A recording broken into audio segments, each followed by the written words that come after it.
In the west of India, a wildlife SOS rescue team is responding to an unusual call from a concerned farmer.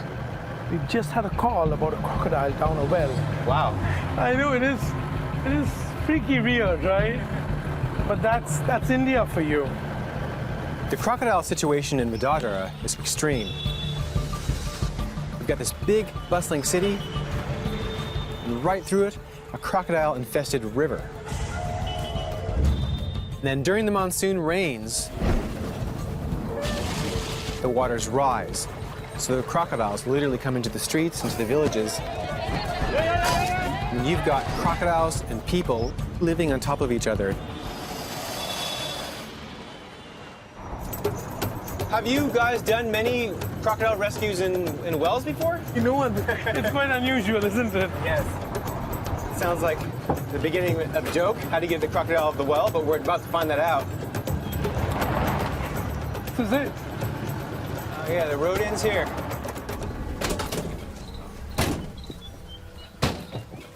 Ravindra, Yeah, I am Ravindra Patel. you're the one who called us. Yeah, Is this where the crocodile is? yeah. That's really high. It's much bigger and much deeper than I was thinking. This is like an abyss. I have a little funny thing with heights. Literally, I feel nauseous. There's no signs of any crocodile. So we have taken some photos and videos. Can you show me? Yeah.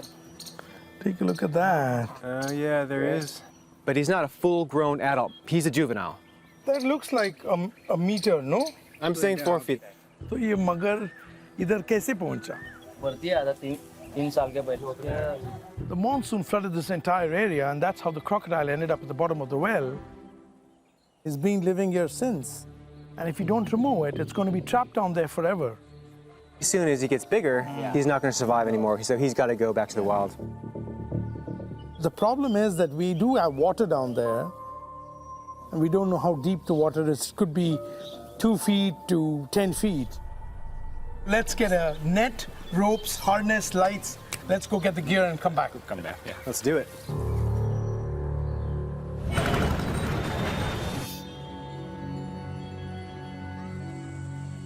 Back at the Wildlife SOS Sanctuary, Hello, Wildlife SOS. How can I help?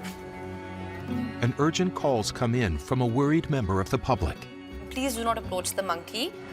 A monkey has been attacked in one of Agra's busy neighborhoods. I'm just sending my rescue team. We got a call, there is an injured monkey. It's bleeding. Why is it bleeding? Do you know? Dogs were trying to attack him. That sounds like it could be really bad. Yeah, it could be. All right, well, we better get there fast. We are upsetting the natural balance of things because they don't have good garbage disposal systems. Thousands of monkeys and feral dogs live in Indian cities. What happens is that you have a lot of competition over food, and it can lead to a lot of aggression between monkeys and dogs.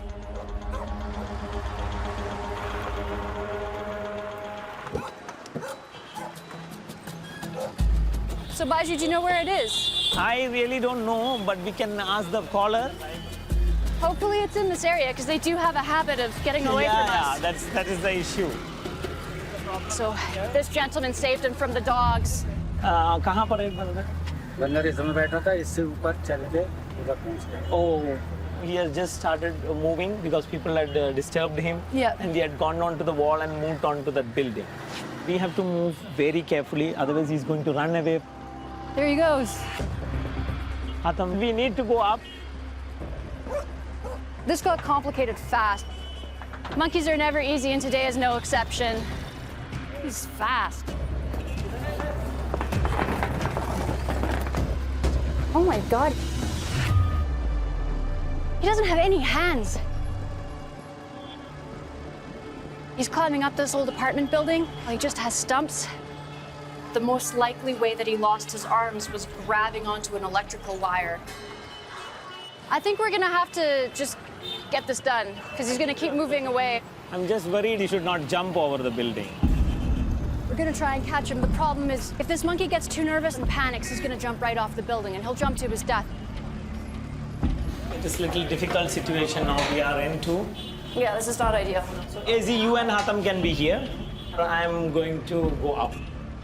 Hatem and I are staying one level below so that if the monkey jumps down one level, we'll be ready for him. I can see him, I can see him. Well, I see blood all over this monkey. We're gonna have to rush him to the hospital because he's bleeding pretty profusely. आज ले आजा खाना खा लो ले ले खा लो कुछ नहीं कुछ नहीं कुछ नहीं कुछ नहीं खा लो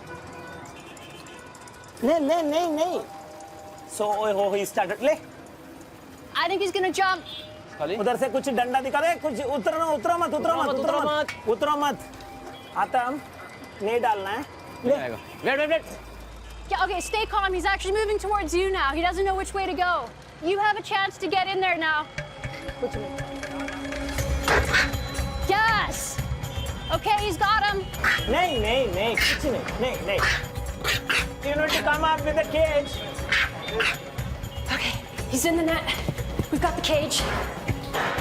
नहीं come up नहीं okay नहीं एक minute okay can you open it later slowly don't get bitten okay close Well done, guys.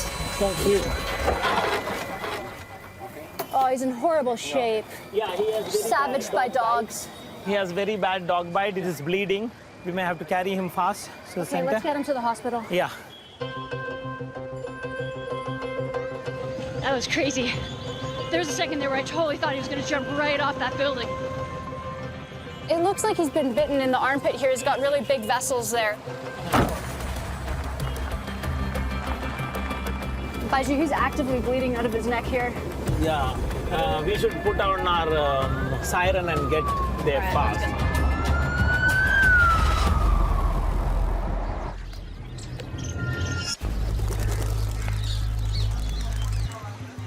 In the west of India, the Wildlife SOS team is preparing to descend the well. I'm worried about the safety of the people we send down there to find this croc.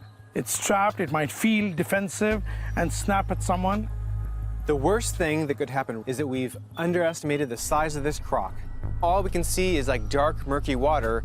There could be a man-eater down there. We have no idea what we're dealing with. This is a very critical mission. When you go down there, make sure that you find the crocodile. Second, you have to find out what the depth of the water is. But you have to be very careful. We cannot take any chances here. First sign of danger, you just say pull and we'll pull you guys out. Good luck. Okay. So we want to make sure that when the guys go down to climb, it's going to be really, really sturdy. I'm going to use this anchor point to lower the guys down the well. Here we go. You can kneel down now and climb over the edge.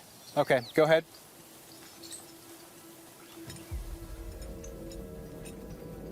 Gently, keep going, So tell me when he's 1/3, please. keep going. He's 1/3. Stop there. Okay, Wasim, are you ready? Going over now. Careful. Okay, Yeah. okay, Kartik, I'm over Yeah, hold, stop.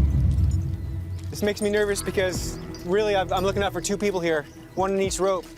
So it's quite a responsibility. Both of you are going to start going down gently. Go slowly. Slow, guys. Okay, Fine. Mitesh has reached the bottom. Okay. And this is very, very dangerous. It's a very confined space. The crocodile could actually leap out of the water and easily snap at any of their feet. Do you see anything? If you see anything, if you spot anything, let us know immediately. Okay, Wasim, a little bit more. Those guys are right at the water's edge, right in the strike zone. What is that? Wo kya hai? We can see some bubbles down there. Is that the crocodile moving or what is that? Yeah, hold. Whoa, whoa, whoa, whoa, whoa, whoa, whoa, whoa. The Wildlife SOS team is descending a 60-foot deep well We got you. to rescue a stranded crocodile hiding beneath the surface. Wasim has hit the bottom. Okay. So where is this crocodile? Look at every crack, every little crevice in there. This is a very dangerous situation. We've got to be extremely careful and get these people out alive. Can you see anything? Yeah. So what do you see in there, Wasim? Oh my God, that looks like a pigeon chick. It's the main source of the protein for the crocodile because there's no signs of any crocodile. The water, we don't know how deep it is, can't see through it, it's too dark. We'll have to come up with the strategy of getting this water out before we can find the crocodile. Okay, listen guys, we are going to bring the bamboo stick, which is measured up to 12 or 13 feet. Guys, watch out. We're sending this bamboo down. Okay, lowering it. Lowering it. Okay. We've marked off every foot on that from 1.5 feet onwards. Start with your end, Wasim. Push it down and see. Okay? Oh my God. It keeps on going. 10 feet deep. Oh my gosh. It is 10 feet deep. Oh. This is a huge problem. That is not what we expected. We were told it's 2.5 feet, possibly. So we now probably have to get a generator, a pump, and pump out some of this water and capture the croc. Pull them out and then get the pump. Yeah. Okay, Wasim first. Let's get you out of there. Okay, let's pull. Keep pulling. We're almost at the top. We got you. Okay. Excellent. Oh man, well done, well done. Thank you. Good job. Fantastic. Now for Mitesh. How are you feeling down there? Oh yeah, it's suffocating down there because it's a closed space. Yeah. Difficult to breathe in there. If you stay there for too long, your head starts spinning. A lot of people would say this is a lot of effort to go to for one crocodile, but I say no pain, no gain. You know, if you want to help that animal, do what's required to make it happen. Thank you. Big hand to Mitesh. We brought a pump in, and the idea is just to drain the water down, and overnight, hopefully in the morning, there's going to be a crocodile down there waiting for us. Lower, lower, go. In. Can you feel it? There it is. Let's come back in the morning.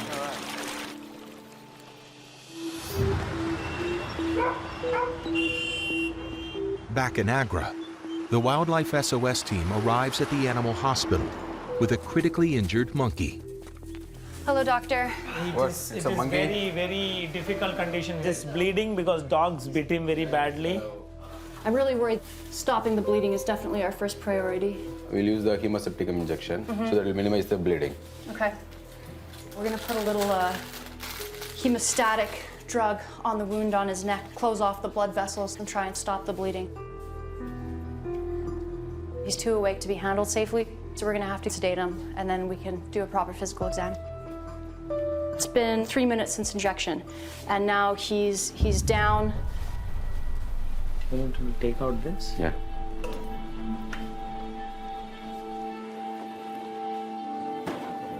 He's got some big open wounds.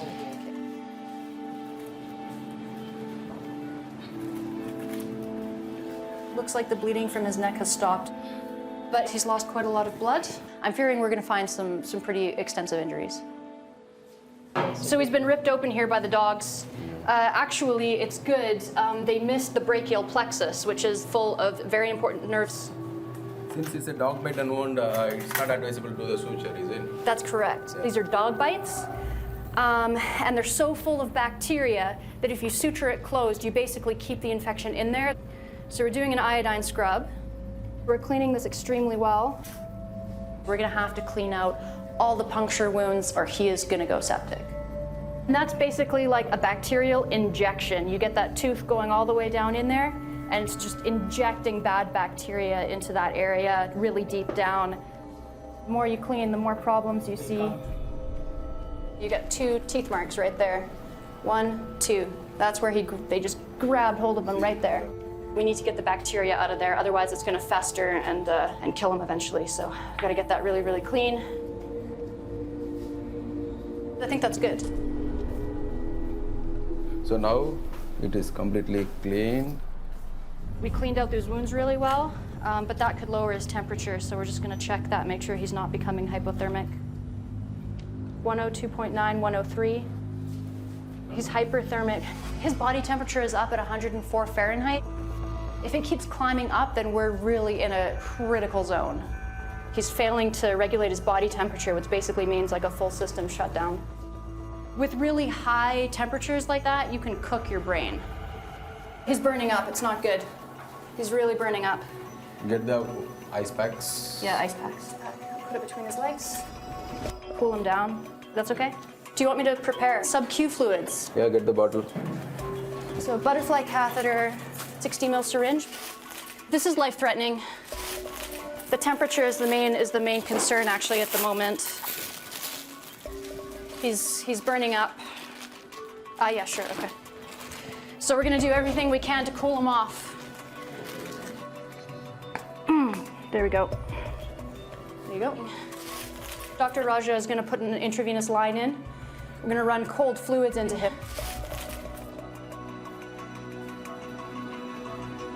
101.4. I think what we're doing is working. Yeah, he's becoming cooler. So we've come down 2 degrees. He's gonna be okay. Is it very difficult for you to see things like this every day? It's emotional torture to us. Place for animals are getting thinner and thinner, where they can't survive now anywhere. We're just blowing up the ecosystem. Everything. Some things are shooting up, some things are going down, and this sort of thing is the result. One of the best things that we can do to help him maintain his body temperature is actually to reverse the anesthesia. When he's under anesthesia, you're kind of suppressing all of those life functions. We have to just put him into the cage. We don't want any other struggling with him or giving stress to him. When he wake up, he should be in the cage. Poor guy. Okay. I feel really bad. I didn't realize how overheated he was. It's sad. He's struggling, he's recovering slowly. The most dangerous part of anesthesia is the recovery. If you're gonna lose an animal under anesthesia, often it's on recovery phase when you think that you're actually out of the woods. He's not waking up like expected. I'm a little concerned about him now. We'll see. I don't know exactly what is going to happen to him. It's really sad. A normal, healthy animal would have been sitting up 25 minutes ago. Maybe we didn't act fast enough.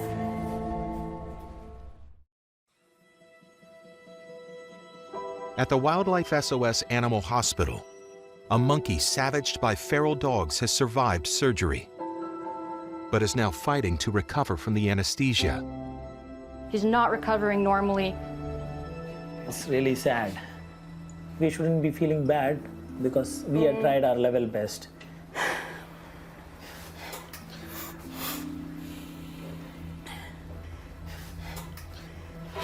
He's waking up. Wow. Okay, good. Oh God. It is very, very nice. Good job, everyone. Yeah. Good. High five, Raja. High five. High five. It's a great, great job. Good job, you guys. I'm feeling really relieved because I was feeling really guilty that we hadn't acted fast enough and that he might pass away. We shouldn't be. We are always doing our best for the animal. Sometimes it depends on fate as well. I mean, he lost his arms probably due to electrocution at some point. Then he couldn't move away from a pack of dogs fast enough. He climbed 4 stories to get away from us in the heat. He developed a really severe fever as a result of it. You know, he's a big, strong boy and he wants to live. Thank you, Dr. Raja. Thank you. Thanks for your timely help. Thank you so much. When he started to move around and sit up, that was such a relief. Out in the city is a bit risky for him because he can't climb very fast and he doesn't have hands. So we're gonna give him a home here at the sanctuary. He'll be safe here, he'll make some friends here.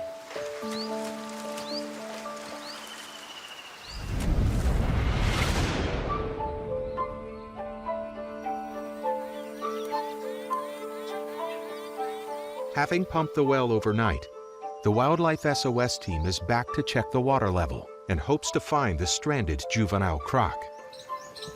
Oh, wow. That's excellent.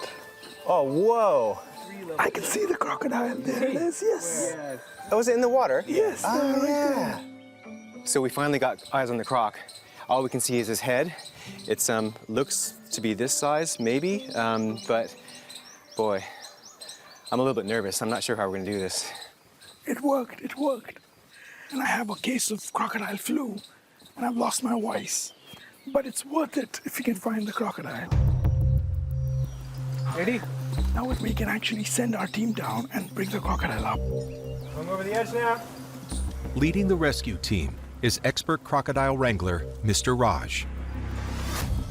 The wall is not good. There is some hole inside the bricks, some gaps. So if any emergency, pull up, okay? Can you guys move to the side? Because Mr. Raj is coming down. Feet down, walk against the wall. Okay, we're over. Walk down the wall. Yeah, you're good? Okay, fine. Halfway there. Good. You okay? Yep. 2/3 of the way there. Okay, almost there. Yep. Where'd that come from? There's all this debris, branches, trees, maybe thick, sticky mud. So we're gonna have to be really careful. Whoa, whoa, whoa, whoa, whoa, whoa, whoa, whoa, whoa, whoa, whoa. Pull it up, pull it up, pull it up. We got you. Is that good? Yeah. Okay. Woo! That was a close one. And if he wasn't attached to this rope, he would have fallen back into the water. You okay, Mr. Raj? Yeah, I'm fine. All right, now we got all 3 men down there safely. Each one's gonna get a catch pole, something to catch the crocodile with, at the same time a defensive weapon in case the crocodile decides to have a go at him.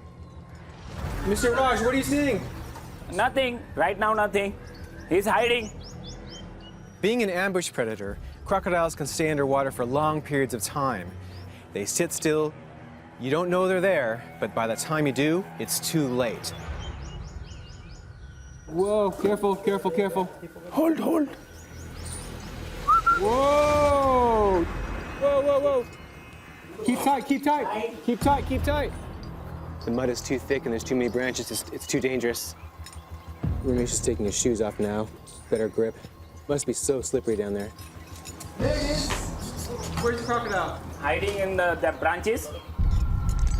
So it's almost underneath Ramesh? Yes. This is an extremely critical situation.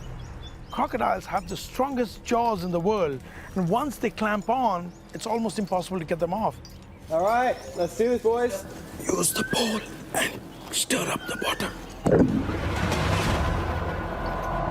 I'm trying to disturb him.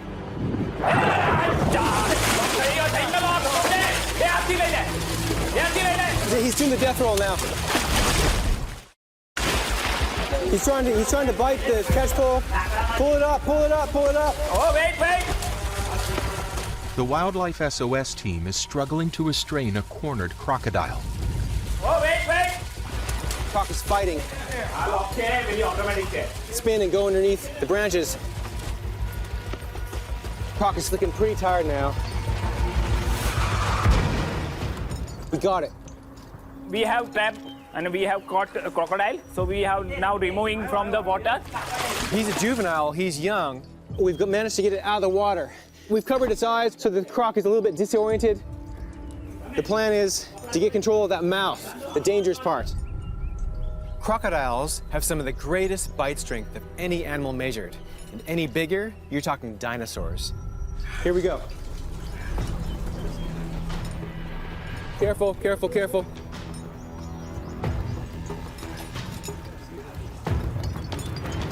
We got it. Well done. So Raj has that bottom yellow rope. He's gonna pull against it, keeping the crocodile off the wall so we don't injure on the way up.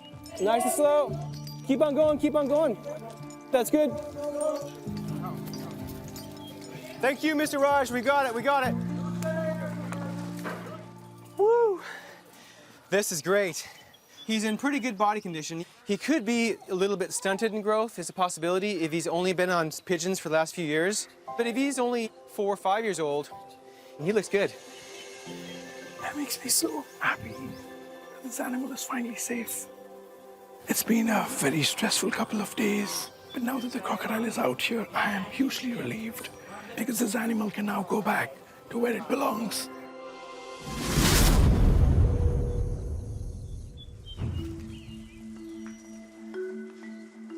Back at the Wildlife SOS Sanctuary, volunteer vet Dr. Hezi Anholt is helping to revamp the animal enclosures. It doesn't look like vet work, but actually having a really good understanding of animal husbandry is really important for wildlife vets, especially if you want to manage a sanctuary. Oh, it looks like an animal intake.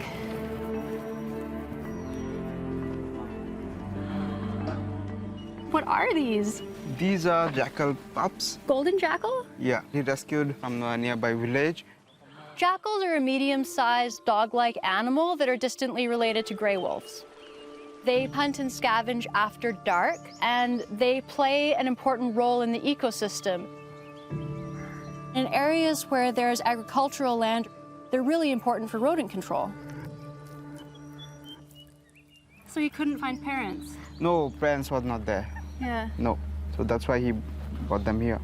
And these guys are really young, probably only 3 weeks old. They would have died without their mom. Let's go check how these guys are doing. Thanks so much. I gotta wash the paint off my hands here.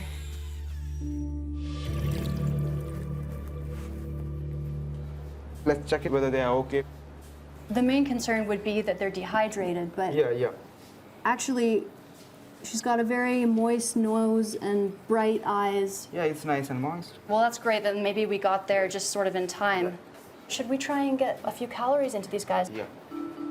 If you can't get a baby animal on milk within 24 hours, you're in a life or death situation.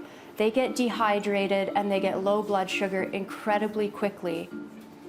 For the first weeks, young jackal pups actually stay in the den, and the mother goes out and hunts for them. But mom is not around here, and I know these guys need to eat something.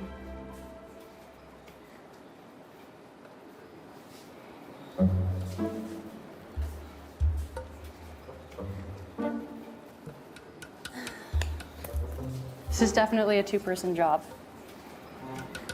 They've found a safe spot. And they're gonna stay there till their mommy comes and gets them. All right, cutie pies. I apologize. We want this milk to be exactly the right temperature, and that'll help convince them to drink it. Because this is gonna taste different than their mother's milk. What's this? Is that food? Are you gonna eat it? This is the small female.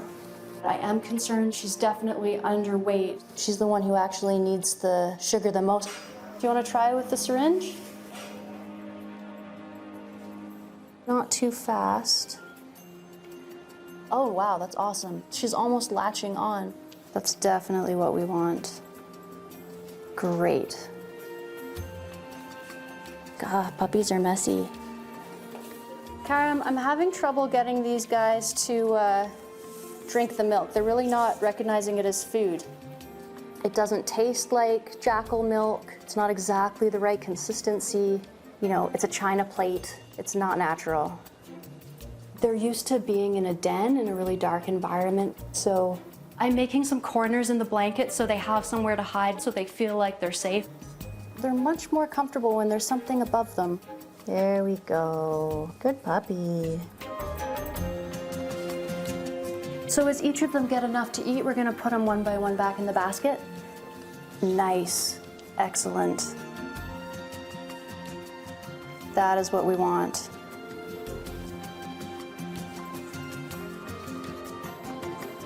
I can tell they're not super fan of the flavor and the texture, but they are drinking it, and that is the main thing. No, you all done? The plan for tonight is to try and reunite these puppies with a mom. Thanks, Karim. Just look for a den, find a suitable place to put these guys, and hopefully arrange a reunion.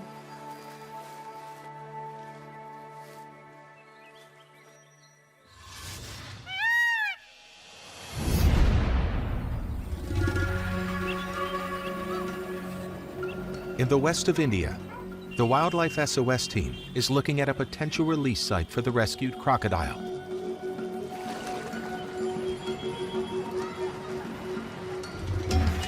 Lots of crocs down there. Oh my God, there's almost a dozen of them. See some big fellas up there. This river, it's unique because it kind of goes through the city. It's a fascinating landscape because people live cheek to jowl by these crocodiles, right? It's shocking. I'm noticing a lot of dogs here. Look at that. That's probably what they're feeding on. There's a dog coming near the crocs now. He has no idea who he's walking into. He's literally surrounded by crocs. If you get within a body length distance of a croc, they can launch and have you in a second. And now the dog's turned around and got the better of it. You know, this can be a potential spot to possibly release. Let's go take a closer look. Look at that sign. It says, beware of getting down into the river because it has nests of crocodiles and you will be in mortal danger. This is not advice for everyone, but we have to find a release site. We're gonna have to be careful. We're kind of walking into the danger zone over here. We watch the water constantly. Here's a jawbone of an animal. This is one that didn't make it. This is nesting season. They're gonna be really defensive if we come across a nest. I'm seeing a lot of crocs here. So we'll have to be really quiet so they don't. I bet there are dens all along the bank of the river. I wonder if that's a den. Hang on. The den is right there. Oh. I'm so happy to see this den. It shows they're thriving. This is a real privilege, but at the same time, you know, I'm a little bit scared. There's the mother. Oh. There's the mom. She's right at the water's edge. She's looking at us. I think we're on top of her den right here. Yeah. She's protecting the den. That must mean that there's crocodiles. They come up right up here where we are. If we get much closer, she is gonna have a go at us. It's not gonna be a bluff charge. She's gonna come at us for real. We gotta be careful. Oh God, take a look. Oh, there's the den right there. In the west of India, Paul and Kartik have found themselves between a mother crocodile and her den. There's the den right there. Right behind us. When I saw that den, my heart was racing. The reality set in that this is real. I think it's probably best to get out of here. Yeah.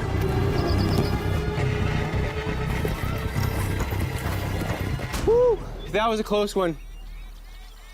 Finding those dens in the riverbank was exhilarating. It is a great piece of news that these crocodiles are breeding.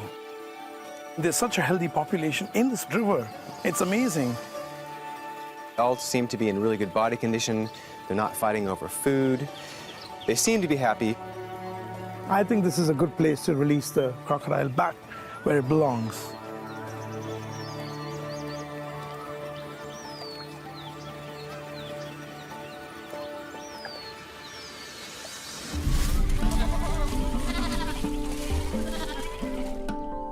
In the north of India, a Wildlife SOS team is heading to a remote village to reunite the jackal puppies with their missing mother. The place that we're headed is a farming area. Their mom is out there. She's super distressed.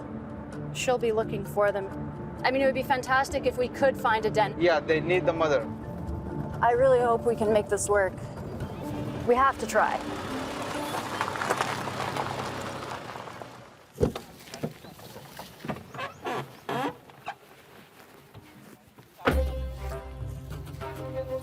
So do we have the exact location where they were? यही जगह पे मिला था. हाँ, यही जगह मिला था. Okay, this is the place where he found the pups. So maybe we should start walking like in a spiral away from this spot and see if we can find a den? Okay.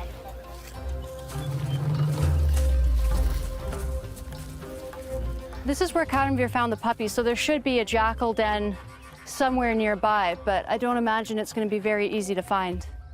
Jackals are very adaptable. They can be found in short grasslands, dry, arid country. In nature, these guys would be hidden in a den, a comfortable little hole in the ground. It's going to be surrounded by leaves and grass.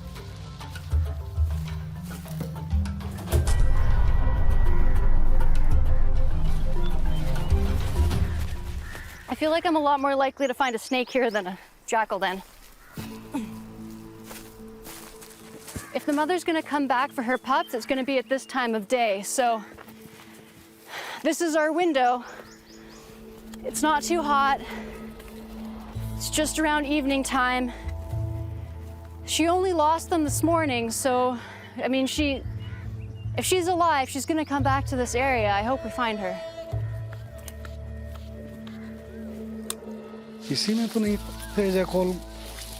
Kanamvi, that's amazing that you found that. We have the pug marks here. And in the wet dirt here, we have jackal footprints. We had rain 2 days ago. It's very possible that this den actually flooded. Maybe that's why the mother abandoned or was trying to move her pups. You think the best chance of reuniting them with their mom would be in front of the old den? Yeah. Go back to the vehicle and we'll get the puppy here. Hopefully once we put the pups in there, then that's it. We back off and we don't come back. Yeah, that's the plan. Okay. She might be afraid to approach the pups. She might have moved on. She might have been hit by a car. I don't know. I really hope that we can get a reunion with Mom. That would be amazing. Okay, so time to place the pups. Here goes nothing. And then here's our little girl. So if we put them all in there, this is perfect. I hope they stay there. So this is the perfect time to get the mother back. Pups are inside the den and now we can move from here. Okay. Okay? Yeah. Okay.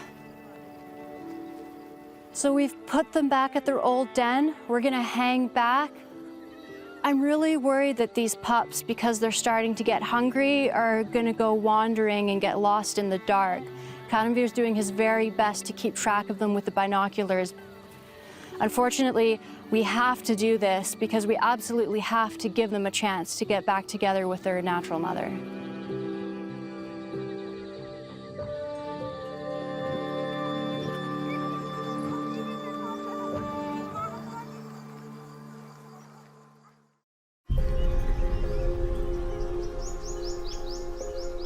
The Wildlife SOS team has been trying to reunite a litter of jackal pups with their missing mother. But last night's attempt has failed, and the jackals have been taken back to the sanctuary. Last night was really disappointing. We had our fingers crossed for a reunion, but Mom didn't turn up at all. Some of the people in nearby village reported having seen some tents and thought there might have been poachers in the area. Jackals are hunted or poached in India. This is for their pelts, which are sold on the black market. But it's completely illegal under the Indian Wildlife Protection Act. There's not much hope at this point of a reunion, so these guys are gonna have to be raised here at Wildlife SOS. They're pretty opportunistic feeders. They'll scavenge. So these guys still have a good shot at living in the wild. Today, we're gonna build them an enclosure where they can have really minimal contact with people, but we're gonna check on them. They're on a strict feeding schedule, you know, insects, veggies, fruit, and we're gonna provide them a lot of that stuff in that enclosure. Over the next couple of months, we'll try and expose them to as much natural stimuli as possible. So when they're finally released, it's not this huge shock for them. Thanks. Just things for them to find and smell and chew on. It's interior decorating, but for jackals. I've always been a big fan of shabby chic, which, you know, everyone knows that jackals are also fans of. These guys really need a safe place to grow up together, so I'm really hoping that they take to this den right away. Time to investigate your new dens. I'd like them to feel comfortable in here. They don't like this basket anymore, that's for sure. I'm pretty excited to see what they do.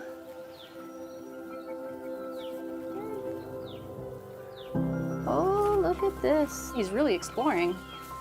Oh my goodness. He's smelling all the smells. This is awesome. All this nature, look at you. They're playing, they're falling down, they're gonna gain strength by walking around and climbing things. These jackal pups are loving this new enclosure. You can tell they are so happy to be out of that basket. This is a big day if you're a jackal pup. I think this is gonna be a really nice, safe place for them to grow up. They're already really enjoying it and they have a great chance of survival.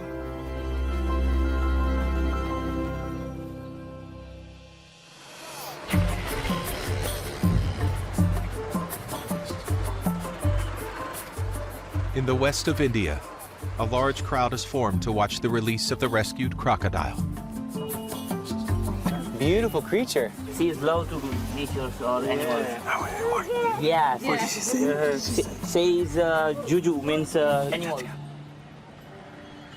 This is a great opportunity for us to educate the local community, because when they see that something is not a threat and they see that it's something that belongs with them and they're not terrified, then I think they'll help protect it.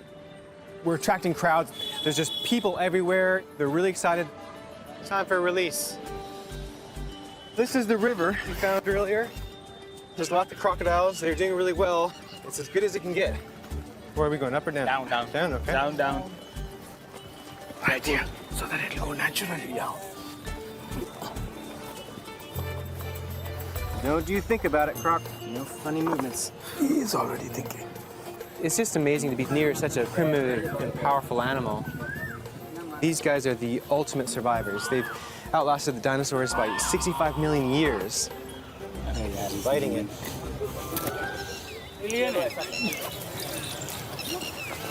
Can I put there?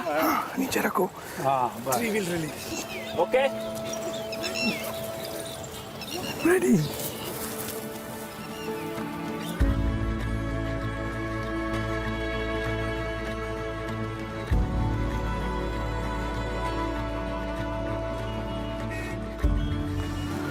Freedom!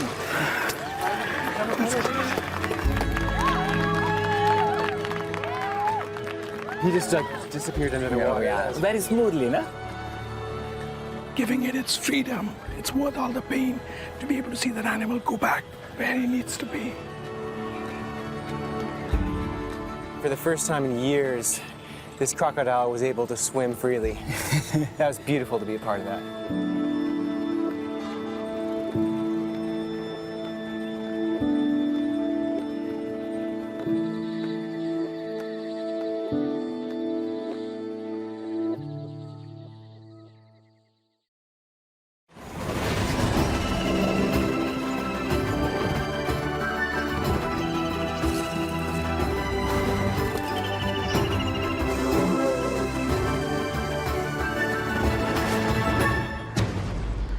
At the Wildlife SOS Animal Rescue Sanctuary in Agra, northern India. Hello, Wildlife SOS. A call's come in from a concerned member of the public. Monkey outside the house. Where are you calling from? A monkey's been reported paralyzed on a sidewalk in the city's bustling downtown district. Wildlife SOS's Beju Raj and volunteer vet Dr. Paul Ramos are sent to investigate. This is a monkey injured call. So we have to go and find out whether the monkey is really sick or what happened.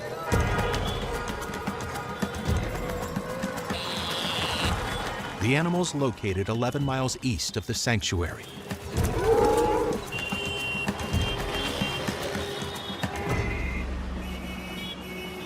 How many monkeys are here? In the city, it is estimated for 20,000.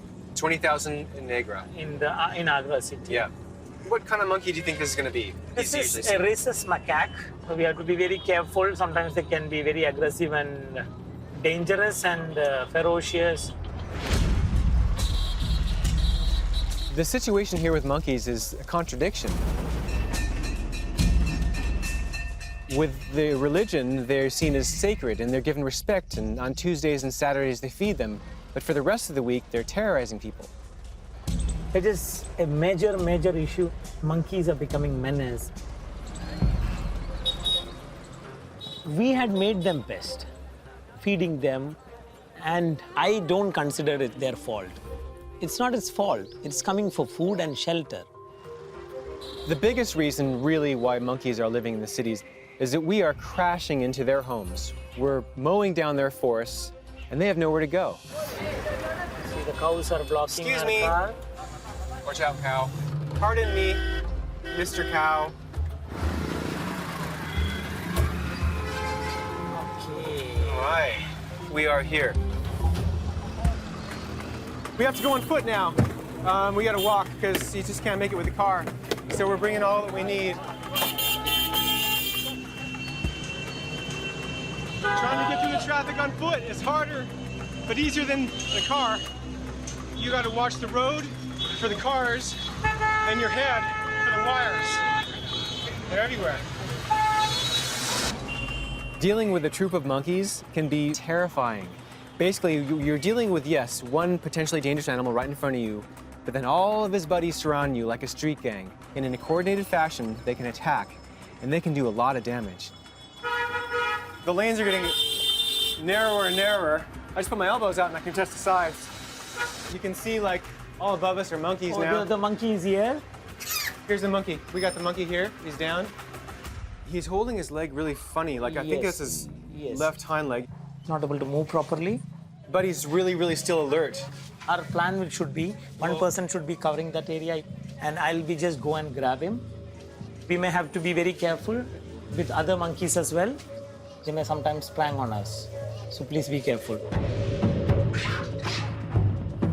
One concern is that these type of monkeys, the macaques, carry something called herpes B. For us, it can be fatal. So we don't want to get their saliva, we don't want to get bitten, peed, or pooed on. There's a lot of things that we have to be concerned about. These are his buddies here. We don't know what he's going to do, and we don't know what his friends are going to do. We have to be really careful right now. Are you ready? All right. Friends are starting to chatter. We're going to put him in here. This is the danger point. This is the danger point. He's a big monkey. Very fast, very strong. Oh, watch out. Now everybody's looking at us. Yep, they're all looking at us. Whilst the monkey refuses to enter the cage, the troop surrounds the team. We should get out of here. Let's go.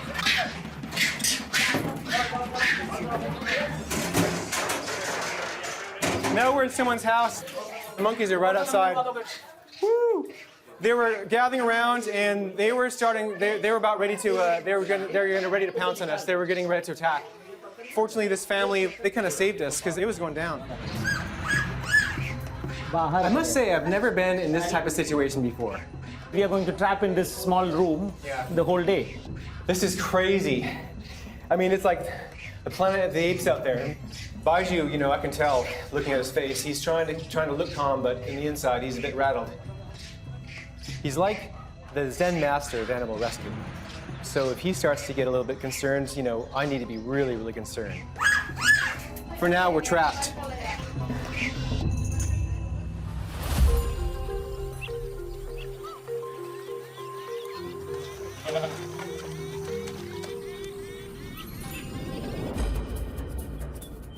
At the Wildlife SOS Animal Rescue Sanctuary in Agra, northern India, Wildlife SOS, how can I help you? Could you hold on just a minute? another animal rescue call has come in. We've received intel about one elephant that really needs our help. An illegally owned elephant is reportedly being used to beg for money on a city's streets. There are about 3,500 elephants in captivity in India, and people are exploiting them for money in temples, on the streets, using them for begging and for tourist rides. Babies are captured from the wild taken away from their families. These are wild animals we're talking about. Captive elephants in India are kept under extremely depraved conditions. They don't get adequate veterinary care. Almost all of them are underweight. They'll be covered in sores from just laying in concrete. These elephants also tend to be very fearful.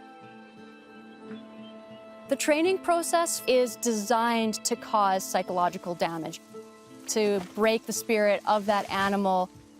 These injuries will take years to be fixed, if ever. Wildlife SOS's mission is to rescue these animals and provide them with a better life at their 145-acre elephant sanctuary. My goal would be to liberate all captive elephants, but we can only liberate one elephant at a time. I'm going to go rescue that elephant, bring it back to our hospital, give her some help, and make sure she never has to face begging on the street again. We've already sent out an advance team to exactly pinpoint the location of the elephant.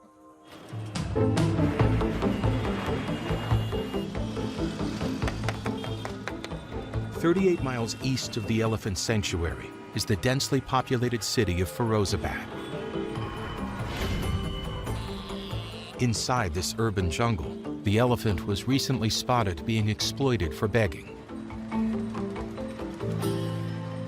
Volunteer vet Dr. Izzy Herji is joining Wildlife SOS's undercover mission to help rescue the elephant from a lifetime of captivity.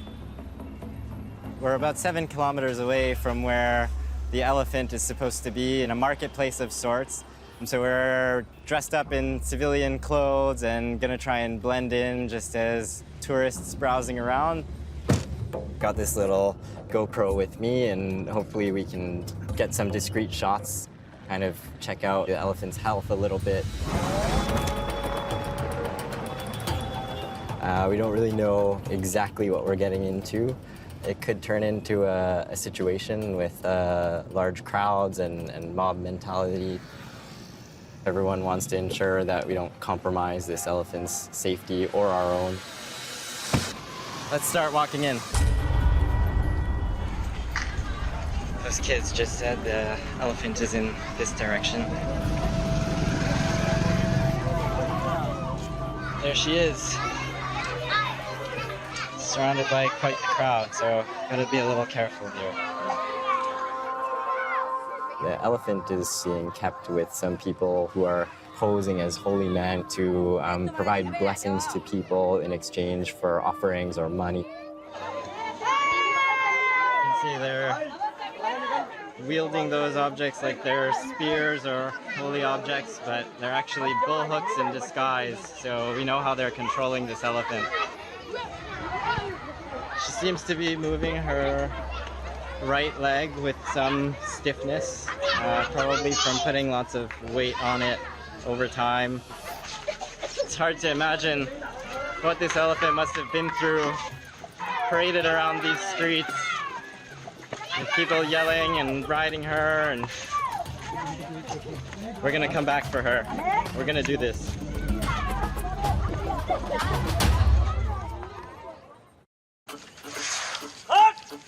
Wildlife SOS is attempting to rescue an illegally owned captive elephant. Back at the sanctuary, Kartik has just received vital intelligence from his vets on the ground. Izzy and the undercover team have just reported to me that the elephant's in a bad way. We need to leave right now. When we find an elephant that needs rescuing, we work with the forest department and the police to get permission to move that elephant. We now have that permission. Sometimes we've had situations where we've had mobs trying to burn our ambulance down, beat up our staff.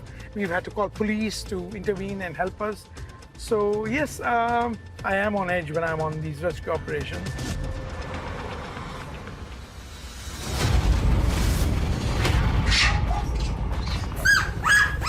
They're outside the door now waiting for us. You can see them.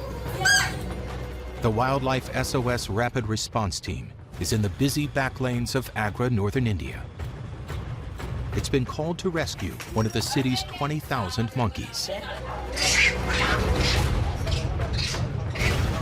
Monkeys are getting attacked by dogs, attacked by people, electrified by all of the wires, hit by cars. Basically, they're living in an urban environment where everything is out to get them.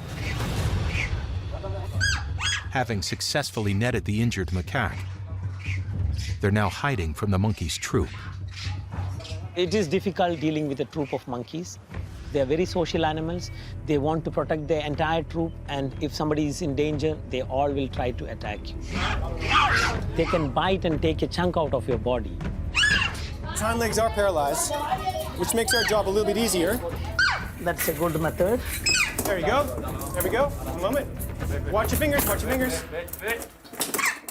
Okay. Now we can press this in. There you go. Got him. Now the question is, can we escape? Yeah. I'm worried that we underestimated these guys. We weren't fast enough getting that monkey in the box, and now we're going to pay the price. How's it looking out there, Baiju? They are all still there, just on the window. There's one right there. They want their friend back.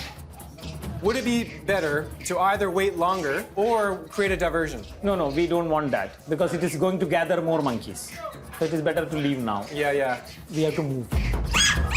Leaving, we should be quickly running from this location. We cannot just walk. Don't look above. Don't give eye contact with the monkeys.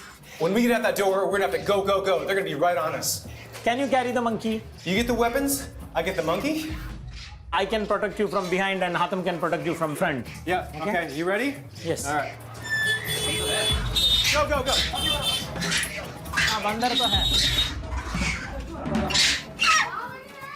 Oh, the monkeys are back. They're following us from behind and up above. So we gotta move fast. I'm gonna feel a lot better when we're back in the car because I can still hear him behind us. Poor guy, captured up, can't walk, in a box, and carried down the road away from his family and friends. He must be really scared. That was crazy. My God. It was a little too much crazy. Yeah, that was close. Rhesus macaques are really dangerous. They can kill a human being. They literally can kill human beings. In this place, you never know what to expect. And I definitely wasn't expecting that. It feels like we're at the front lines of where that's all happening. I mean, that was just crazy. I know a thing or two about being attacked by monkeys now. They have a very dominant nature. That's one way of putting it. Yeah. They just dominate the people because they get food. Yeah. So literally in the monkey's mind, they are dominant to us because we're giving them food. So we make it much worse for ourselves when we feed them. Exactly. Yeah. Feeding the beast. The team needs to find out why the macaque's hind legs are paralyzed. It's a big monkey, is it? Yeah. Big and angry. Big and angry. Baiju and Paul passed the injured macaque over to senior veterinary surgeon, Dr. Ilayaraja Selvaraj. Giving support to the wildlife is my passion. It's not just a job, it is a mission. It was a very hard rescue. He was not going to the cage, he was holding. Yeah. He'll put up a fight. Oh my God. We can give mild sedation, we can check it thoroughly. Yeah. We need to give him a little bit of a jab to make him fall asleep so we can safely examine him and treat any wounds he might have. Hey, look at me. Hey. I think he's not feeling, right? Yeah. Did he not feel that at all? No. That's not a good sign. Yeah. Yeah. Didn't even flinch. He's going down well now. Yeah. Now is going to be our first real look at him. Yeah. Big wound there, left hind. This. Abrasions, right hind. We do one quick radiography examination. All right. We should move out. Clear out. An X-ray will pinpoint the monkey's injury. The team suspects a damaged spinal cord or multiple broken bones could be causing the paralysis. Oh. I see something. What is it? It looks to me like a pellet. At India's Wildlife SOS Animal Rescue Center, In the right shoulder there, I'm going to zoom in here. the team has discovered the partially paralyzed macaque monkey has been shot. That looks like a pellet. Yeah. When I saw the bullet, I was shocked. I wasn't expecting to see that. Another one. There's that one, which is up near the chest. And then there's a lower one here, which is why we're not moving our leg. So it's only 2, right? Yes. The good news is we're not completely paralyzed. We don't have a broken back. And this might be fixable. I can feel on this. So you can feel it? Yeah. Oh, wow. I mean, the good thing about this wound is you can see it, you can feel it, therefore you can cut it out. So now we'll make a small incision and I will try to take the bullet off from the area. Well, the pellet's right in the joint of his arm, so every little movement he's making is in agonizing pain. And his feeding, his jumping, his movement, everything will be an issue. We've got to get this pellet out. Sometimes the longer it's in, the body kind of forms a capsule or scar tissue around it. Yeah. Oh, it's coming out. You got it? Yeah. There it is. There we go. There is no word for me. I'm like shocked. This macaque is an example, I guess, of why I came here.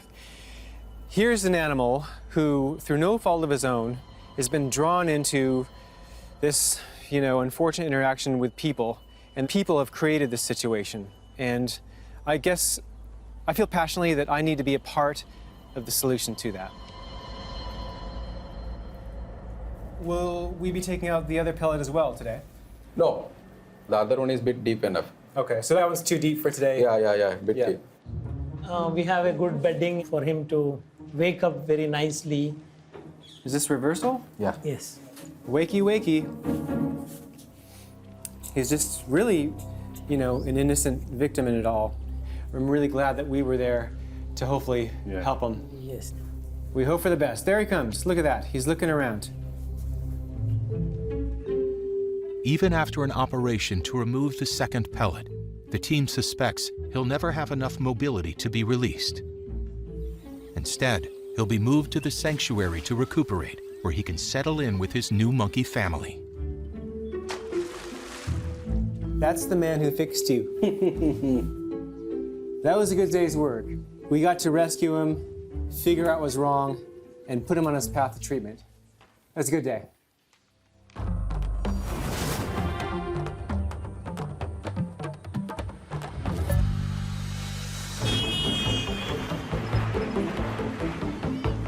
"30 miles east, Wildlife SOS founder Kartik is leading the elephant rescue convoy. Following the undercover operation, the team now knows its exact location. Isolated from their own kind, begging elephants live unnatural lives. Getting her safe and in the company of other elephants is crucial to her well-being. Izzy is going to join us. We're going to pick him up. If he can get the elephant right away, we will. We'll do whatever it takes to get this elephant back home. Nothing will stop us. Let's go make this happen. Let's do it.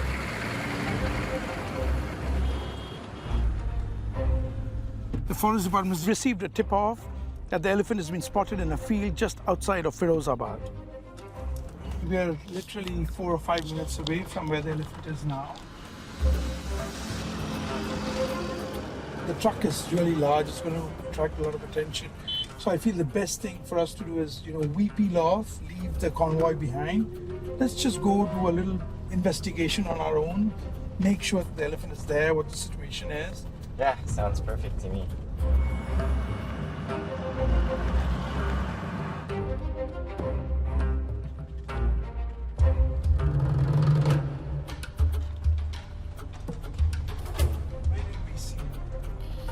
There she is. Yeah, let's not get too close and frighten her. She's very conscious of our presence.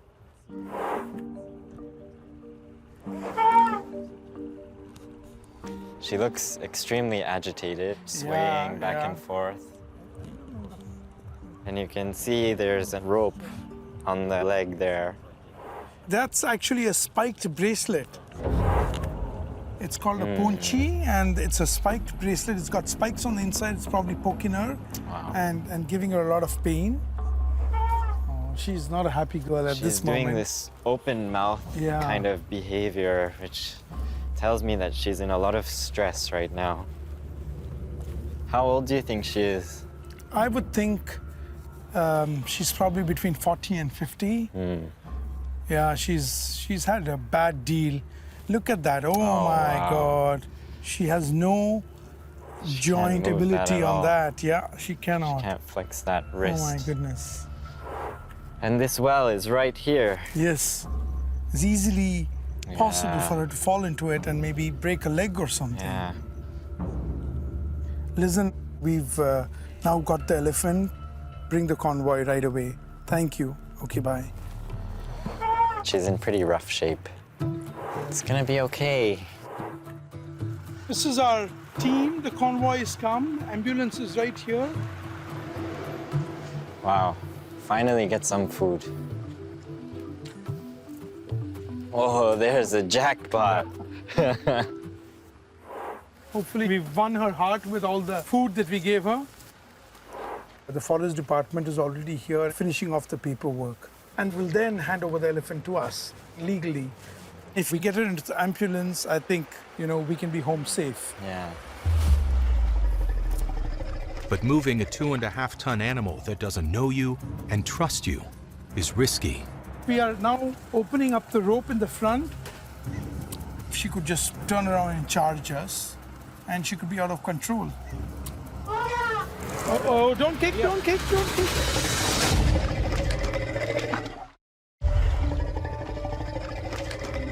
Uh-oh, don't kick, don't kick, don't kick. As part of a nationwide crackdown, Wildlife SOS is working with the Forest Department to rescue an illegally owned begging elephant. We have to keep watching her constantly, and she's not going to turn around and back us. Excellent. Beaten, malnourished, and in pain. Good girl, good girl. The team needs to get her off the streets and back to the safety of its sanctuary. Hopefully she's okay with us walking with her and doesn't freak out. Good girl. Excellent. Here, You can sweetie. do it. Here, sweetie. Let me come in front with the bananas. I think so. Don't worry. Khane do usko, khane do usko. Very good, very good. Okay, I'm Go on, gonna girl. throw a banana in. Yeah, please go ahead. Okay, there you go. She's searching for the banana.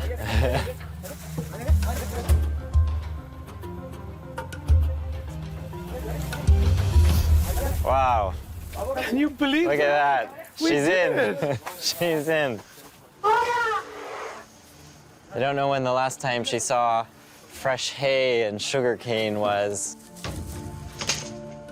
I cannot tell you how much this means to me. We've been able to bring her to safety. An incredible way to help such an elephant, and she deserves every bit of help we can give her. दरवाजा बंद कर लो, रुक जाओ।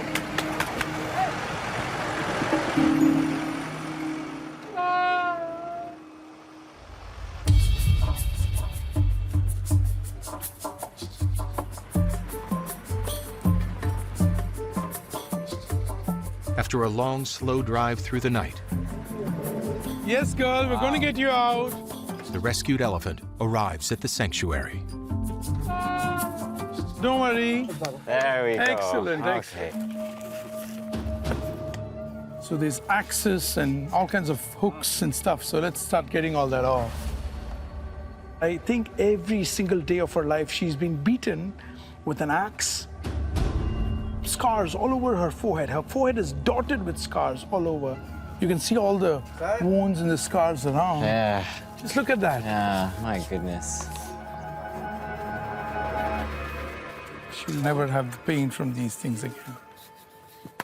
Having spent years abused and alone, this elephant also carries psychological scars. I just want to help her. Wild elephants live in these very tight social family groups where socialization and communication are really important to their daily life, whereas a captive elephant lives in total isolation. They're deprived of contact with other elephants, These elephants have really serious psychological conditions that are linked to captivity. The team hopes that introducing her to other elephants will heal some of those scars. But first, she should be initiated into the Wildlife SOS family. What we're going to be doing now is a welcoming ceremony and the naming ceremony. When a new elephant is rescued, we always welcome her with prayers, asking for God's blessings to support her and have a safe, secure, and a pain-free future. We pray to Lord Ganesh, who's the elephant god. Sandhi is going to seek the blessings of Lord Ganesh. Beautiful. And there you go. Good to go. Take the bell off. Okay. Yeah, almost free. Okay. That's it. There we go. Her bell's off.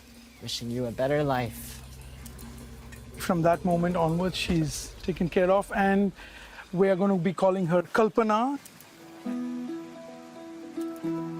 The name that's been chosen is Kalpana, which means imagination or dreams. You know, Kartik, this was the most special moment of the whole rescue. Now she's someone and not something anymore. She's Kalpana. That is the key to the beginning of her new life. It's shedding everything in the past behind and starting fresh. Just a little bit of love and you can change an animal's life forever.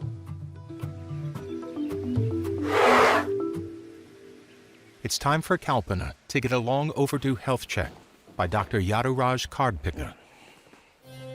Since I was a kid, I always loved animals, and then I started working with Wildlife SOS. So my love for wildlife just got bigger. She's got some really horrendous, long-standing injuries. The biggest concern for us was that huge swollen right wrist. We have this portable X-ray unit to take a look at what kind of injury she might have sustained. This unit we're using right now is actually an equine X-ray unit, so we don't have X-ray machines specially designed for elephants yet, which should work just fine. Ready? Shot. Loading. Okay, great. That's totally abnormal. That's not looking like normal joint at all. This is really bad. This is really bad.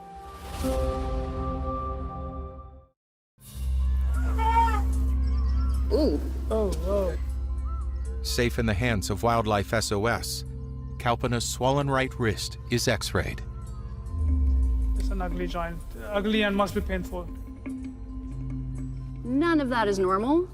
She has complete fusion of her joint. You can't see any details of joint structure. These are calcified bone spurs that her body has thrown up in an effort to stabilize an injured joint, and they're just growing outwards. Probably it's irreversible, sadly. Yeah, just an ugly joint. So she had some sort of fracture of one of her carpal bones at some point, but obviously she wasn't allowed to rest. And basically her body just had to put down a gigantic watermelon of a callus in order to finally stabilize that joint by fusing the whole thing shut. Ready? Click. The doctors prescribe anti-inflammatory medicine for Kalpana's painful swollen wrist. It's kind of hard to explain the extent of the pain that she's been going under and the extent of the neglect. So it's heartbreaking, but it's also, she's inspiring because she inspires us all to make it stop.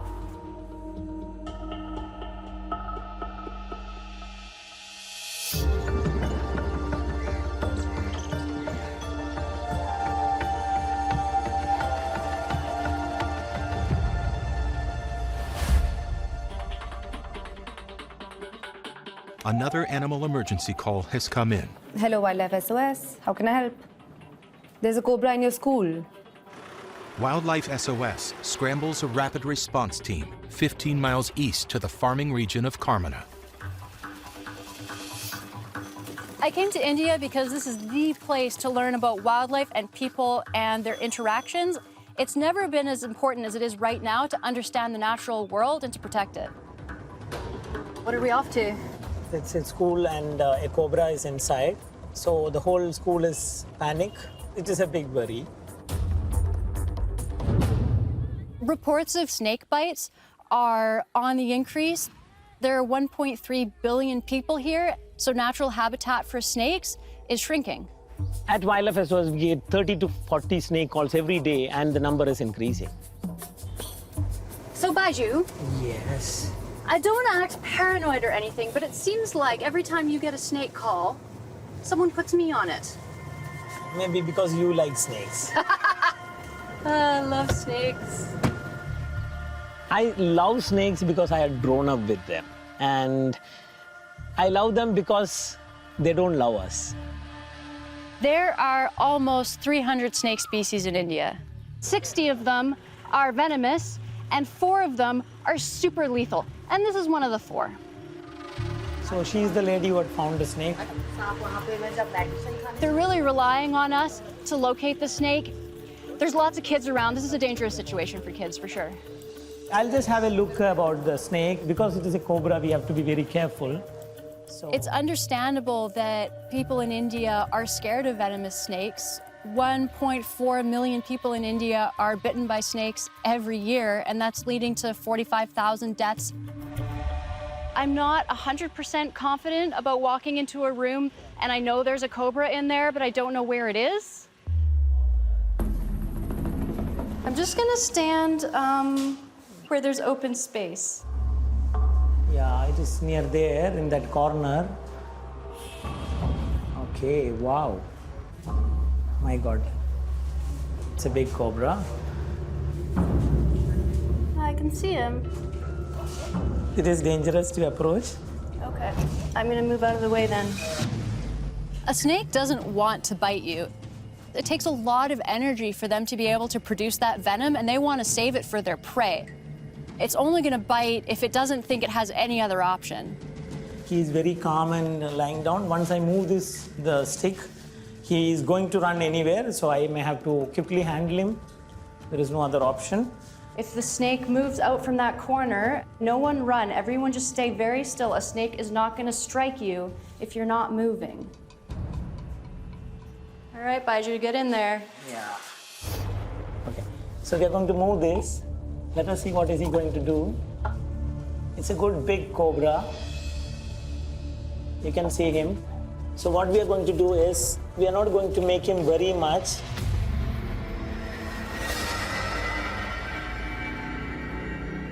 Once the cobra is scared, he will be definitely taking his hood out. Like that? You can see him. Like now his hood is out? Yeah, now he is nervous, so we have to be very careful. So this is the way I handle the cobras or any snake. It is very good to handle them freely and not giving them much tension, obeying what we want to do. When I'm handling a cobra, I'm not scared, but I know the consequences, what will happen to me or you or anybody. Cobra venom is neurotoxic. It prevents you from breathing, and it can do that very quickly. In fact, the venom can start working within about 15 minutes. Really, the only thing that can help you out at that point is anti-venom, and that's more than an hour away. It is easy to make him go like this. He's doing what's very natural to him, which is exactly, to hide. because it is very dark. So we keep the stick here, we tie him here. So now he's a little nervous. He's really worried now. Yeah, he's quite agitated. That surprises me. I didn't expect him to dislike the bag so much. We have to be careful while tying because we don't want him to come back. He did take a look at your toe there, I noticed. Yes, yes. And then we can just bag him slowly in the container. Now we can close it. Oh, look, there's your little noggin. Yeah. Make sure that's definitely not going to come undone. I don't feel good about the snake. It makes me kind of tense. With the emergency over, Hezi catches up with the teacher who first discovered the cobra. My heart is... Your heart was beating. Your heart was beating really fast. This snake has venom. It's dangerous. Yes, cobra. It came like this. Yes. Really? Really. Ooh, that's scary. I'm happy. You are. First time. Oh, it's your first time. Yes. Animal lover. I love it. Yeah. Thank you so much. Okay. She saw the snake. She was quite nervous. Her heart was pounding. She called the police, and then she went back and took a bunch of photos. Bye, guys. Bye. Thank you. That's probably what I would have done also, to be honest. Yeah, that was super cool. Wow, Baiju. Nice, cool car. Yes. Happy snake. Cobras are nocturnal snake species, so we're going to release this guy in the evening when it's nice and cool.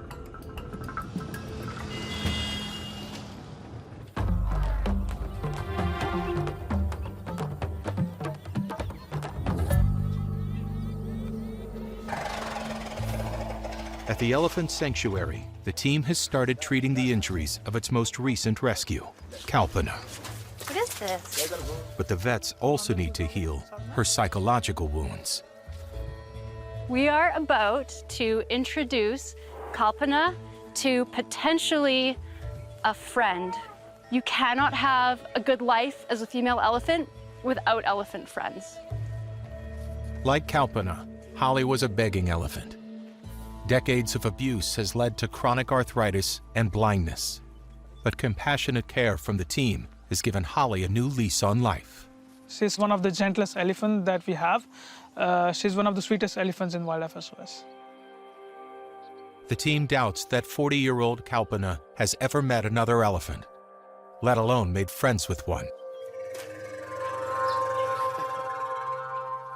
How old is Holly? Holly is like 50 plus.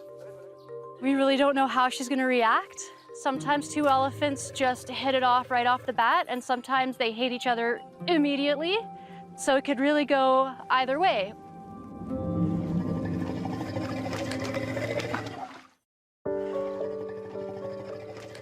There's Holly, and she seems interested now. Kalpana seems quite eager. I really hope these girls like each other because I think they could be really good for each other. Oh, this is exciting. Oh my goodness. That's an exciting greeting. Very good. Listen to that rumbling. Yeah, they're talking. I don't see any aggression between them, which is great and relieving. Holly seems to be checking and smelling Kalpana. That's a comforting gesture. You know, when they put the trunk in the other elephant's mouth, that's kind of a greeting and comforting, you know, is to say something like it's okay, you know. They're using all sorts of different sounds and signals to communicate with each other. We know that elephants have a vast repertoire of communication abilities, and we don't understand their language per se, but they understand each other. And there's something really special going on. Kalpana's doing it to Holly now. Yeah. Oh my gosh. Which is great. She's just being a good friend. They really like each other. This is exactly what we wanted. Which is great. And I hope Holly kind of shows her around and takes her around the enclosure. Oh, it's a dust bath time. It's always the dust bath time. Okay, let's leave them alone now. They look happy with each other. Thank you, Holly. It's really important as a vet to be able to step back from the medicine and just appreciate these animals for who they are. This was a really special moment. I've never seen anything like that before. That was amazing.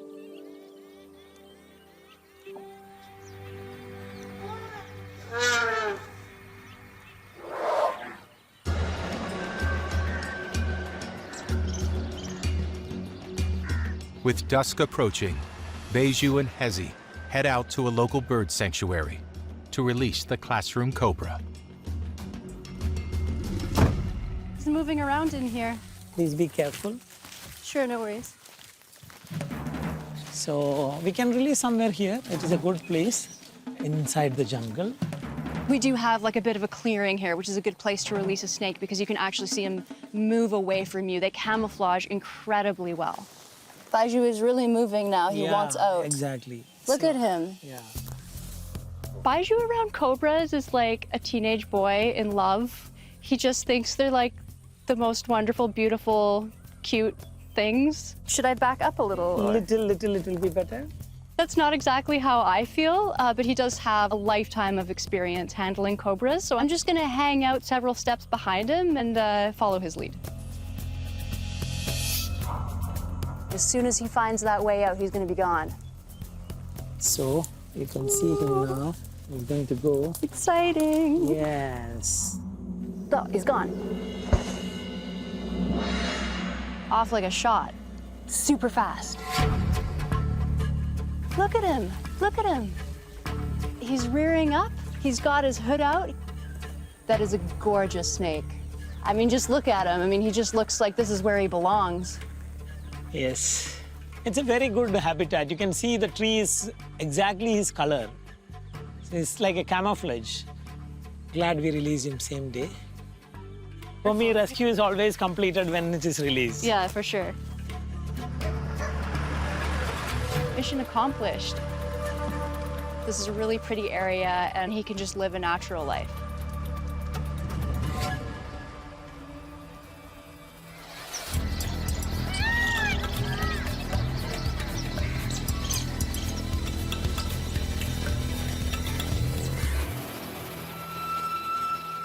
As the sun sets on the sanctuary, Come on, Kalpana. Kartik and his Wildlife SOS team are planning a surprise for Kalpana and her new best friend, Holly. She's coming out of her enclosure for the first time. Yes. It's exciting. She's hesitant. She's looking back to check if Holly is following her or not. She's so scared of leaving Holly behind. So it's incredible, this bond that they've created.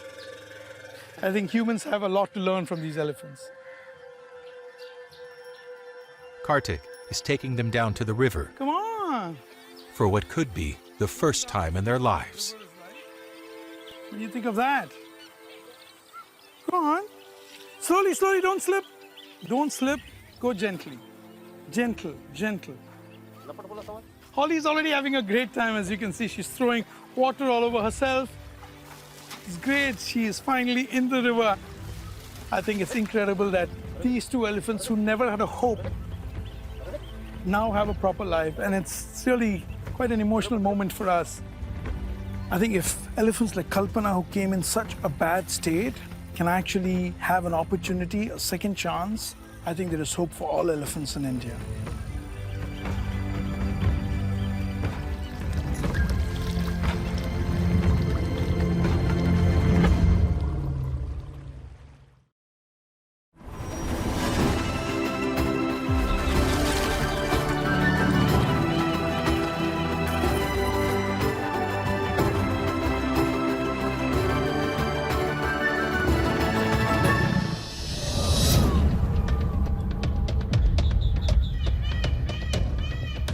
At the Wildlife SOS Leopard Sanctuary, Wildlife SOS, how can I help?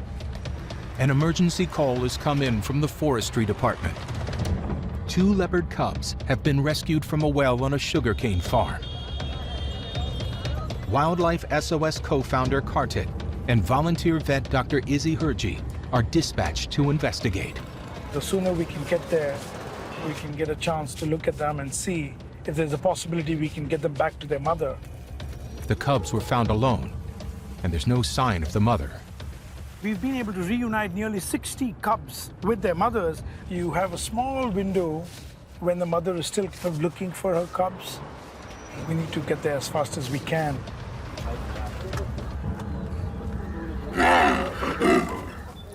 Let's try and grab them.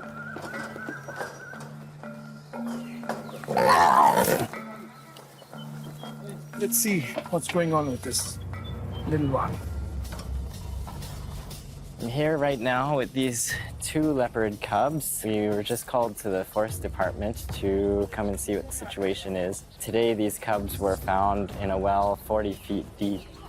We've got 1 male and 1 female. Seems very timid for a cub. Should be fighting back a lot more. Wildlife SOS leopard expert Dr. Ajay Deshmukh is examining the 3-month-old cubs. How are our vitals looking? It's a normal heart rate now. They're both quite weak. Look at the mucous membrane. Quite Already dehydrated. pale, dehydrated. Tacky. This one's got quite a bit of diarrhea. Quite a bit of severe diarrhea. They're in a bit of rough shape. It looks like definitely they've been without a mother for more than a day. There's two options we have. We need to get some fluids into them, and the location where the cubs were found is about 20 kilometers away. इसी cage में रखेंगे इनको रात को वहीं पे अगर mother आती है तो वो उनको देखेंगे रात भर देखेंगे. So Dr. Ajay's point is very valid. He suggests that we take these cubs, go to the well as night falls. If the mother's alive, she's going to come around. He feels we must not miss that opportunity. And if there is no hope that there's a mother, we just take them back. I just hope the mother's there. Not rehydrating them immediately is a risk they're prepared to take for the opportunity to get the cubs back with their mother. At this moment, we are going to put those cubs in our truck, go to the place, check the well out, look around for evidence. Let's secure this and push it all the way to that end. Do a stakeout there. Let's see how many hours it might take, maybe all night. Izzy, hop in.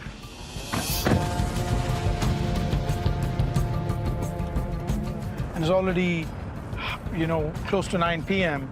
It's really important for us to get there as quick as possible. Every minute counts. A mother leopard teaches her cubs how to survive. She teaches them how to stalk, hunt, find prey, how to avoid human beings. And that learning is extremely important. And if that is not done, then the possibility of those cubs to be able to survive on their own becomes a problem. We might end up having to keep these animals in lifetime care. I don't want this case to end that way. I want them to live a life in the wild. Here goes everything we can for these cubs. So where is this well we're looking for? They said it was quite deep, yeah? 40 feet. Right here. Oh, there it is, okay. Yeah. Oh my. Wow. It's a dry well. Oh my goodness. That is much more than 40 feet. How did they survive that fall? I'm going to go and start asking around and see if we have hope in finding the mother. We're gonna basically lay a trap to get the cubs vocalizing, get their smell in the area, and potentially, if that's the case, Mom might come around and try and retrieve them. This man found the cubs by chance, by complete accident. So this gentleman was grazing his goats and he heard a little bit of a growling sound deep in the well. So he looked down and he found these two cubs right at the bottom of the well. He couldn't believe his eyes. The cubs were climbing all the way up to the top, but about 10 feet away, they were slipping back and falling all the way down. So he contacted the forest officers and they put a cage all the way to the bottom, put a chicken in it, and then the cubs walked into that cage and they pulled them up again. But the farmer has a disturbing update. वो माँ तो मर गई इसलिए आदमी देखो इधर का कबास आ रहा है उस टाइम जाके देखा तो मर गया सब. I think we got to the bottom of the story. Okay. So about 4 days ago, he got this big smell from a well further up. So he went in there and he found a female leopard who had fallen into the well and drowned. And she obviously couldn't scramble out. He's pretty sure that it's the mother. And she probably, if she was decomposed to that extent, it probably means she had been dead already for 3 or 4 days. Which means the cubs probably haven't eaten anything for 5 or 6 days rather than the 1 or 2 that we were thinking, which may further explain the story that's going on. I don't know if there's any point in us trying to do it, trying to call for the mother. It's looking very bleak now. I think there's no hope left at this stage. So maybe we should get cracking. With the mother leopard suspected to be dead, the race is on to get the cubs back to the leopard sanctuary and rehydrated. Any delays now, and they could die too. It's very sad. We have had situations where mother leopards have been killed, drowned, got hit by a car, and then the cubs were found, but there was no mother to reunite them back with. Such animals are very hard to release back in the wild because you can't train them with the lessons that the mother leopard would have trained them with. I just don't know. I feel really bad about it. You know, it just makes me really upset.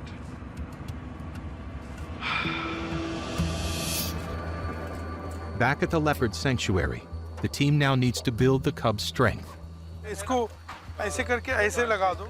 The first step is to get the cubs on an IV drip. आराम से, आराम से. It's almost 2 o'clock in the morning. We're just going to pull them out, get them up here, set up the IV fluids. It still looks pretty Pulse weak. the pulse. We lose a lot of animals to dehydration. We've got to do what we got to do. I hope they survive the night.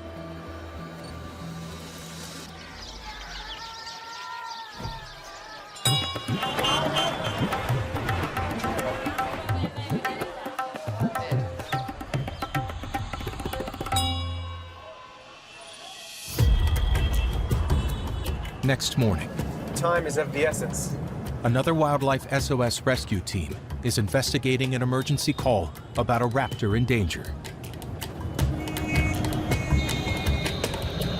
We get 10 to 15 bird calls every day, and it are sometimes entangled on the kite strings, electrocuted, dog bite. The bird has been discovered in the residential part of Agra. Like many cities in India, it's famous for its kite festivals. But the debris left behind can have a devastating impact on wildlife. After these big festivals, you can have hundreds of kites just tangled in the trees and the strings attached to the kites, just a real problem for birds. There it is. Oh my God. My God. It is so high. How long has the bird been up there? It was there in the morning when I... This morning? Yeah, this morning. Yeah. My wife was going for a walk, and then that's when she saw this. And then she told me she is a very big animal lover. So we should try to rescue her somehow. The kite strings are very thin and it is not noticeable for the birds, and they just get entangled during the flight and they hang on the tree whole day bleeding and die there. I can see some plastic stuck to his feet. Do you see any string, Baiju? I cannot. The sun's coming down hard. Birds don't deal with being hot. He has no sweat glands, can't sweat. The longer he's up there, the hotter and hotter he's getting, and that can be deadly. Definitely by the end of today, he'd be dead. We need to get him down. How are we gonna do that? I have no idea.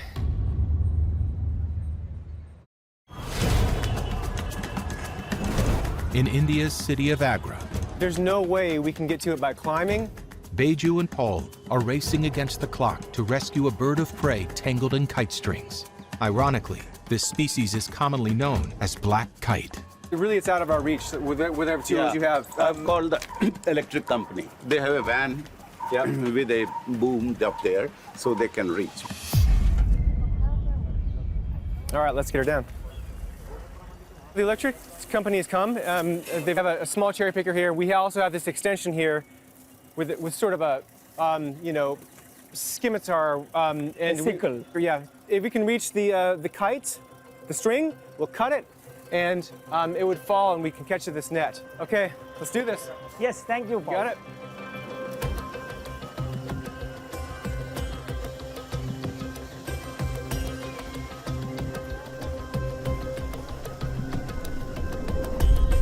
Are you the highest it goes? Yeah. Okay. It needs again another 20 feet high. You need another 20 feet? Yeah. Okay. So right now the sun's at this highest point, so every second counts right now. I think the next compound have some big bamboo. Oh, you see it? You see bamboo in the other yard? Yeah, in that. Okay, do you want to come down? I can. We're way too short, but while Baiju was way up there, he saw the neighbor's yard over the fence.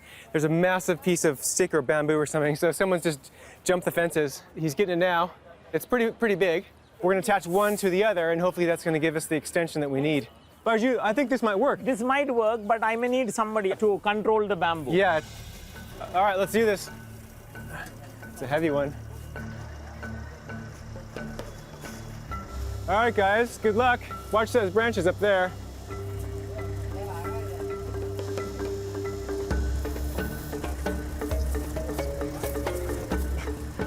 If this perch hits the ground, that might be game over for it. So we really need to be in the best position. नहीं ये नीचे करना पड़ेगा.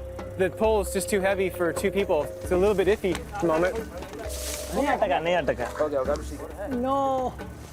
Now the bird's starting to fight a bit. He's getting a little stressed. अयो. नहीं. Yeah. पकड़ा. We don't want to damage him, hurt him in the process of bringing him down. There we go. Watch out for the knife if it falls. There we go. Okay, we got him. Okay, team. Let's go this way. Here we go.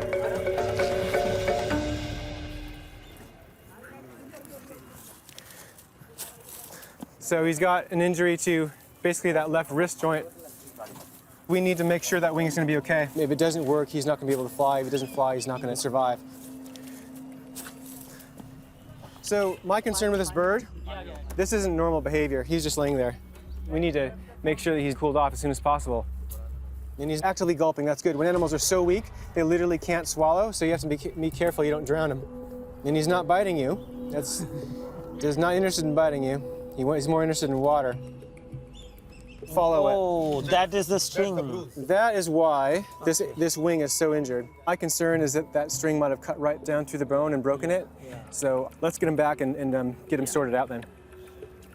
Yep, let's go. This is what the problem was. It's a quite strong fishing wire. You can't even see it from the sky. And if you can imagine, if it wraps around you like that, it's cutting off your blood supply and kills everything downstream. We exactly don't know what is his stress level now, so we need to get him to the hospital as soon as possible, get a complete diagnosis done, X-ray for the bone, and let's see. Let's hope for the best. My worry about him is that he's overheated, he's hyperthermic, and that wound to his left wrist is going to be something we can't fix.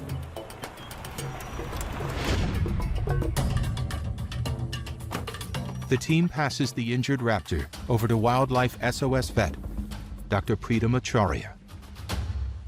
This is a kite, Preetam.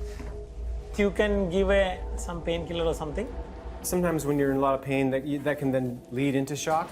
So you want to give pain relief before that happens, before it spills over into shock, which is much more dangerous. So to preempt that, we're going to give some pain relief, an injection into a muscle here. We need to go for the X-ray. Yeah, we don't know whether dislocation or fracture or something. So we'll get the bird inside then. It's not acting like a wild bird should. It's too quiet. I'd like it to see fighting a lot more. So I guess we're going to take advantage of, for when it's so quiet, to take a couple of quick X-rays to make sure there's nothing really urgent we need to do. Try to hold, below the cassette, All good? Sometimes you need to know answers quickly so you can make any sort of difficult decisions, but hopefully we don't have to make difficult decisions today. Back at the Wildlife SOS Leopard Sanctuary, the two cubs rescued from the well are stabilized and doing well.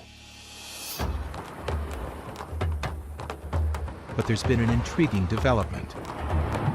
I received a call from some of the local villagers who said that there was a third cub that we missed. Ready? Hold on. Yeah. Gently.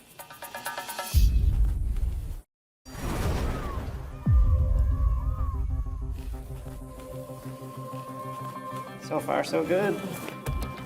Volunteer vet Dr. Izzy Herji is back at the well where the two leopard cubs miraculously survived a drop of more than 40 feet. A little more slack. He's investigating a worrying tip-off from villagers that a third cub may still be down there. Go on, more slack. Hey, are you okay? Not seeing anything so far. Okay, wait. Slowly. Hold on. Stop. All right, we can go down a little bit more. Okay, slack. Slow. There are some ledges and crevices that could definitely be legit where a leopard cub would be hiding. I'm down. It's just absolutely incredible that they've survived this huge drop. Checking all these little crevices. This one here could house quite a small baby leopard, but no signs that anything has been there. Luckily, there's no third one in here. Hopefully there was never a third one, but at least we can have confidence that we came down here and checked and no one was left behind. Okay, if it isn't here, probably a good idea for us to get you back up right away then. I was really worried that we do not miss a third cub. And we checked every bit of it, every crevice, every crack, every inch. There was not a single animal in that well. That's a huge relief. Good job! Thank you. With their minds at rest regarding the possible third cub, the team turns its attention to one of the other rescued leopards at the sanctuary. Here we have Angel. She was about 8 months old when she was rescued. When she came in, she was in such a bad shape. We didn't think she'd even survive. She'd been hit by a truck on the highway. I mean, literally 4 months ago, she was in such a mess. Let me show you a video of how she looked when she came in. You'd be shocked. You can see she can barely stand up. She was completely paralyzed. She couldn't even coordinate her movements. Her legs were all over the place. And we had to kind of walk her to give her exercise and get her used to bearing the weight on her feet. It's brilliant to see her so fit, so healthy. I mean, she's a perfect candidate for release now. Spending the first 8 months learning from her mother means that she can return to the wild. But before Angel can be released, she needs a final health check. We are prepping the sedation for Angel, and we need to get the blowpipe ready. Dr. Ajay is going to get the tranquilizer darts ready. Examining a wild big cat, even under sedation, still carries huge risks for Kartik and his team. It's a matter of life and death that Dr. Ajay gets the dose for that leopard critically accurate, because if the animal is not sedated enough, somebody could die, because the animal would come out in the middle of the procedure and could attack someone. And if he gets the dosage wrong and he puts in too much, then the animal could die. Yes, now it's ready now. With darting leopards, we've got to be very careful. We can only shoot a dart into the good muscle area of the shoulder or the thigh or the rump. So we have to distract her from a different direction so she can give us the right part of her anatomy that we can shoot at. Ready?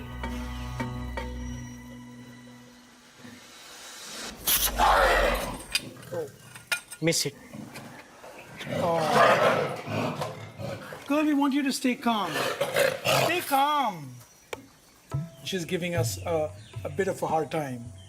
We're thinking, just to make sure that we have a little bit of extra accuracy, we might use the tranquilizer gun. Ready? Special.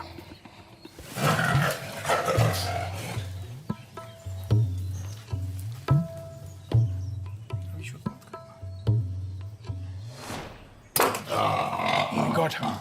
Excellent. 250. Once she's down, we get about 20 minutes of complete sedation. That's the time we will use to actually pull her out, do the complete measurement, do the blood check, put the microchip. But we only have 20 minutes, or we're going to have a leopard on the loose.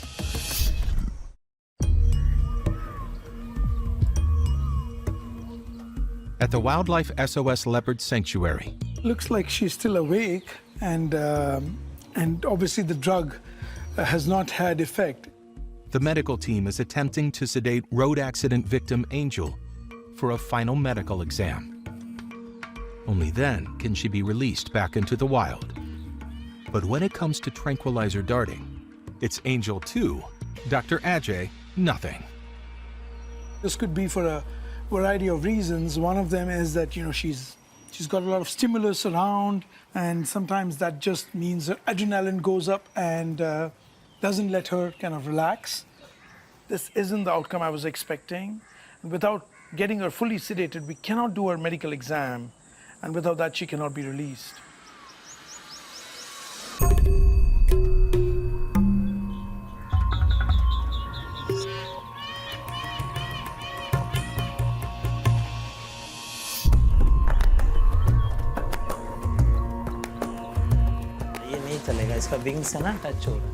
Wildlife SOS's Beiju and Paul are waiting on news on the raptor's condition.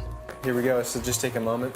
As he was rescued by a cherry picker, they've nicknamed him Cherry. But did being tangled in kite string break the bone in his wing? I need to take the second one. So now you can see this was the wing, and it's not fractured. Yeah, it's good news. It looks to be soft tissue injury only. That's the wrist joint there. If I kind of go out a bit. The bird's on his back here, and that's that left wrist joint, that wing there, where the problem was. I'm happy with this. It's good news. Yeah. Eat. Now I'm going to give you. Now you have to eat. Beiju, it's almost like he has this extra sense how an animal is thinking and feeling. Yeah, another one piece for you. Taste. Yes. Good boy. He goes that extra mile to put himself in their shoes. Oh, he's liking that. Yeah. Yeah. And that really helps him to be a good rescuer. You want a little water? To understand that animal, that's what my approach is towards all animals. I talk to them slowly and make them calm down, make them understand. Try a little water. So this is great. We've just gone from a situation where it was looking really dire for him. He's much more alert now. And now he's really keen to dig into a meal. So that's a really good sign. In a day or two, we can go and release in the same site. I was really worried because I thought he will not make it to our hospital for treatment. Now Cherry will be released in a couple of days. I'm feeling so happy.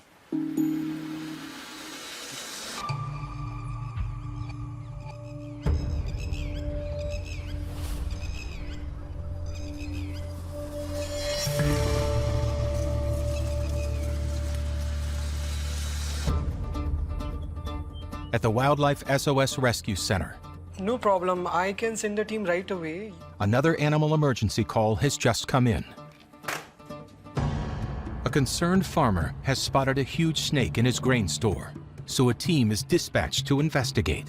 Farming is really important to the Indian economy, and where you have farms, you're going to have snakes because those farms attract rodents, and the snakes come to eat the rodents.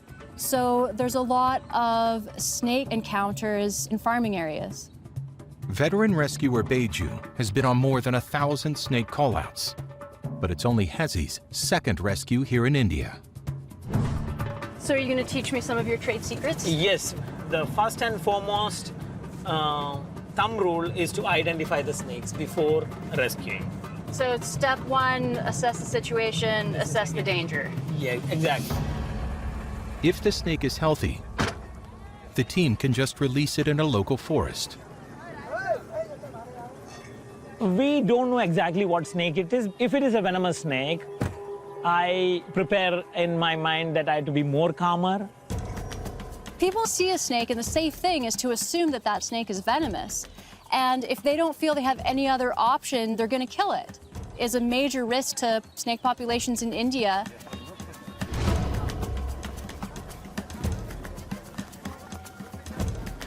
So first we will have to ask some people. Yeah, sure. आपने देखा है? We can make थोड़ा. There's just so many people here, and when the animal is visualized, things can get a little chaotic really quickly. Normally a snake rescue, it is not about snake. It is about controlling people. Crowd control is very, very difficult. So not sure how this is going to go.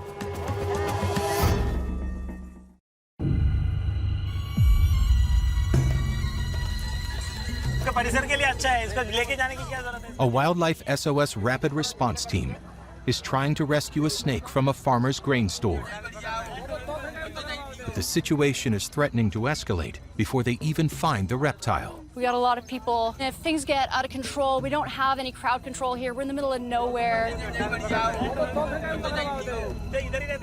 I'm scared of people rather than animal because anything can happen from the mob. We just really need to get in and get out before more people show up and we lose control of the situation. This is definitely an Indian rock python. When a python is under the hay or something, his nostril will be always up. Yeah. You can see that. It's careful. It can reach up to 20 feet in length. They hunt by constricting their prey. They wrap their body around the animal and squeeze to the point that they suffocate. People don't necessarily think about them biting, but I have seen python bites and they're pretty nasty.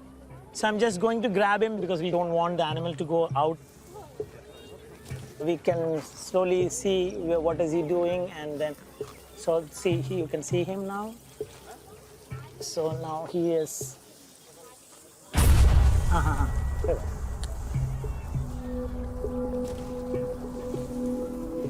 So now the head is that, so slowly we do this. The way it's contorting its body in response to being touched is very typical of a constrictor. Okay, you can slowly close the this thing.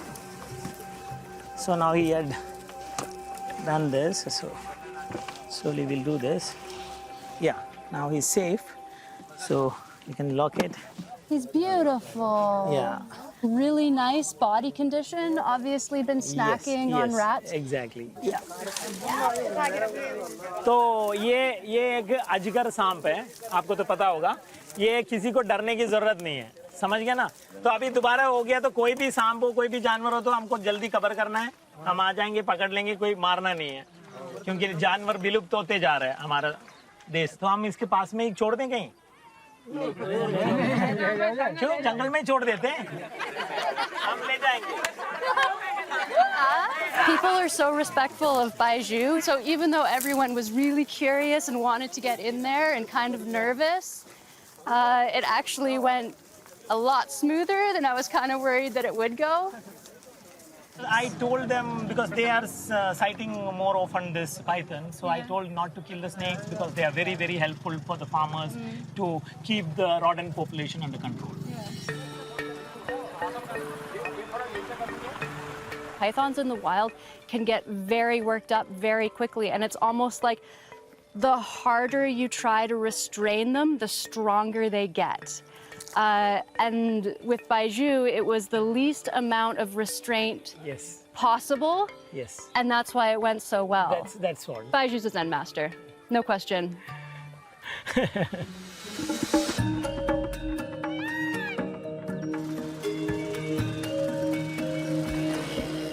Now that Raptor Cherry's wing is healed, Okay, Cherry. All right, sweetheart. he can be released in the same backyard in Agra where he was rescued. This is where he belongs. This is where he came from. If we were to put him somewhere else, other birds already there would attack him and he wouldn't have a chance. He needs to come back here to where his family is. Here we are again.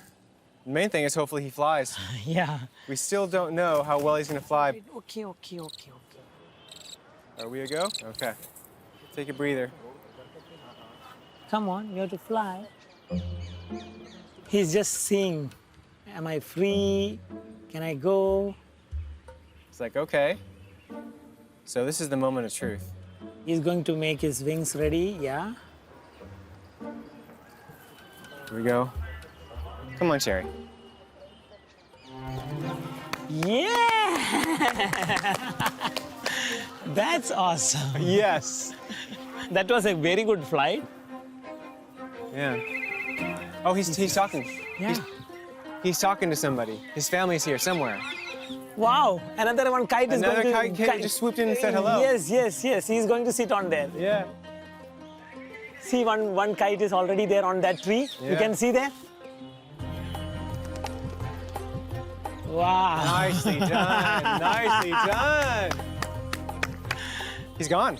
He flew off into the distance. I was so happy. Like, I'm so relieved to see him just really take flight like that. It means a lot. Some things cannot be expressed completely. That is what we can just feel. That's so satisfying and so happy moment it is.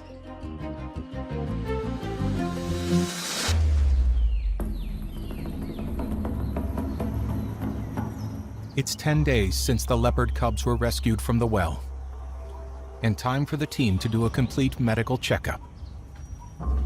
The cubs have been separated to make it easier to move them to the examination table. If they get a clean bill of health, they can be transferred into a bigger enclosure together. I'm not scared, but I'm just concerned that this little cub, she's a feisty little girl and she's very, very aggressive. So it's going to be a bit of a challenge. All right, girl. Oh.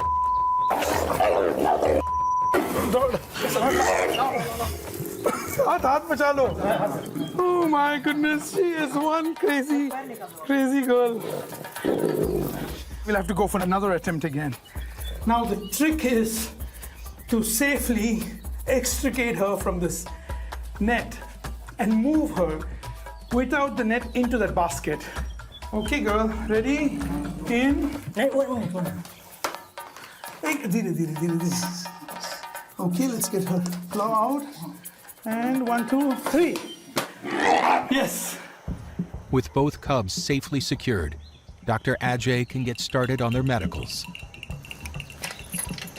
We need to get some blood, get a fecal sample to make sure the cub is doing okay. Are we ready? Do we have the net? Let's get the net. This next part of the operation is potentially the most dangerous part. I think we'll do the gentler one first, the male. All right, ready? Okay. Oh, all right. Okay, little boy, calm down.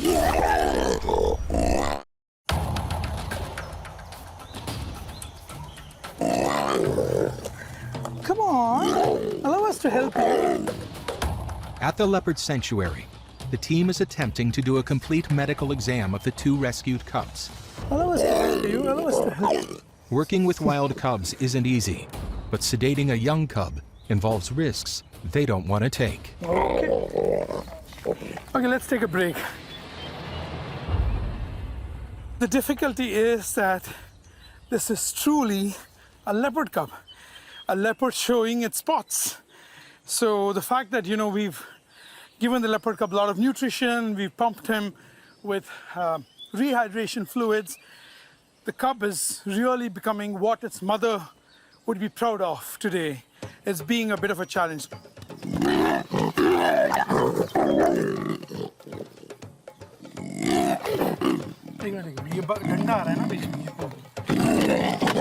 All right. Don't destroy that basket.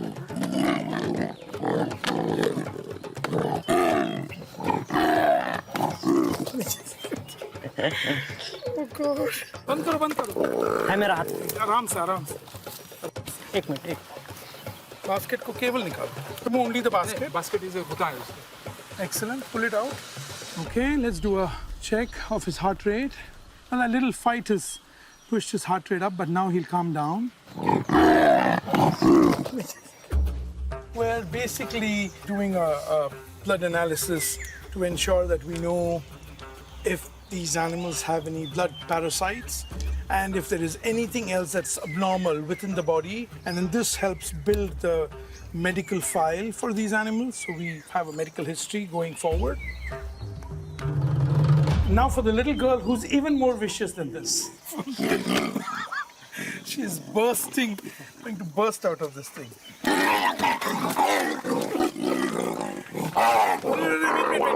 Wait. She'll calm down. Got it. Yeah. She's only small in size, but she's a dynamite in a small package. All right. His heart rate is normal. Excellent. Now we'll do a quick check of the paws to make sure the retractory mechanism is fully functional in every pad. Look at those coming out. Deadly talons. All are fine? Yes, all are fine. So this is quite a lot of good news. With a clean bill of health, the brother and sister cubs can be reunited in one enclosure. This is giving us an opportunity to see them walk around, crawl, prowl, run. That shows that there are no fractures. All limbs are moving perfectly. Locomotion is great. So we don't need to x-ray this animal now. Am I right, Dr. Ajay? Yes. No need of an x-ray? No need to. But at only 3 months old, Kartik must now make a difficult decision regarding their future. What I'd personally like is all of our enclosures empty at the rescue center and all these leopards back in the wild. But that's not always possible. Sometimes it's almost ironic where an older leopard, which has been hit by a car, could come in paralyzed, but has a better chance of being released back because she has the necessary age on her side, the skill set that she's already learned from her mother. But other leopard cubs that are of a smaller age, haven't had the chance to get training from their mother, then don't have a chance to get released. It's really cruel sometimes the way the world works, but that's the way it is. But they will have a nice large forested enclosure that they can explore in. They have each other for company, and they'll live a life as close as possible to a wild leopard's life. And that's a bright and safe future for them. At the other end of the sanctuary, there's a wilder ending for leopard Angel. She was 8 months old when she arrived injured, so had already learned survival skills from her mother. Now, after 4 months of rehab, she's ready to be released back into the wild. But only if Dr. Ajay is successful on his 3rd attempt to sedate Angel for her checkup. The first 2 attempts failed. Today, we've got to tranquilize her. We've got to pull her out, put the microchip in her so we can take her for the release.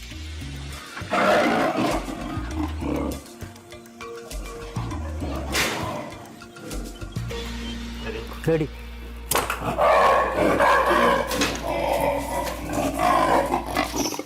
Excellent.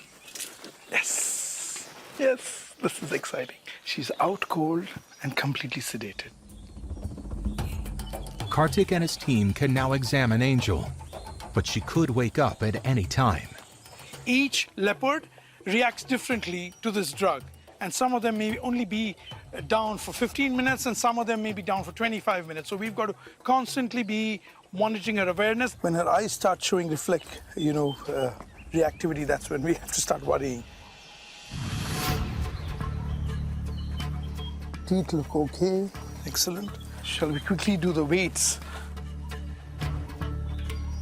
24 kilos, which is a great weight. She's in great shape. And it's the perfect weight for her to be released at this age. She is just right. All right, we'll take her back to the table, continue with the examination. Nose tip to tail base, 100 centimeters. All right. We need to get the microchip in and get her out of here as quickly as possible. Okay, no reaction. That's excellent. Microchip is done. We've got the leopard microchipped. Now, if she's ever caught in a trap or found injured somewhere, we can identify the animal and she is coming out. We need to really move fast. Guys, let's get going. She's coming out. Pick. Pick it up. Go. Angel can now begin the 35-mile journey to her release site.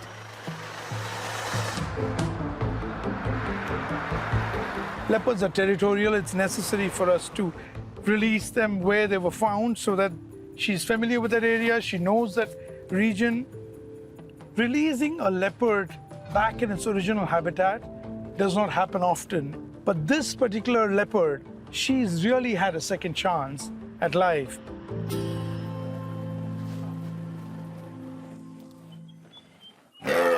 She's in great health and she is perfect. और थोड़ा चप्पल cut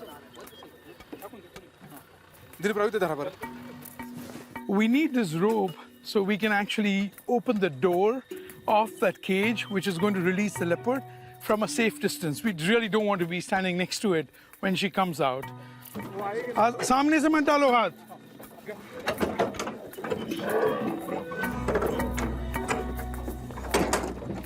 आगे करो गाड़ी. तुम्ही जा बसा आता गाडी. सगळे बसा गाडी हो आले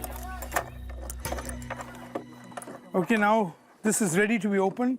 Everybody needs to get in a vehicle and be safe. To help ensure Angel's release goes safely to plan, Kartik's team has been joined by forest rangers in protective suits. Communication check. Dore? Okay, sir. Okay. Yes, 1 minute. Be ready. Ready? 1, 2, 3. Please pull the rope all the way to the end and hold it.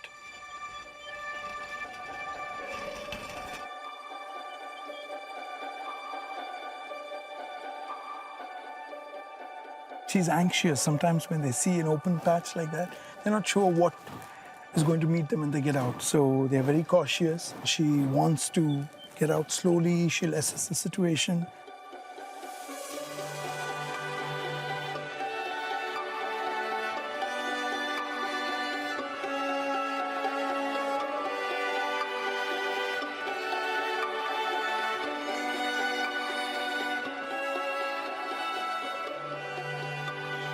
She's gone right past us. She went straight into the jungle.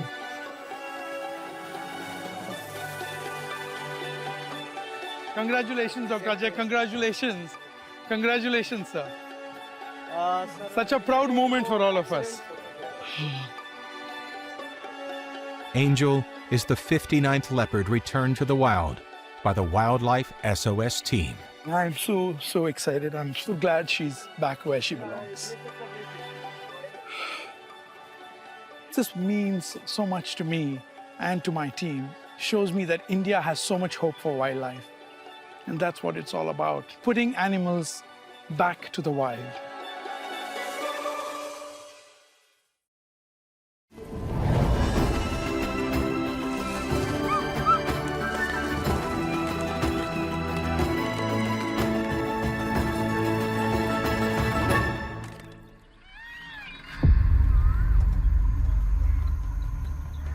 At the Wildlife SOS Rescue Center in Agra, an urgent call has come in. Where are you calling from? A monkey's been spotted dangerously close to a busy highway. A rescue team has been sent to investigate. We don't know much about it. The person didn't tell us his name or his location. That's weird. Yeah. When we hear there's a monkey lying at the side of the road, it's most probably the road accident. A monkey's not going to hang out in the ditch unless it's injured, but it could have moved on. I mean, I don't even know if it's still here. I'm just checking down here because a monkey hit by a car or something might like crawl under the undergrowth to get away from the road. If he's actually dying in here somewhere and we can't see him, it's kind of a stressful situation.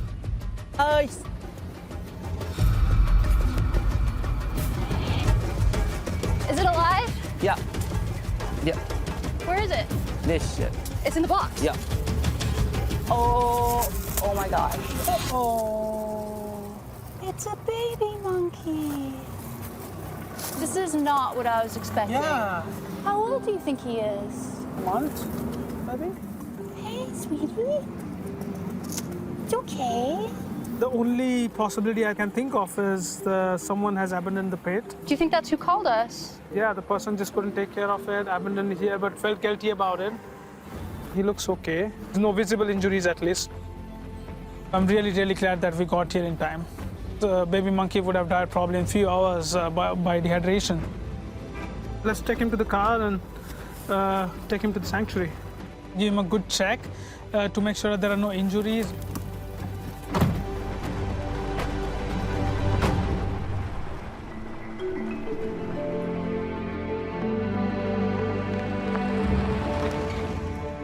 "1,000 miles south, at the Wildlife SOS Bear Rescue Center. Are you ready for the watermelon run? Kartik is about to feed the center's 76 rescued sloth bears. There's a Oh, we have a bear right there. and they know that this is the food truck. Okay, so they're come on, eagerly guys, move, awaiting. move. They're everywhere. These bears share their name with the unrelated tree sloth because of their huge claws. Long snouts help them hoover up termites. They also love eating fruit. I think one of the bears is trying to climb in. Oh, trying to get into the back of the truck. Do they do that often? They do. Many of these sloth bears were rescued from the illegal bear dancing trade. There was a massive problem in India. This nomadic tribe called the Kalandars had been dancing bears for hundreds of years. They had no other way of making a livelihood. They had no option. You can see on his muzzle some of the scars. Those are the scars that were left behind when they put the rope through their muzzle and make them dance on the streets. It was horrific. It was brutal. We had to do something about it. Sending all of the keepers to jail was not a solution, but finding them alternative livelihood was.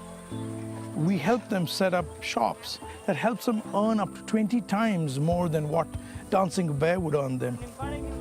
Now, we had all of these people willingly coming forward to surrender these bears.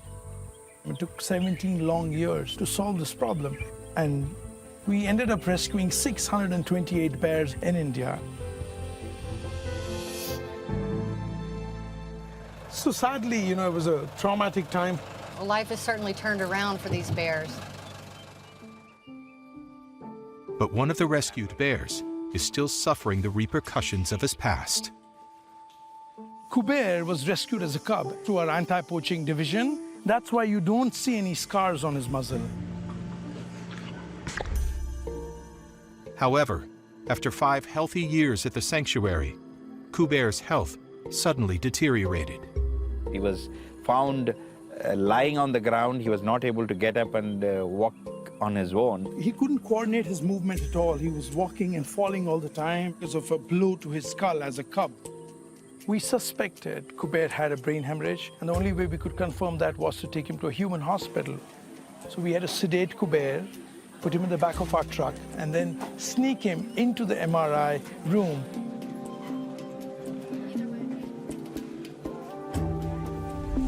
Once we got an MRI scan, our fears were confirmed. He did have a brain hemorrhage. Since then, the team has been pioneering a revolutionary treatment that could help restore Kuber's mobility. Give him laser therapy. Laser therapy? Yeah. Okay, and so do we do this here or outside? In the field. I think now we have a session where we're actually going to go out and provide him treatment. This is the laser machine, class 4. Yeah. And we're going to give him a laser therapy for different parts of his body. And it expedites the healing, and it regains all kind of neurological tissues and growth of the muscle. Kuber needs special care, and we will give him whatever is required to make sure he can heal. But these animals can be very, very powerful and dangerous. We've got to be really careful. Look at the way he smashes open that watermelon with big claws. It takes one swipe, and you can imagine that's what would happen to somebody's skull. He's around 100 kilo and unpredictable. It's time to go into the bear's den. We can make slow movements. Slow.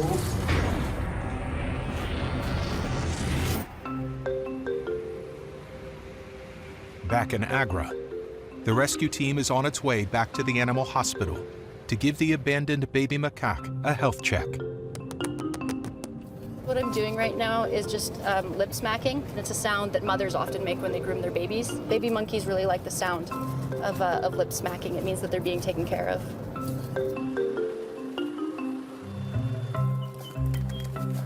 We are just checking the monkey overall. We are making sure that there are no injuries. Hey, how are you? Can you come out? There we go. Yeah. Clinging to the doll. Yeah, here you go. This little doll is what he came with, and he's using it as like a security blanket. Normally he'd be hanging on to his mom, so he's obviously got this thing to hang on to, and he's very attached to it. What's going on? Is he got teeth? Yeah, he has. You think he's teething? Yep, I think so. Oh, careful. It's okay. It's okay. The way they cut a seizure like that is a way that they tell their mommy, I'm upset, but it's not loud because that would alert predators. You okay? Can I see your hand? Thank you. Just checking his hands and legs for, hey. Checking for broken fingers. Yep. There are no injuries. Sounds very it's okay, good. it's okay. Usually when you get baby monkeys, they're quite dehydrated. I think we should get him some food. Yeah, because he keeps chewing on you. Yeah. We're gonna make up a bottle of human milk formula for him and see if he's willing to take the bottle. There we go. Baby monkeys that are used to their mother's milk can be very picky about what they drink. It's gotta be the exact right temperature, the exact right concentration. But he just took to that bottle right away. I think he was really hungry. I think he is done for now. There are no injuries. The bones look okay. The monkey is not dehydrated. So this baby monkey looks okay. We are fortunate to find him quick enough after the call. We have seen adult macaque females adopting the babies before at the sanctuary, and we have a lot of troops here. So hopefully this guy will be adopted by some adult female. That would be awesome.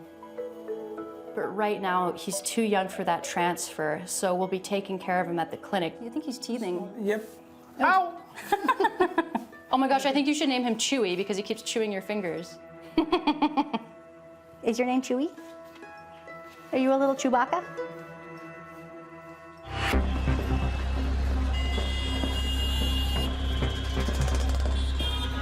At Wildlife SOS's Central Command, Hello, Wildlife SOS. All right, it's inside a room, the snake. the rapid response team is dispatched immediately. Baiju, we got a call. Let's go.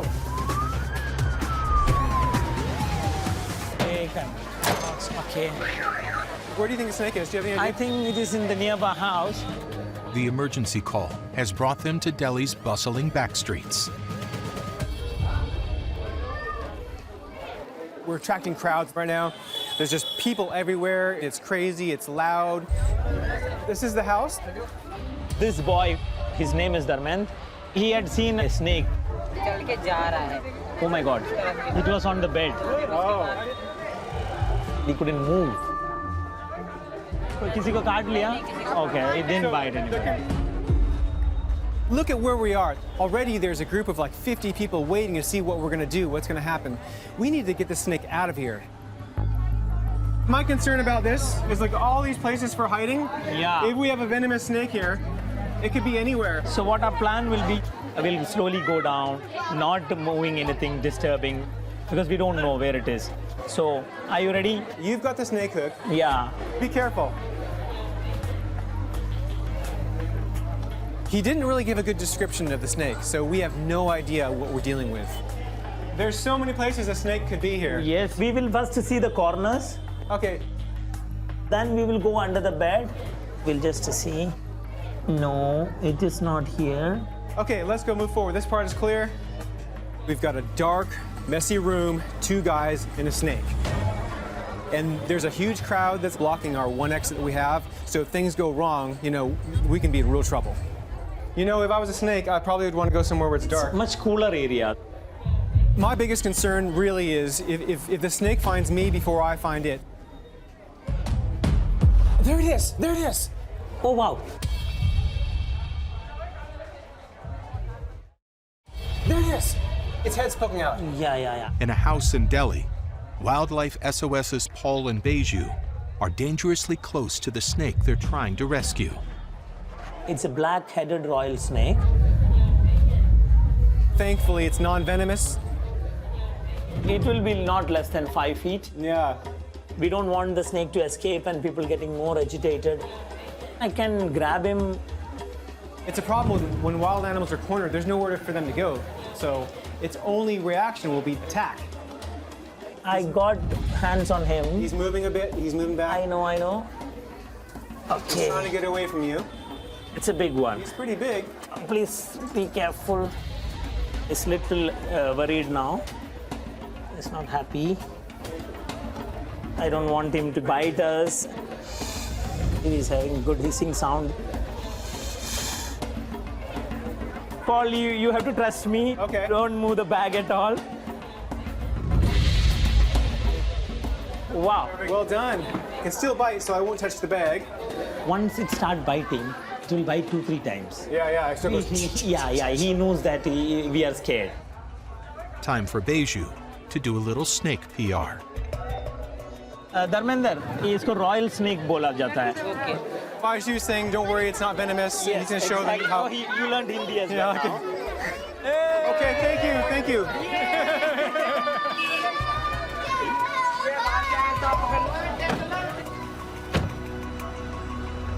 Beju and Paul will now release the royal snake back into the wild. In the south of India, the Wildlife SOS team is attempting laser treatment on a rescue bear who's struggling to walk. Let's get those gloves. The approach is really critical, making sure that everyone's calm and not alarming him. So Arun, our goal will be to start from which areas? Let us start from the neck area. Okay. And then come down to the thigh region, both the hind legs. He'll allow it? He will allow it. Hopefully, we'll still have these hands left. Absolutely. Excellent. Okay, let's get into it.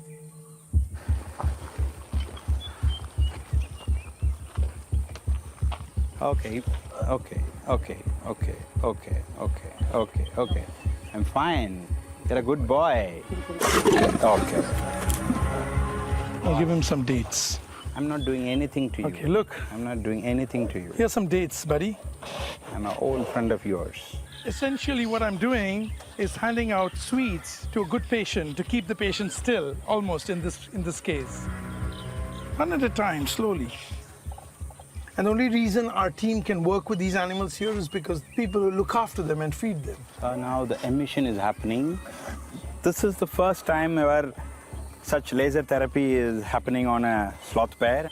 Is it working well? Yeah, it's working well. It works in quite a miraculous way. These laser rays increases the metabolism of the cells. That really helps expedite the healing of the tissues and the muscles. And it's going to help him heal much, much faster. And also laser gives a kind of soothing emotion. It even takes the animal into a kind of sleep. These are dangerous situations, but you feel the trust that this bear has in our team. It's amazing, it's unbelievable. Good boy. I think he's willing to tolerate the attention because it comes with so many delicious snacks. Those dates are a lifesaver. They really keep him focused. I think Kuber has been doing great progress. The next stage for Kuber's treatment is do his annual checkup. And I hope this treatment that we're giving him, it's going to help him be a normal bear again. I think we can close this session. I think he's had enough dates for one day.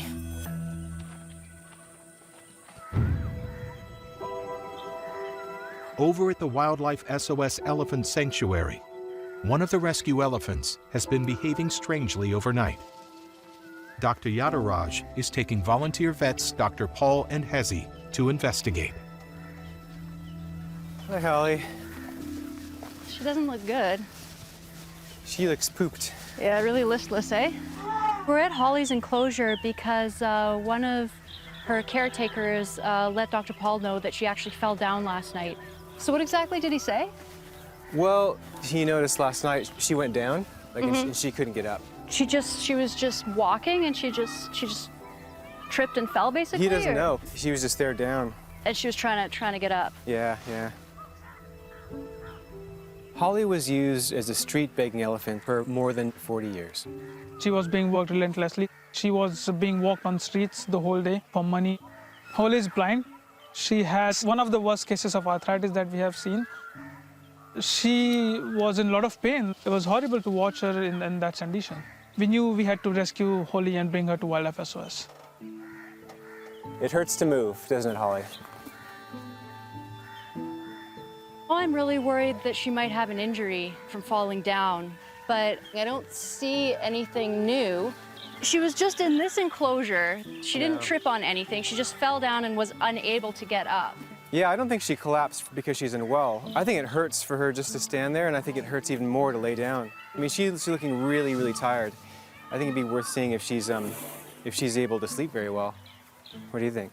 Yeah, we should come back tonight and see if she's sleeping like the other elephants, because another fall now could be the end of her.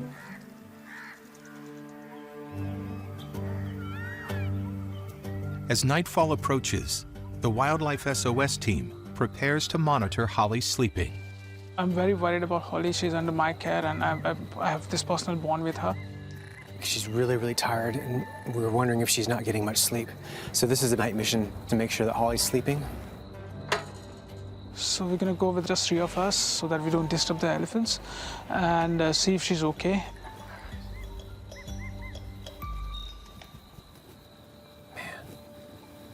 Mosquitoes are bad.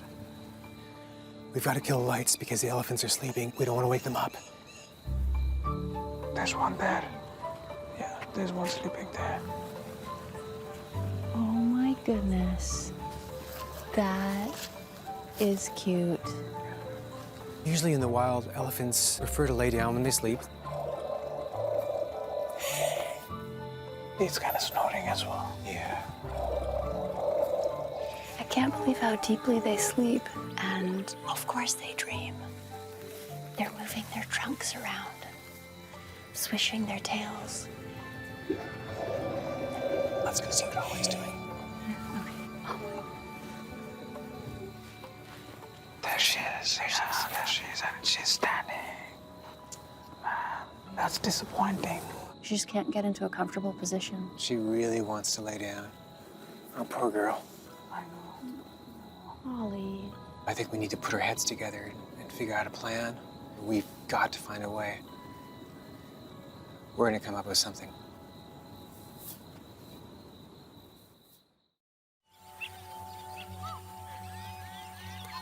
At Wildlife SOS's Elephant Sanctuary, Holly's arthritis has led to a dangerous case of insomnia. Holly really struggles with the idea of laying down to sleep. The reasons are both physical and psychological. Physically, she is crippled. I mean, her joints are so arthritic. It's hard to bend them, it's hard to get up, and when she's down, potentially one day will be impossible to get back up, and she knows that. Today we're gonna find a solution to this so that she can lie down and get some sleep. Good girl, Holly. You're all right. She's really looking unwell. She's exhausted. Holly is completely blind, so she uses her trunk like the cane of a blind person, so she uses it to feel everything. She hears me over here. They've got a good sense of hearing, but she might kind of reach out just to sort of see me with her trunk. I'm still right here. I'd really like to find a way to make her bed so she can have a good night's sleep.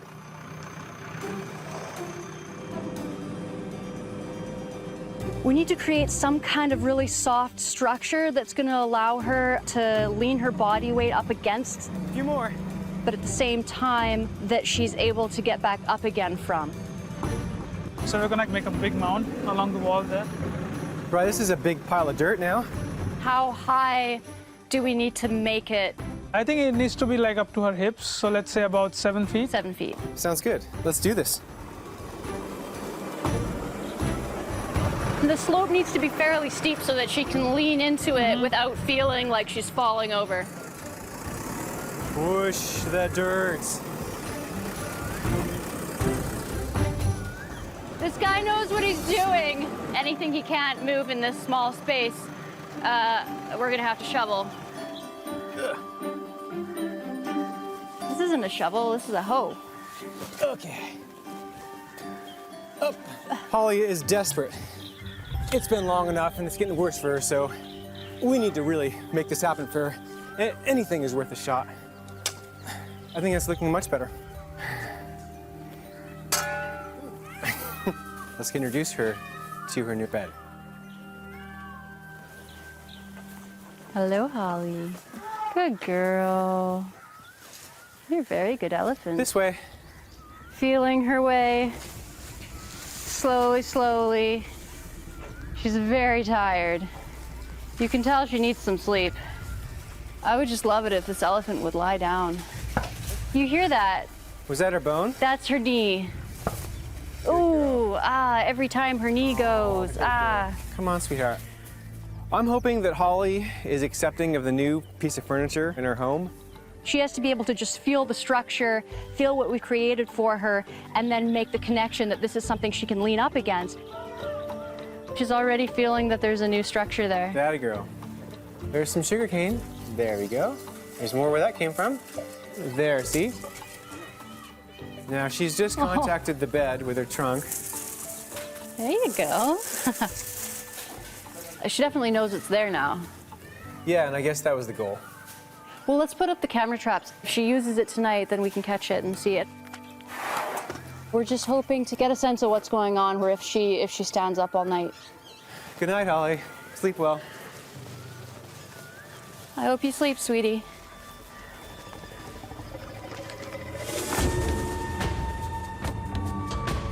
"1,000 miles south, at the Wildlife SOS Bear Rescue Center, Are you guys ready? Are you all positioned? the team is preparing a sedative dart for Kuber. So the plan, Arun, is now to dart Kuber, Dart Kuber and then we move him to the hospital. We're doing this medical checkup today because we've been giving him a lot of treatment. We've got to see what progress that has made. This is the only way the team can find out if the groundbreaking laser therapy is improving Kuber's mobility. Excellent. Great shot. Success. good. You're a good shot, Arun. Thank you. There, he's going down. You can see him. Okay, that's The drug is beginning to take effect. Oh. That's great. Oof. Okay, let's go down and get him out of there. Yes. We're just tying his mouth because he's still showing a little bit of reflex, which means he could turn around and actually take a nip. 1, 2. Okay, Very stepping up. gently. But while transporting him to the hospital, You'll have to put some water on him. Oh my God, he's heated up. Yes. the anesthetic causes Kuber's body temperature to rise. He's hot, and we have to put some water on him and cool him down. He's already got a neurological issue. The heart will pump more blood, and it might go into his brain, and it could cause more damage. If he overheats, he could die.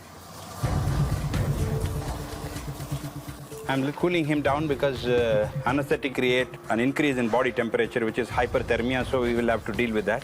Otherwise, his brain will get pressure from heart. So we are just maintaining his body temperature to make him calm down, and his circulation and internal organ will stay quiet. His temperature is now normal status. He's fine, and I'm happy. So we are ready. We can move him. Move him inside. Okay, 1, 2, 3. Good boy. We are moving him straight into the X-ray room. Now that we've given him the laser therapy, we need to see if that treatment is actually working. Are you in position? Yes, sir. Excellent. We also will give him a body X-ray to check him for other issues. Everything that's required, do a complete screening. Nitin, ready? Yes, sir, ready. 1 minute. MA 16.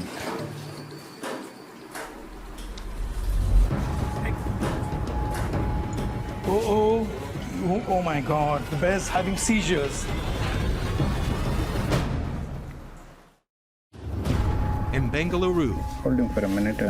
Kuber the sloth bear is suffering another adverse reaction to the anesthetic. So the ketamine-based convulsion, we need to immediately tackle it with the help of an anti-seizure or anti-convulsion therapy. Nitin, diazepam. Okay. Given? Given it? Yes. Yeah. Okay. Okay, Kuber. Wow, that drug really helped. Dr. Arun gave him a dose of diazepam that immediately helped him recover from that seizure. He has calmed down and he is comfortable now. Thank you, sir.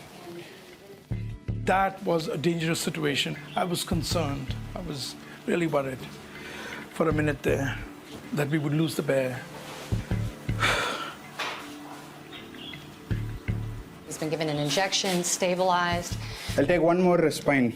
Yes, sir. But we'd like to go ahead and get through the x-rays and get him up on the table and get him back on the right track. Straight up. Ready to move the bear? Yes, sir. Excellent. Keep moving, keep moving, keep moving. Yes. Okay. With Kuber stable, Dr. Arun starts the neurological evaluation to establish whether the laser therapy is improving the bear's mobility. We have been giving this bear a lot of special treatment, and we have to see if that treatment is actually working. So Dr. Arun is going to do a mobility check to actually see if it's having impact. I'm going to check his all muscle builds so that we can at least find out, do we need to do any corrections in his laser therapy? Do we need to change our pattern of treatment? What are you finding? Mobility is fine. The treatment what we are giving is progressing in his muscle growth. Automatically that will enhance the neurological parameters also. So that way he will have a better mobility. I'm really happy that the laser is really giving him a kind of comfort. Laser therapy has actually had its results. Exactly. So I'm really happy with this. This bear is benefiting from the treatment. It's a great celebratory moment for us. This is the first ever time that this kind of treatment has been used on a wild animal like a sloth bear. We can now share this knowledge and this kind of therapy to treat other animals around the world.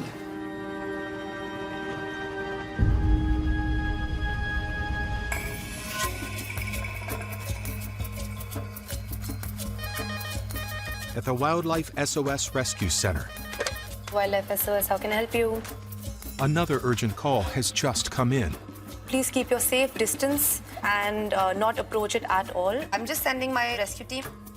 A distressed Nilgai antelope has entered a local village and must be removed before anyone gets hurt.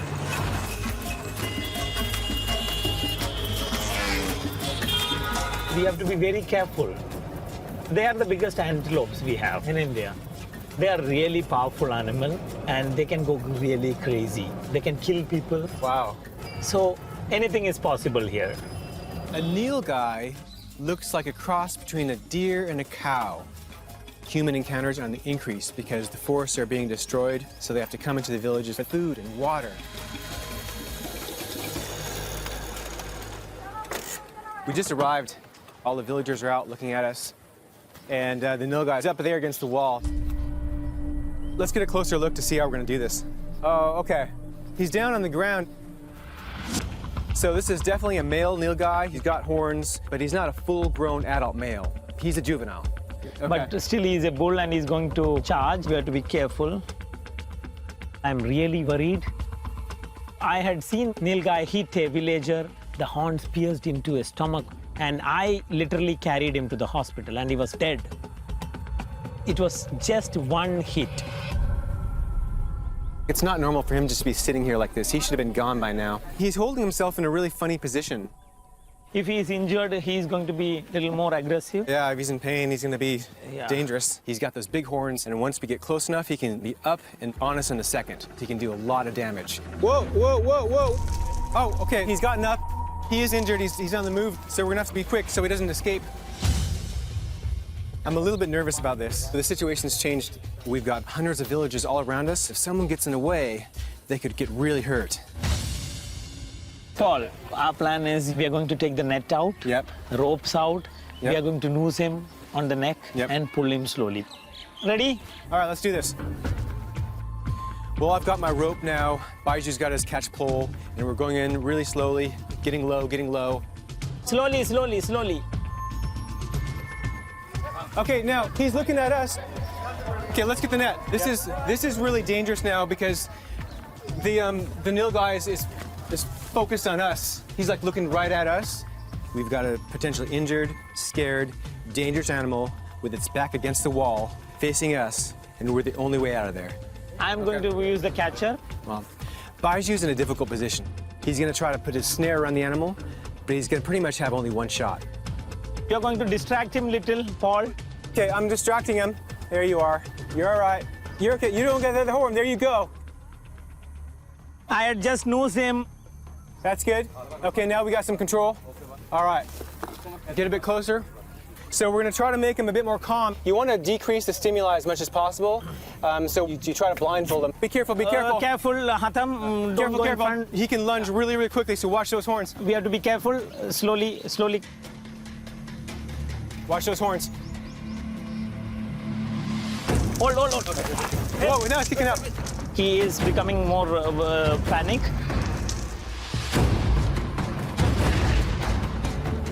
Oh, okay, now he's gone down. Yeah.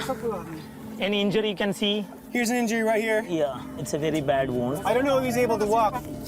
I am controlling his horn now. We have to be really careful not let our guard down because he can go into fight mode at any moment. These horns could do life-changing damage.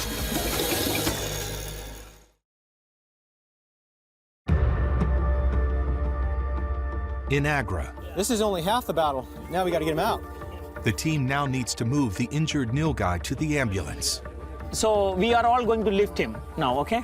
Okay, lift him. Let's go. Yes.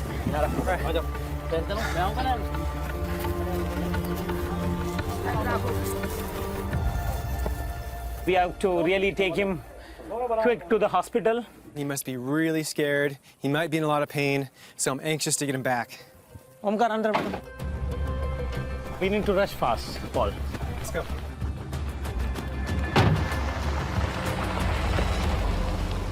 That was good. That was good teamwork. Yes. I can't wait to get him back and have a proper assessment. Yes.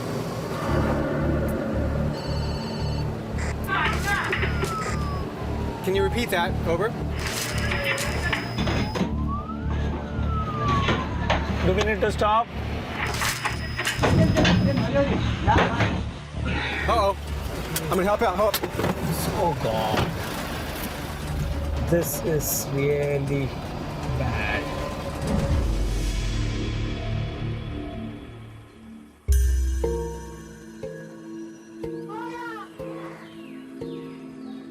Back at the elephant sanctuary, I just got the camera traps from Holly's enclosure. We're hoping that she used her sand bed.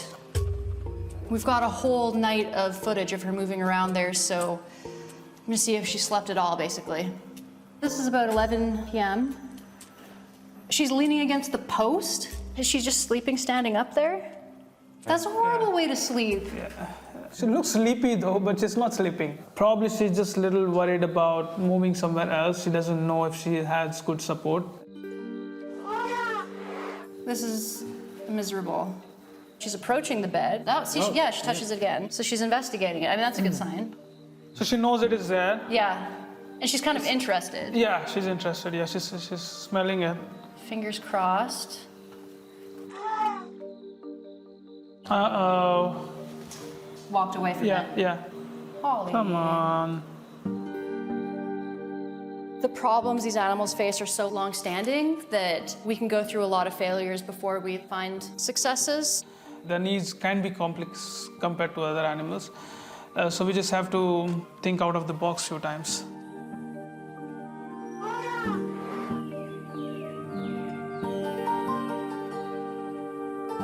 Holly is exhausted.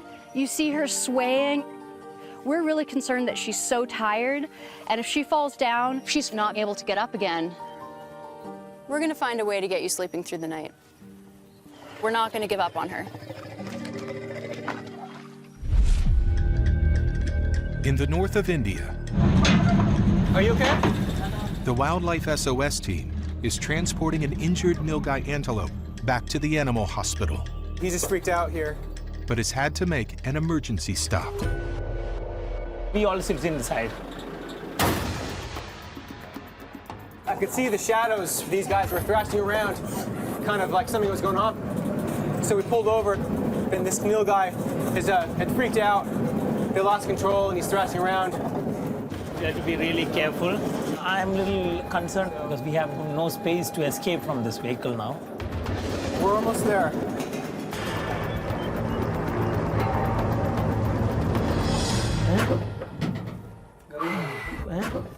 Hi, Paul. Hi. Yeah, this one's in bad shape. Yeah. There's an obvious laceration injury to the inside of his right hind leg. Okay, here I can see, yeah. But there might be a lot more to it than that. Something's not quite right with the way he's holding it. It needs an x-ray of his right upper arm. It can really be one of two things, a dislocation or even worse, a break.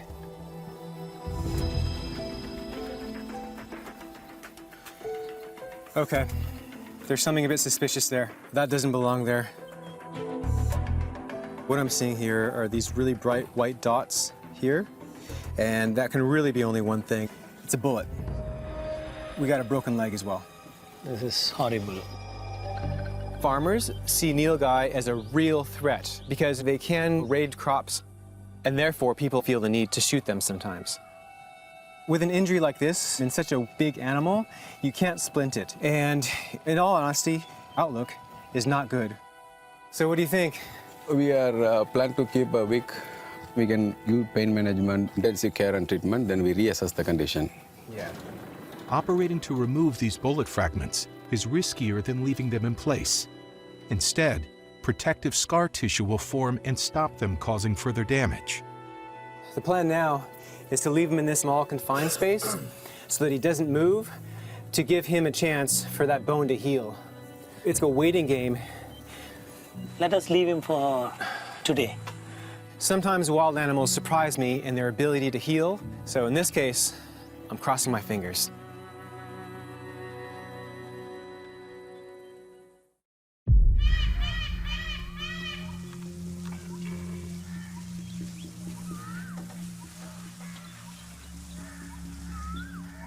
Paul and Beju are checking on the rescued nilgai antelope that has been shot in the leg. Beju and I have just walked up here to check on the nilgai, and unfortunately, he's passed away overnight.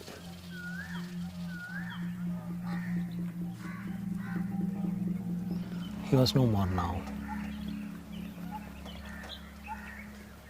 He couldn't survive.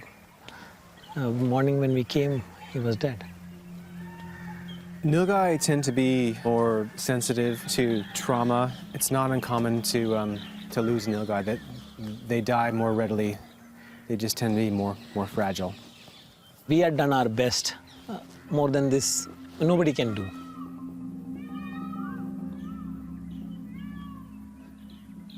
I feel bad that we couldn't do anything for her.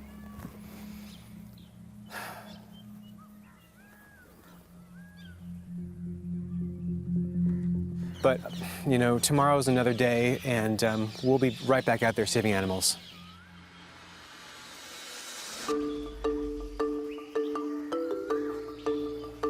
South in Bengaluru, Kartik and Reed are checking up on their patient, Kuber, the sloth bear. I want to see Kuber cracking down termite mounds, climbing trees. We're painting the honey onto the rocks as well as the tree branches. They smell it, but then kind of have to find it, so it really gets their minds going and engages them. There's a lot of truth to bears and honey. Yeah, they're inseparable in a way. Once he gets on the honey trail, then he's going to know, okay, we've got to go up. He's going to go for the watermelon. He is not going to give up. Look at how high he's climbed.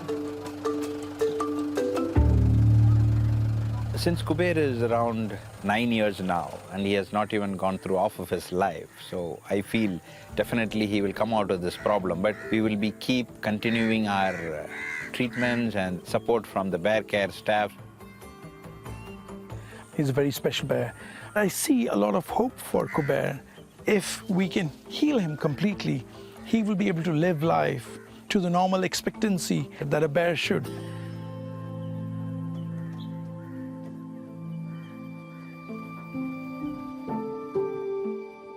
Back in Agra, Hezi and Dr. Yadaraj are out on their rounds when they get a message to return to the elephant house. We're headed down to Holly's enclosure. The mahouts have tipped us off that there's something there that they say we're going to want to see.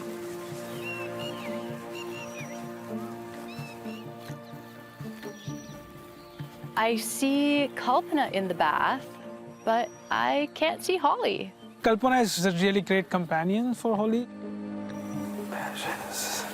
Just lying on the pool. Oh my God, she's completely underwater. That's amazing.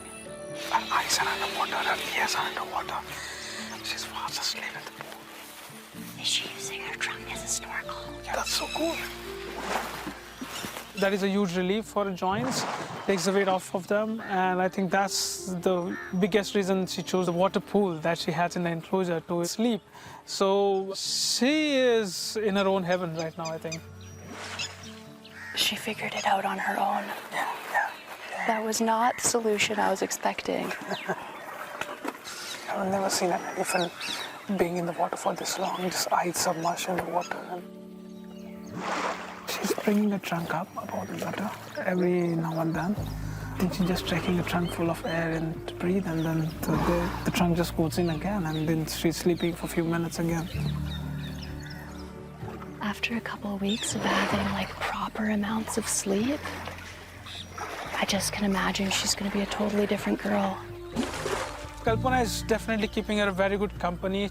Always sleeping, Kalpana is just standing there, making sure that she's not getting disturbed.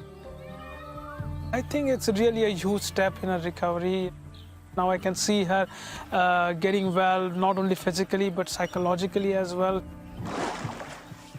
She's actually relaxed enough that she's finally falling asleep. That is amazing.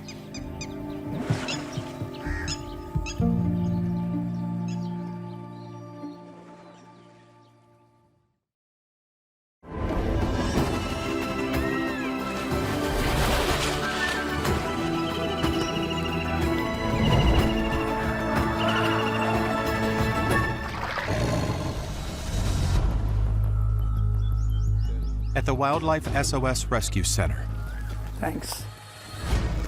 one of India's most iconic animals is giving the team cause for concern. All right, let's go check what he's up to. Jaura, a Royal Bengal tiger. Oh, he can't take weight on his right paw. See, it's very visible, isn't it? That's causing him a lot of trouble. Oh, poor guy. Jaura came to us as a result of being trapped in a poacher's snare. The forestry department found him and brought him to us. He tried to bite through that metal jaw trap that had clamped onto his feet.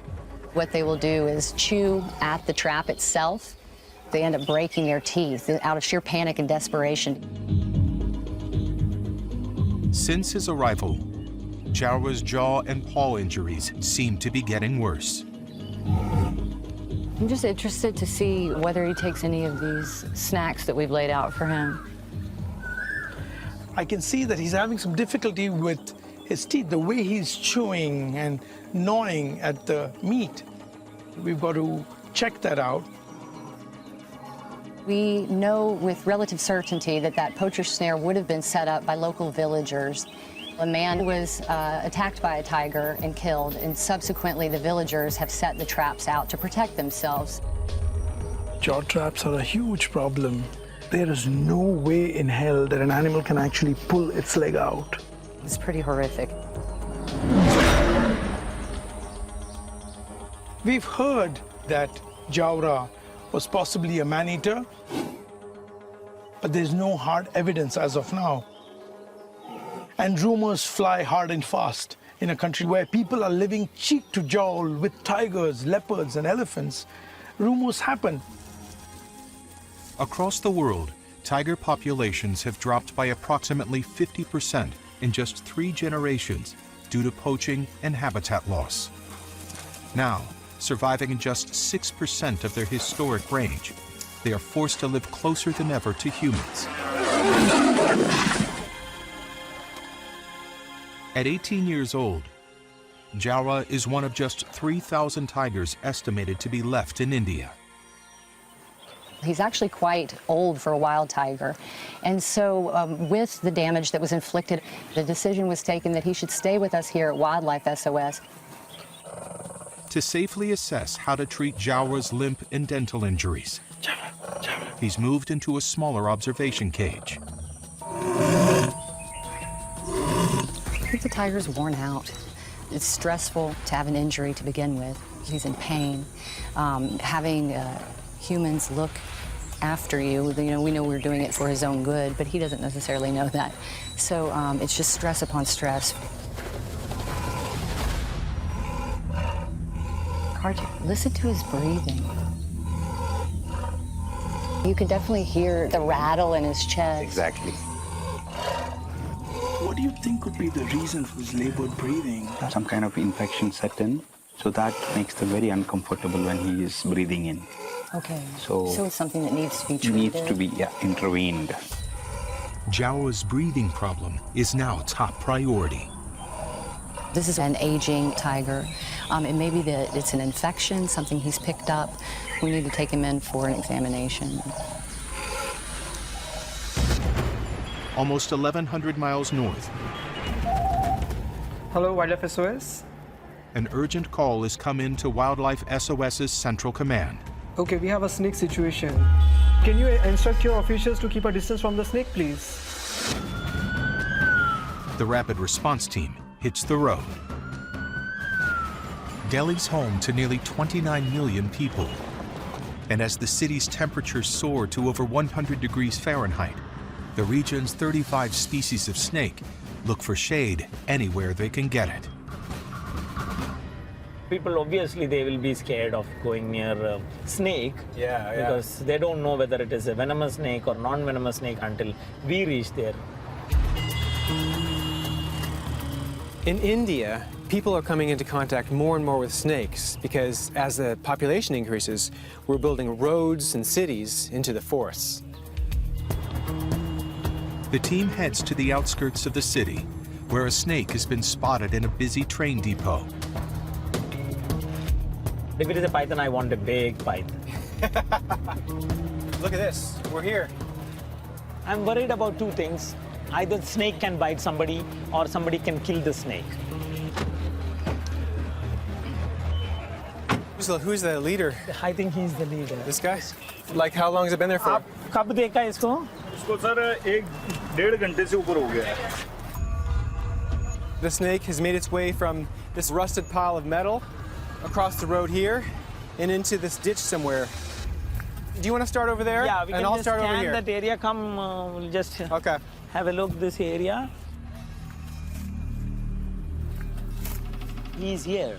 It's a python.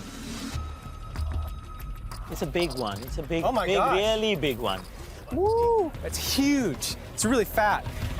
It will not be less than 8 feet. We have 3 types of python in India: Burmese python, Indian rock python, and reticulated python. Being a cold-blooded animal, pythons can't really regulate their body temperature, so they need to seek out that warm or cold place to get warmer or colder. It's seeking refuge. It's a hot, sunny day, so it's just trying to find safety. I can't see his head or anything. Yeah. Can we get to the GoPro? We can see his body. We need to find out where its head is, because that's the dangerous part. I'm not putting my head or my hands down there, so we're going to put this camera down there and get a bit closer. Yeah, please. Slowly. Don't make the snake move from that place. Oh, I cannot see the head still.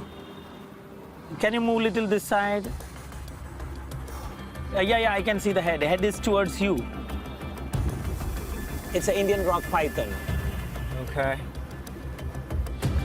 It's too big for one man. I mean, that could take one man down.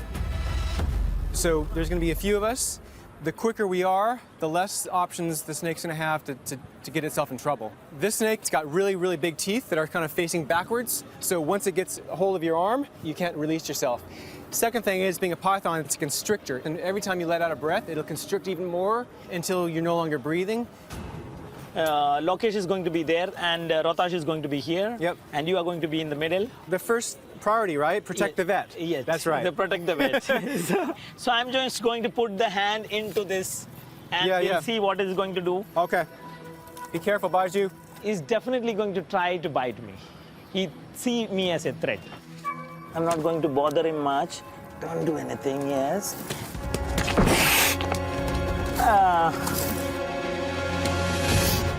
You can come here, Lokesh, because I want some help from people. Yeah. He's going to, yeah. That's a little. Okay, we don't want to. do that. We want to make him a little calm, so we can just put him slowly in that.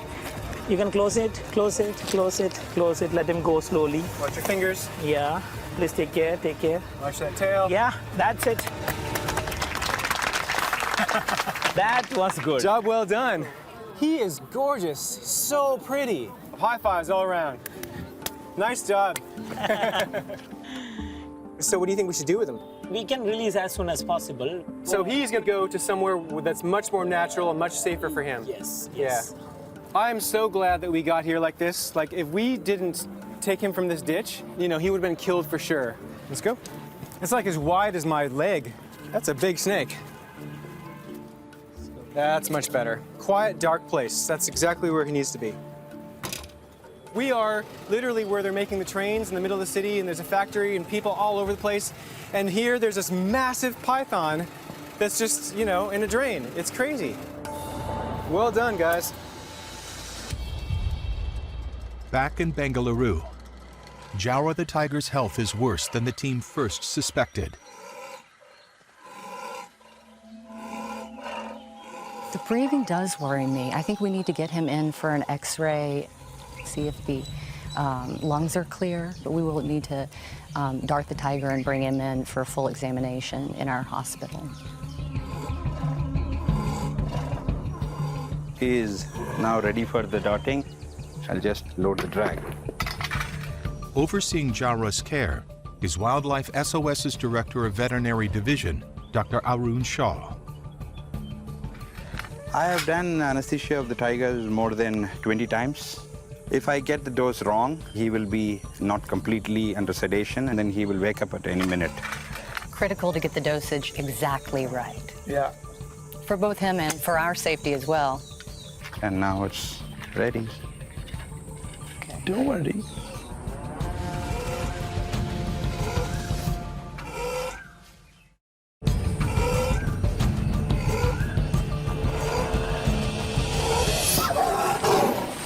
Okay, relax, relax, relax, relax. Good boy. It's okay. Good boy. It's okay. Yeah, we got the dot in now.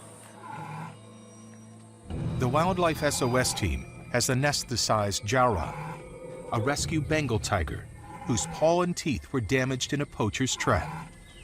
Relax. Now, an additional problem with his breathing forces an emergency examination in the sanctuary's hospital. We are watching in case he has any reactions, because cats are very sensitive to drugs. They can have seizures, and they can start frothing at the mouth. They can start choking on their own saliva. How long a window does this dosage of anesthesia buy us? 20 minutes. Okay, 20 minutes to get him into the operating Correct. theater. To get him out, put him on the stretcher, move him to our X-ray, put him on the table, and get him on gas. Okay. So I would like to check his reflexes now. Yeah, let's check his reflexes. Are you watching his eyes? Yes. Eyelids moving, whiskers moving?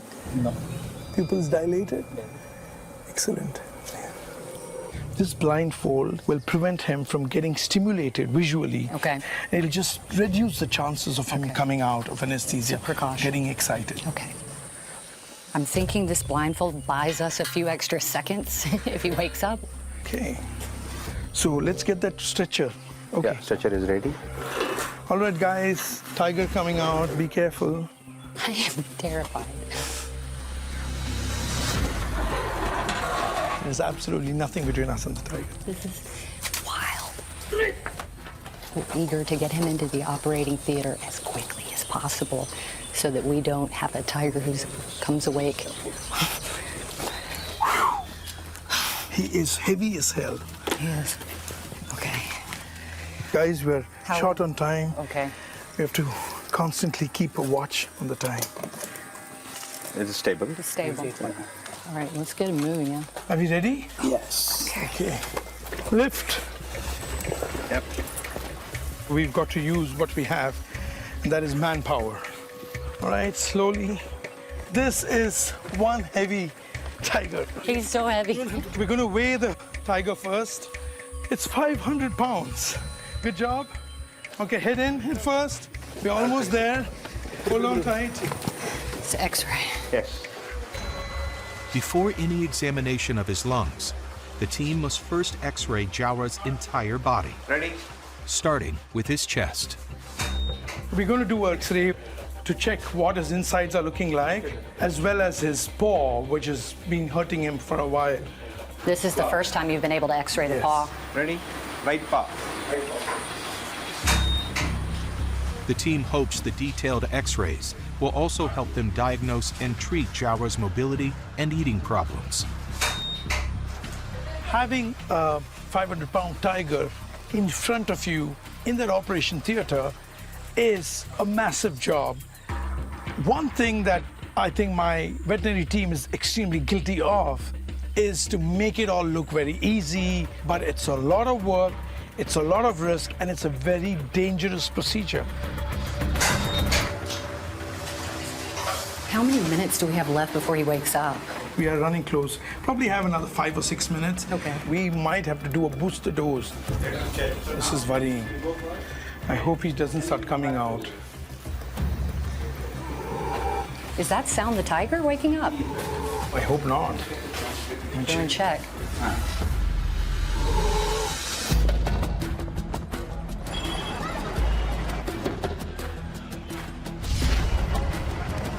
Let's go. Before releasing the train depot python, All right. Is it heavy? Yeah, he is heavy. the team pit stops at Wildlife SOS's Rapid Response Unit in Delhi. All right, girl. She's been out in the city. She's been found by workers in an industrial site. She could have injuries, you know, that we can't see. I'd like to get her out and have a proper vet check now that we're no longer rushed. Yeah, we'll just have a look. It is not good to release a snake in the wild if it carries some external parasites. So it's very, very necessary to have a vet check.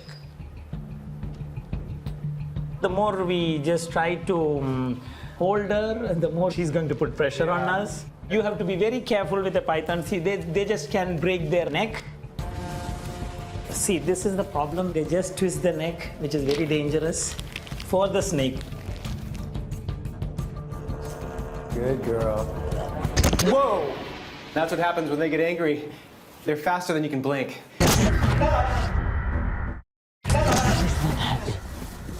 She's not happy.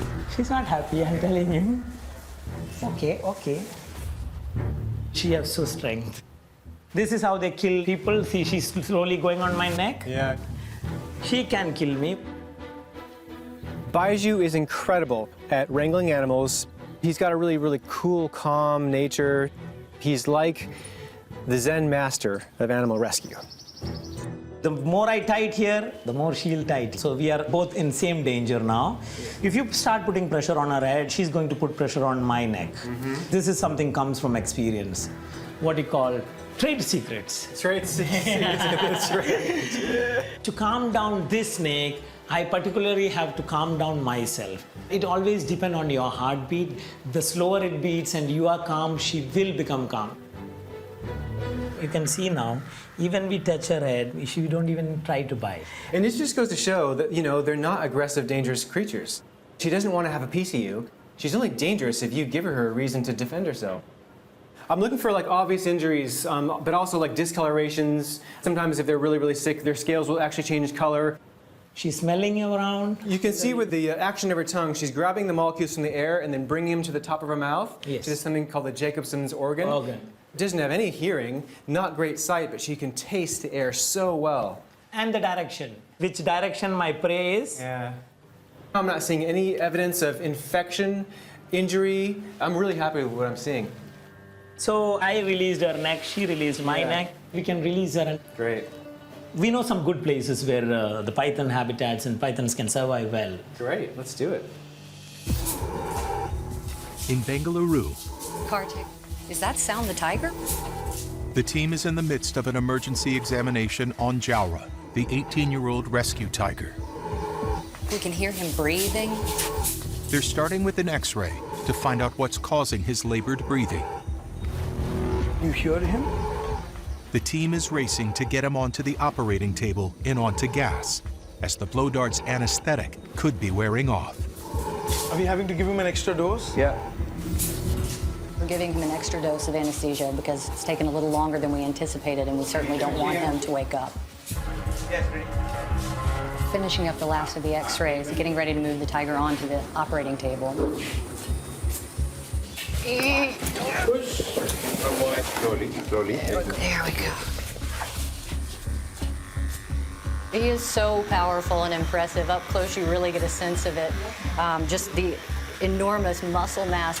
It's amazing. Everything about him is impossibly heavy. Look at that paw. It's the size of a dinner plate. On the operating table, Dr. Arun can further investigate the cause of Jawra's breathing problems. Till now, Jawra tiger is under injectable anesthesia. So we are now going to run with a gas anesthetic. And we don't need to bother about his safety on the table. Yeah, now the tube is inside his trachea. We just want to see his windpipe, whether he is having any kind of obstruction. This bronchoscope will give us visibility of the entire tract. It's like underwater exploration, isn't it?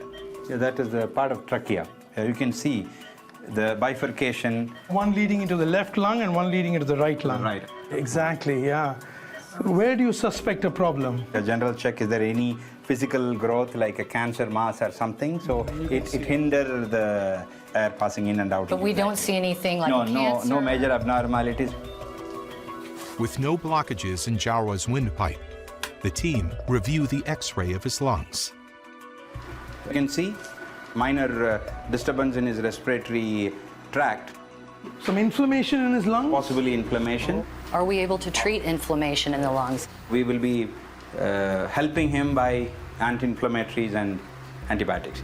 Okay. Well, I'm glad to hear it's not something more serious. He is over 18 years, which is almost 70 years of human age. So he's really into his geriatric position. We're talking about a grandpa, actually. He's in bonus years, if you will. Are we happy with his vitals? His temperature is dropping. Sometimes come down just a little. Oh, his temperature's just dropped. He's come down from 97.7 to 97.5. It's so hot in here and humid, and the fact that his temperature is going down is a worry. His temperature is still dropping. After anesthesia, the drug sometimes creates the body temperature goes down. If the body temperature goes down, then the heart function will get disturbed and the brain will get damaged. We need to warm him up a little bit, I think. A little bit. We can just give him some infrared. We need to use some infrared heating to bring the temperature back to normal again. You could lose the tiger, he could die. We've got to make sure he stays safe and alive. How are his vitals doing? It's okay. His temperature's good. He's stable, right? Vitals are stable, yeah. Oh, thank God. What a relief.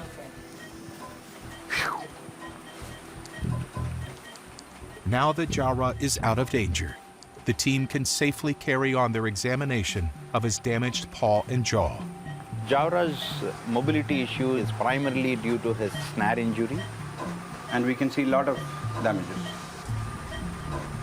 There is one digit missing. He could have self-bitten his own fingers, so that could be the reason that he was not able to take the weight on that particular leg.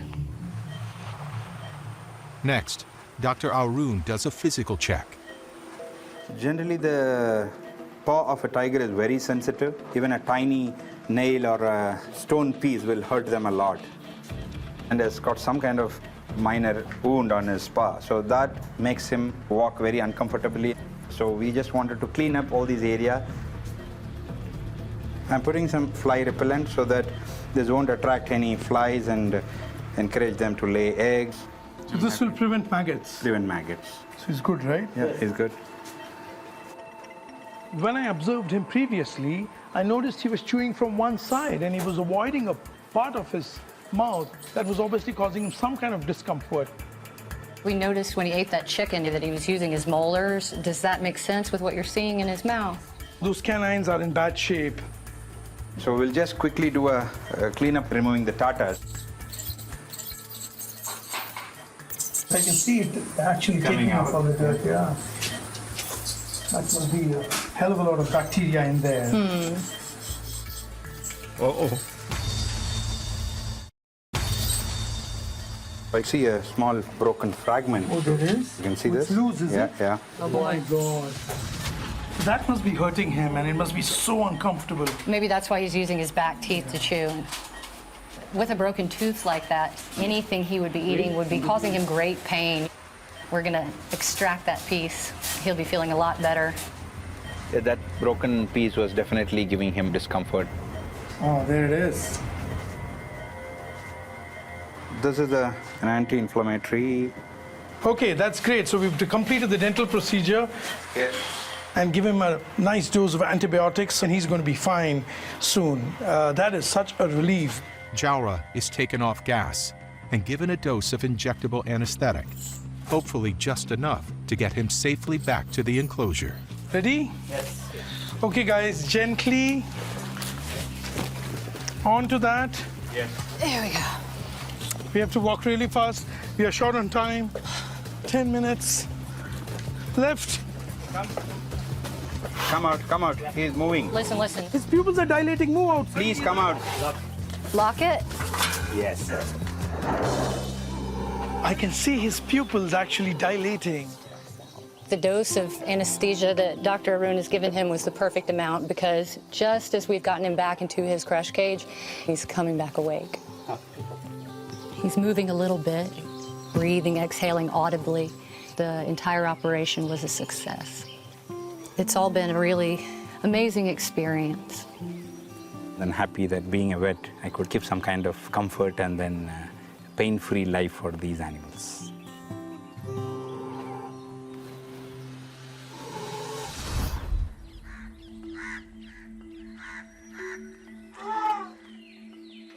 More than 1,000 miles north at Wildlife SOS's Elephant Sanctuary. It's bath time for Asha and Susie. They were both captive elephants. Now they live at the Elephant Sanctuary.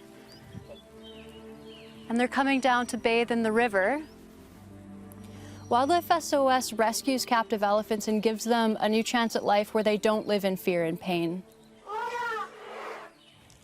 Elephants need access to shallow water so that they can do some wading. It promotes bathing play, which is a nice way for elephants who are friends to interact with each other. Elephants are really sensitive about where they put their feet, so they'll very carefully make their way into the water, testing how deep it is sometimes with their trunks. So you can see they love that water. They can roll right over. This is a great opportunity for them to experience some degree of weightlessness and get some relief from the weight of their bodies, particularly if they're suffering from arthritic conditions.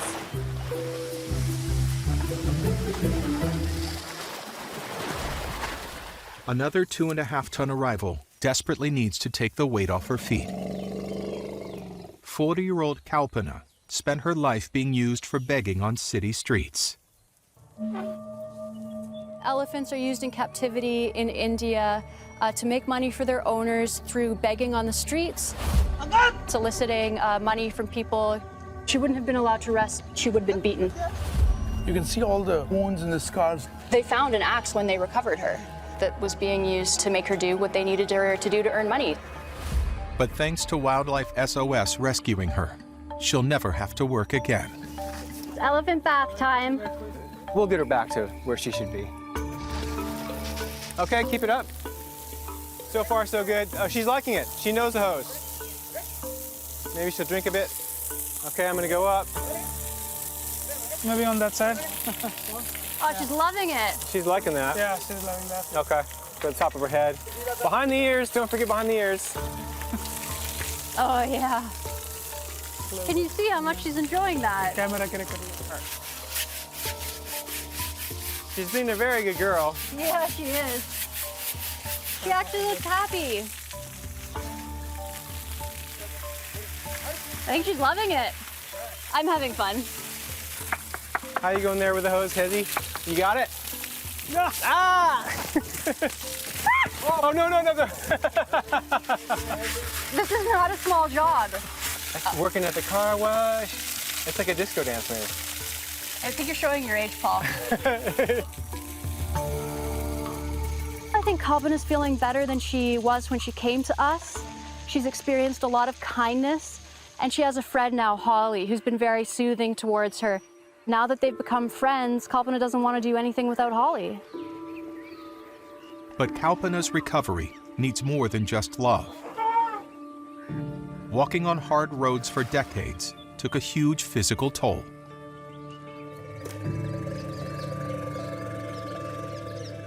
Kalpana had some really bad swelling in her right wrist. At some point, this joint was broken and never allowed to heal properly. She's going to feel pain from this injury for the rest of her life. There's not anything we can do to reverse it, but we can definitely help manage her pain. First things first, we need to help her get weight off that foot. The next step for us gonna be is to try and get her into our hydrotherapy pool. If she gets used to it, it's gonna be really, really good for her because those water jets will give that hydrotherapy to her injured joints. We really hope that she gets into it. Kalpana, come on. These elephants tend to be very fearful, very anxious, very reticent to try new things because they're so terrified all the time. We don't want to force her into it. Slowly.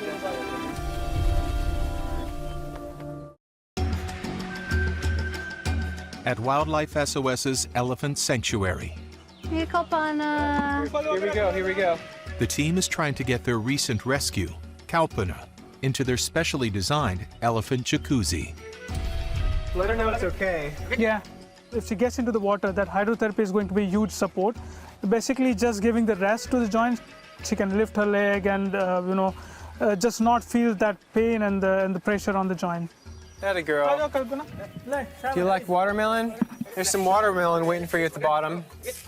Anything to do with elephants, whether it's treatment or husbandry practices like putting them into pool, you cannot rush with anything because if we force her once, she's not going to do that again because it's just not a nice experience for her for the first time.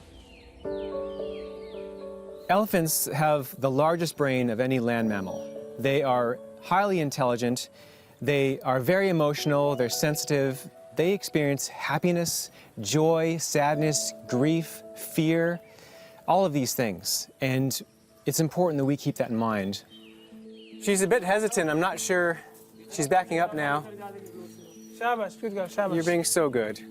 Good girl. She might not be ready for her. Oh, I think she's changed her mind. Oh, she was doing so well. From her body language, we think that she's kind of stressed. She just probably wants to, sleep and get some rest. There she goes. Not today. My guess is she's never seen anything like that bath before. It's just too scary and new, which is totally understandable. Yeah, I mean, we can't really start treating her pain until she gets in the pool, and she won't get in the pool. So it's super frustrating.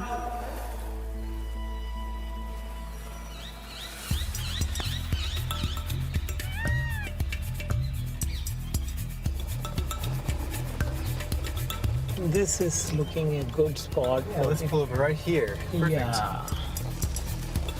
At the end of another hot day, Paul's met up with Beju to release the 8-foot-long Indian rock python. Wow. Well, this looks like a really good spot. Underground cover here, some boulders, rocks over there, some trees. Yeah, good vegetation, and also she can camouflage into the leaf litter. Sun's going down, she can go hunting tonight. Yeah, good. exactly. Yeah. Well, how do you want to do this without getting bit? We'll slowly hold her and divert her into an area. So let's just watch her head. As we know, she's really fast. She strikes, faster than you can blink. We found that out the hard way. This is not going to be simple. She's a big snake. She's a handful. The main thing is that nobody gets hurt. So Baiju is going to support her body, and we're going to gently put her in this area. When we release a snake, we don't know where she's going to go. She may come to us. Paul and me are going to be cautious. The key is to not be within striking distance. These things move a lot faster than we can get out of the way. Don't move much. There she is. Wow, she's a big girl. Look at that. Yeah. Wow. You can see like her scales are just crawling along, one after the other. She's got hundreds of ribs, and each one with over 20 muscles just to move the one rib. Look at how well she's camouflaged in that grass. She's coming close to us. Please don't move. I won't. Nobody gets bit. I can't move because her strike distance, being a very big snake, is really long. It's like 4 feet. I mean, she could get me. I can feel her sliding against my boot. Yes, this is what I told you. Please don't move. She can't hear me, but she can certainly feel me when I move. Pythons have very poor eyesight and hearing, but they're really sensitive to vibrations, which they pick up through their jaw. Freeze. That is only the way you can escape from a snake. You just freeze there, the snake will keep moving. If you just move, snake is going to strike. Don't move, Paul, please.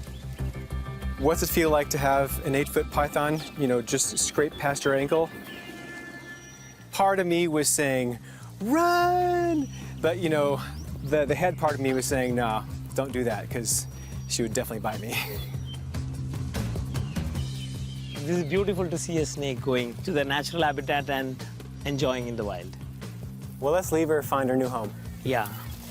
Thank you. It's a lot lighter without her.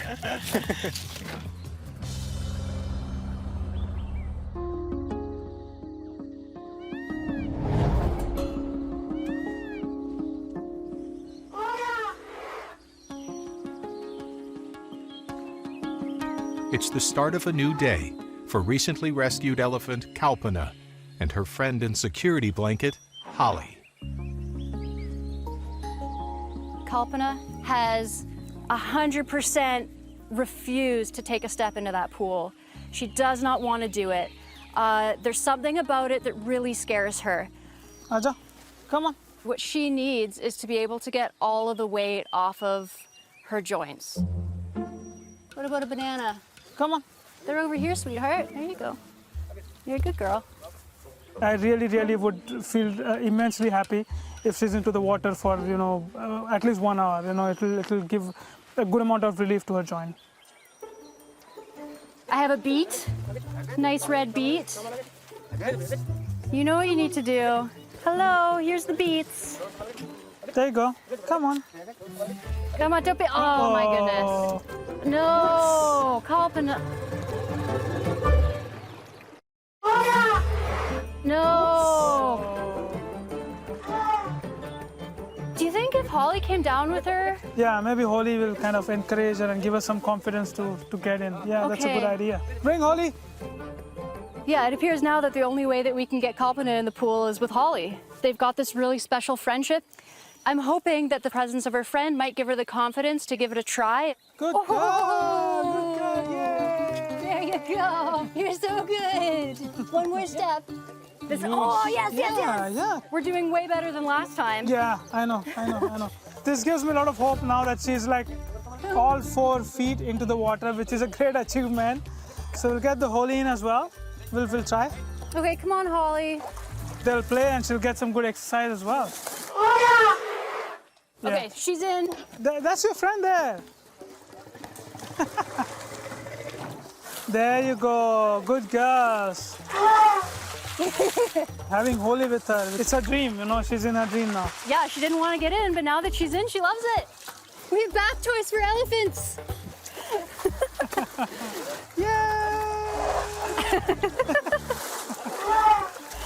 She's loving it. She's totally in the water. She can submerge herself completely and take all the weight off. This was all that was on our minds for the last couple days, so we're so relieved. This is not the same elephant that we saw 2 days ago. Oh my goodness. What's she trying to do? There we go. Holly, she came out, she called Holly to come with her. Holly wasn't ready, so then she had to get back in. Well, I thought we weren't going to be able to get him in. I know, and now we are not able to get them out. This is ridiculous. This was a great beginning, and I hope this is the first step to the healing, the physical healing and psychological healing for Kalpana. This is going to get better. Well, I've been working with elephants for about 10 years now. Every elephant rescue that we do, it's such an experience for me. Just let them be elephants.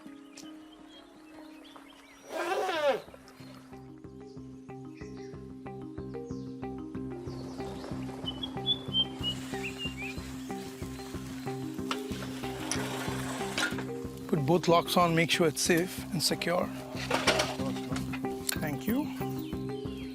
At the Wildlife SOS's rescue center in Bengaluru, Let's quickly do a check on Jaura. Jaura, the elderly Bengal tiger, has spent a couple of days recuperating inside the sanctuary's hospital. Okay, let's start putting out the chicken.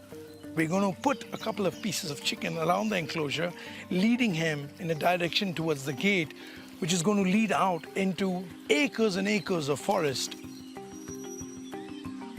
The team hopes Jaura is well enough to return to his forested enclosure inside the Tiger Rescue Center, but only if he passes Kartik's chicken test. That will also give us an opportunity to see him walk and move. If we can see him eat that chicken, then we'll know for sure whether the tooth problem, whether we've addressed it sufficiently. All right. Jaura's life here with us is a bit like living in the retirement home. A tiger with injuries similar to Jaura's is really not able to hunt as he once would have. He's not able to dominate the territory that traditionally would have been his. In the wild, they will be always dominated by other males, and they will have some kind of serious fight. It's very likely that he may have been killed by another dominant male in his territory. I guess now it's all up to him. Release the tiger. He's moving. Oh my God, he ran out of there. His mobility has improved, better than before. Now at least he is placing the leg on the ground. He's walking more comfortably. Oh, look at him. Here he goes into his pool. He's looking for the chicken. Oh, he took it. He likes that. He took it. He's looking great. He's looking alert and sharp, and he's not wheezing. Brilliant, yes. Okay, good. That's amazing. Look at him. He's eating so comfortably. He's eating on the right side as well. I've not seen him eat like this before. And he's really chewing, and that, I think, is a great sign that his dental work is worked. Look at him. I am so impressed. He is chomping and chomping and chomping. That gives me a kind of comfort that he's really showing some improvement.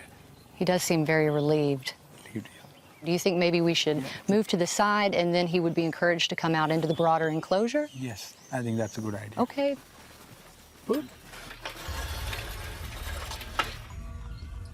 He's kind of following the trail exactly as per plan. And he's heard the gate open, and we want to see him walk out of here. He's grooming his coat and his neck just like a little cat, only about, 500 pounds heavier. That's a sign of a happy animal.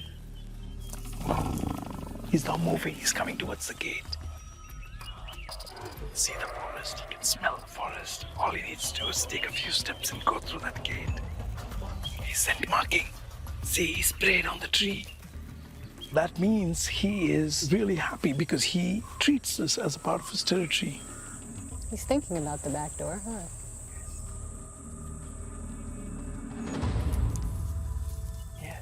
It's gone. Yes. He's out in the forested enclosure now. He settled himself down there to finish his snacks. This is such a great moment for us. We are on top of the world. This really High came five. full circle. Excellent. He is over 18 years, which is really a bonus years for a wild tiger. Other than that, his all vitals and then the internal organ qualities are up to the mark now. So hopefully he will be taking another few more years. Jawra is an amazing tiger. The resilience that tiger showed has me completely inspired. There he is running off into the forest. Oh my God, look at him. It's really worth every bit of effort we put in. It's one happy tiger.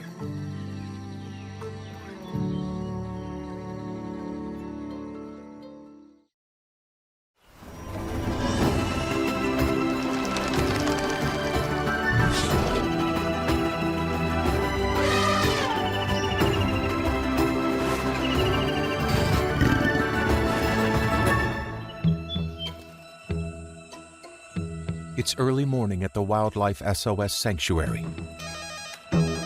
Wildlife SOS. An emergency call has come in from the Forestry Department. A leopard cub has been found during sugarcane harvesting on a farm outside of Karad in western India. A Wildlife SOS rapid response team has been dispatched to investigate. There's one cub known to be alive. Yeah, the mother is not to be found. We have to go and track her down. Time is of the essence when you're trying to reunite a cub with its mother. And every minute lost makes the chance bleaker and bleaker. A mother leopard teaches her cubs how to stalk, hunt, find prey, how to survive. And if that is not done, then the possibility of those cubs being able to hunt on their own becomes a problem. Such animals are very hard to release back in the wild because you can't train them with the lessons that the mother leopard would have trained them. The cub has been found in the heart of leopard country. But much of the region's forests have been turned into farmland. So today, we now have a situation with leopards using sugarcane fields as their habitat. That brings them very close to human presence. Some villagers were harvesting the sugarcane and they found this cub. The mother, of course, ran away because she was terrified. But then the forest department kind of stepped in and just moved the cub to their office. This is where the cub is. Nice to meet you. We have rescued this cub. We brought it here only. You know, is it a male or a female? Did you check? The villagers, they caught two cubs, and one of them, it was died on the spot. Why do you think that other cub died? We did post-mortem, and it was died due to the fasting. So it just died out of starvation. Yeah. That's a bit worrying. Was the mother visible? Mother, she was running away. Oh my God. Let's check this cub and see how she's doing. Dr. Ajay. We're getting the quick medical exam underway. Okay, check her temperature. There you go. Yes. So far, she's got a full belly. She's not dehydrated. Her temperature is normal. Her heart rate is normal. She's in better condition than we thought. Let's get a weight quickly. Just stay there. Just a minute. 2 kilos. Yeah, good girl. So she's about 4 pounds. Great weight for her size. Yeah. I would say, what, about 5 weeks? Yes. 4 to 5 weeks, yeah. Good girl. So this is a similar microchip that would be used in somebody's pet dog or cat. We're just applying it to wildlife in a different situation. Yeah, that's it. So it's an important scientific aspect of our work to be able to track these animals. Hopefully we can get her back to her mother. I just worry so much about the female leopard who's lost her cub. We're going to get to the location where she was actually recovered from and try and see if we can get her back to her mother. We really need to rush quickly. It's getting dark. Come on. The least delay we can have, the better it is for the cub. 20 miles west of the famous Taj Mahal lies Wildlife SOS's first animal sanctuary, set up to help save, rehabilitate, and conserve India's threatened wildlife. My goal is to create awareness about what's going on in India. Soon, it's going to become the most populated country on Earth. As the urbanization comes crashing into the forest, the animals have nowhere to go. That's why we've got rescue centers all across India. What we are trying to do here is to save animals from people and people from animals. With human-animal encounters on the rise, Wildlife SOS is in high demand, receiving on average 1,000 emergency calls every month. Hello, Wildlife SOS. How can I help? The phones are going 24/7 for all kind of animal rescues. Hold on a minute, please. Hello, Wildlife SOS? From snakes to leopards to hyenas. Count to 10. Do not approach the monitor lizard. When a rescue call comes in, we try and get as much info as possible, then it's on the road right away to go and rescue that animal. The #1 rule is don't make any assumptions. Hello, Wildlife SOS. Today, a mysterious call has come in. When was it seen? Can you see it right now? A man in a nearby village has seen an unidentified four-legged animal circling livestock. We got a call, people screaming that a cheetah is found in the village. So I told, see, cheetah is not found in India. So they told it is leopard. The rapid response team races to get to the animal before the anxious villagers. Well, we're now entering a crowd.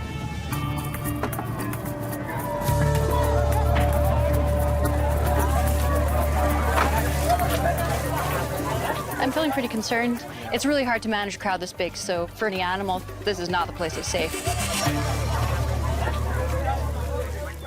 Everybody's really fired up. I think most of them are really concerned for their own safety. Where did they last see it? They last see it there and it came running through that way. Yep. So where is that footage we can see? Oh, yeah. It's really running at speed along the power lines just behind us there. Yeah. And then it's going to go to the ravine. It's definitely a hyena. It's definitely a hyena. There's one species of hyena in India. It's called the striped hyena. Hyena have this very hulking presence. They have a sloping back. It almost makes them look like a werewolf. Striped hyena are being killed by people because of misinformation. There are myths about them being child snatchers. People worry that they're going to kill livestock, and so they attack the hyena.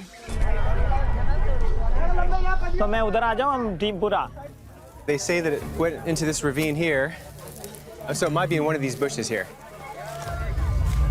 People have been beating the area with sticks, and he hasn't turned up. I'm hoping no one goes crazy and goes after this animal once they get a location.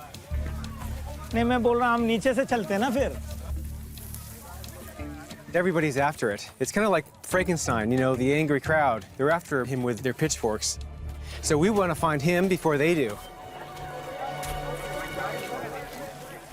So what I feel is it will be a little dangerous, Paul. Yeah. We have to be a little careful because it can attack because it is very stressed out animal now.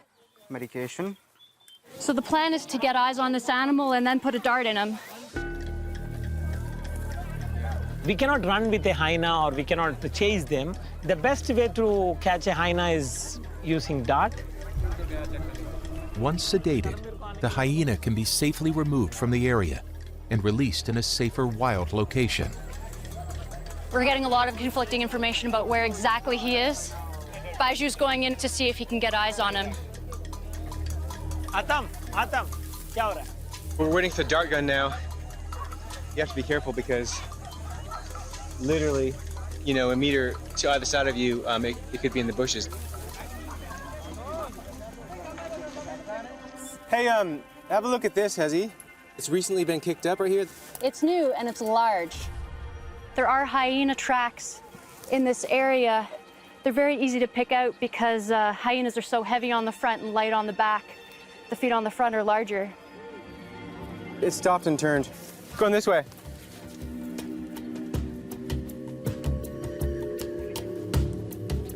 Is that a new one too? Yep. We're seeing fresh tracks crop up all over the place, but we're not getting eyes on the animal. Not gonna make this easy for us.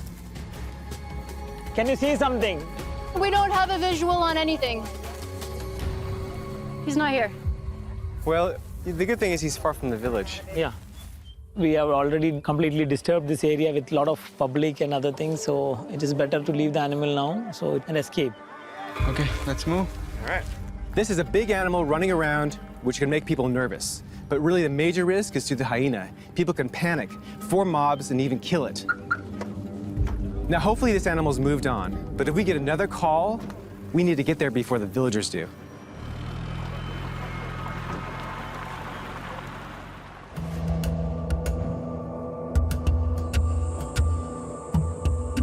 In the west of India, the Wildlife SOS team is traveling back to the sugarcane field where the lost leopard cub was found to attempt a reunion with the mother. We're walking straight into leopard country. The mother could be anywhere, and she will not hesitate if she thinks we're responsible for her cub being in this position. Let's put her in a box. the mother can pick up the cub. I feel the best option is for us to be as close as possible to those two pegs where we can put camera traps. The camera traps are motion activated and record nighttime footage using infrared light. So if the mother leopard shows up, she'll be caught on camera. So now we're going to leave the cub here. We're going to leave the lid kind of loose so that if the mother nudges this box, it falls down and it opens out almost immediately.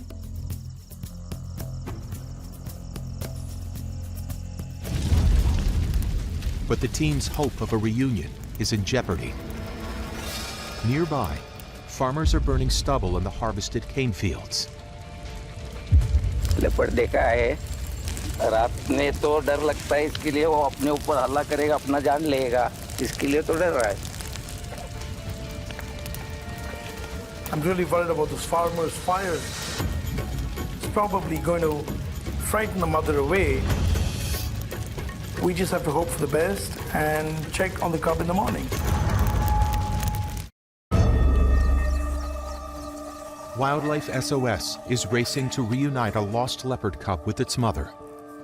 They're burning sugarcane again over there. I'm really worried that the fires may have frightened the mother away. The fires have died down now, so it's time to go and check if the mother has actually taken the cub.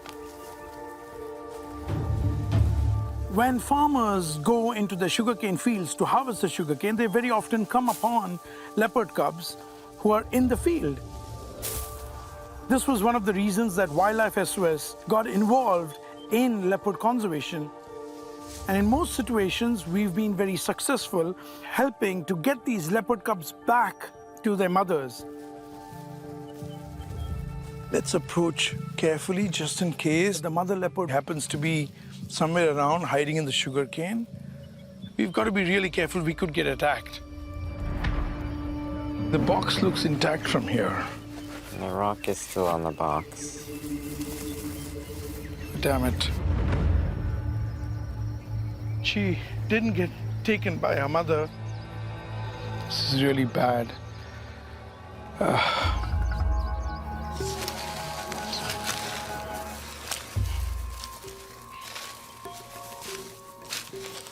There's no sign of anything coming nearby.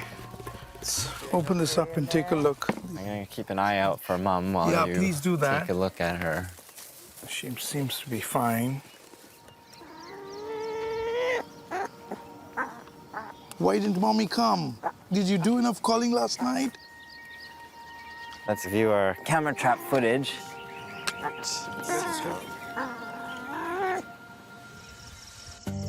Oh my wow. God! There she is. She was walking right past Right you. around the box. She's looking pausing. the other way.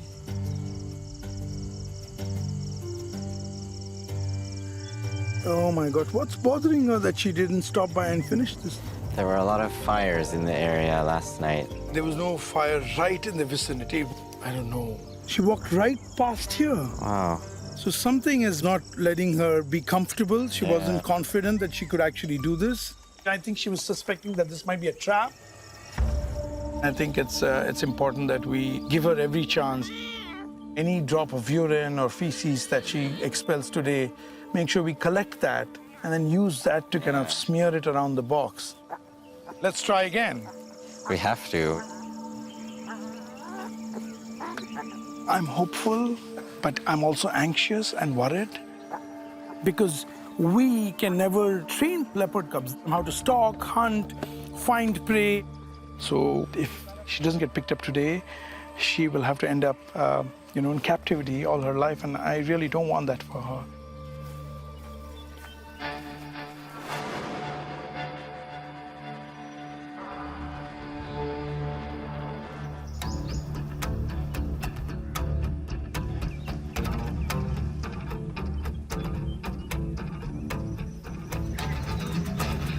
At the leopard sanctuary, it's feeding time for the 34 rescued leopards. Come on, up here. Shankar Come here. is one of the longest residents. Shankar is about 10 years old. Yes, good boy, good boy. He was rescued as a little cub. He was 4 weeks old, but back then, the concept of reuniting a cub with its mother just didn't exist. If Shankar had been reunited back with his mother, he wouldn't be living here with us for a lifetime. He would have been out there in the wild, marking his territory, breeding, having cubs of his own. He's a big, beautiful adult male leopard, and his place is out there in the forest. I'd rather that this cage be empty.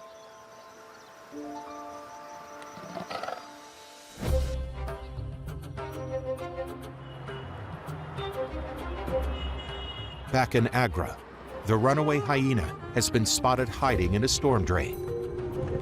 It is in an underpass for the water to drain from one road to another. It's literally running for its life. It can't find a safe space.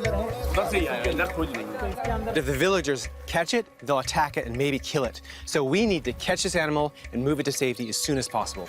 They told that same hyena, it had been chased by some dogs and he had went inside. And there's two exits. Yeah. Okay, he ate one dog, puppy. Oh, he did eat a- oh, he ate a puppy. Is that the remains of the puppy? The remains of the puppy, yeah. It looks like he's just eaten the villager's puppy to survive. The striped hyena is mainly a scavenger, meaning really it just eats dead carcasses. It can hunt, but it chooses not to usually. 6? Yeah, okay. The team will once again attempt to capture the animal by knocking him out with a tranquilizer dart so they can release him in a safer area. So the idea, are you going to try to flush him out? We don't know where he's going to run. All right. It can run towards us, it can run towards you. Okay, just take care. All right, let's go. The idea is we're going to flush him out. He's going to run into our net, hopefully. If he doesn't, then we're in a bit of trouble. Yeah, there's a really busy road that way and a crowd of people that way. We should try and get this done before even more people show up. Crowd is really starting to gather. I can see a blink on something eye, but not here. It is in that corner. Is he right there for sure? I cannot see anything. I'm just going inside and have a look because that corner I can't see from here. It's really dark. It almost looks like an old ancient tomb. If there is an animal there, then he's very, very scared. In Agra, I can't see anything from where I'm at. villagers and dogs have chased the striped hyena into a storm drain. I can't see that corner because there's a wall. Wildlife SOS rescuer Beju has entered the drain in search of the dangerous predator. So I'm thinking he's sitting in that corner. Some of these hyenas can have a bite of like 1,000 psi, and that's one of the strongest bites in the animal kingdom. Hyenas can eat bone, hoof, tooth, anything. Once it gets a hold of you, you can be in real trouble. I think he had escaped. He's not there. I think it would have moved somewhere else. I hope we'll get in a day or two. He did just eat a puppy. That's not going to endear him to anybody. Hopefully we can get him and move him to a safe area before something happens. It's only a matter of time before he gets in serious trouble. Baju, I'm so worried about this hyena. People are starting to be quite aggressive towards it. The problem here is they will just trap the hyena and kill the hyena. We want to be proactive here and see if we can lure him into a trap rather than waiting for him to get into trouble again.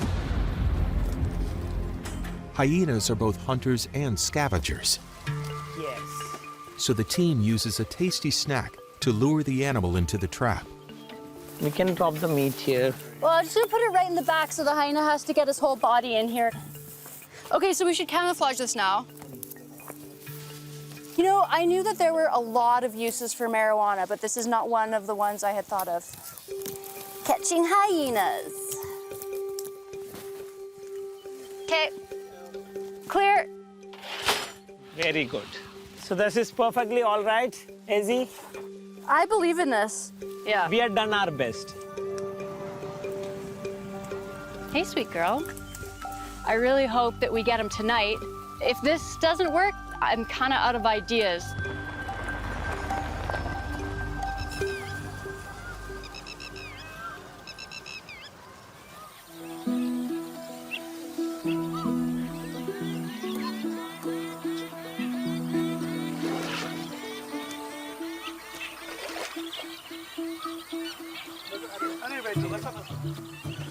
In the west of India, a breakthrough in the hunt for a lost leopard cub's mother gives rescuers hope. A farmer has spotted a litter of cubs nearby. Yesterday evening, 5:30, he has seen that 2 cubs. Where did he see them, sir? He spotted the cubs right beside a track. Can we show him the cubs, sir, to see if it's the same size? Same size. So he feels that this is about the size those cubs were too. So I think it might be the same mother. She started moving the cubs one by one. By the time she came back for the third, I think the harvest had started and it was disturbing the situation. All we have to do is look carefully and just drop the cub and see if she comes back. And if she finds 3 cubs there, she's going to be happy. She's going to be thrilled. The team will try to find the rest of the litter and put the lost cub with them before the mother returns. So yeah, we have a good plan. Yeah. All right, let's get going. But to find the litter, the team must enter the sugarcane fields and risk being ambushed by the mother leopard. Please keep watching out for the leopard. She could be right here. She might attack. So we've all got to be prepared to run, fall to the ground, get away. Okay. We think the mother is in here. She moved the cubs to this place and hoping that the mother is not with them. You can see here, there's a leopard pug mark, which is a footprint, and another one right here. So it looks like she was actually walking down this path. This is hugely risky, but it's got to be done if the cub has got to be reunited. So we're going to give it every shot we can. This is how dense the sugarcane is. She's got thousands of hiding spots.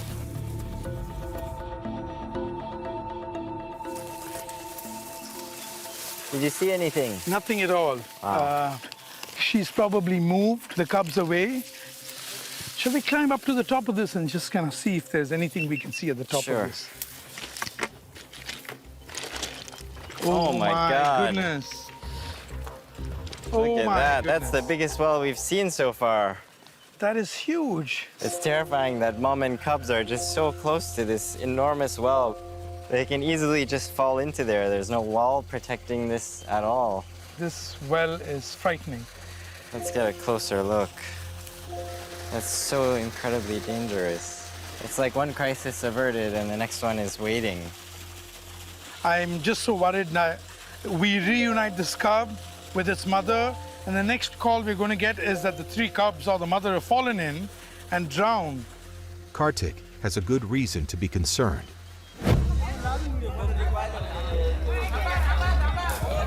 Leopards are often falling into the wells in the region.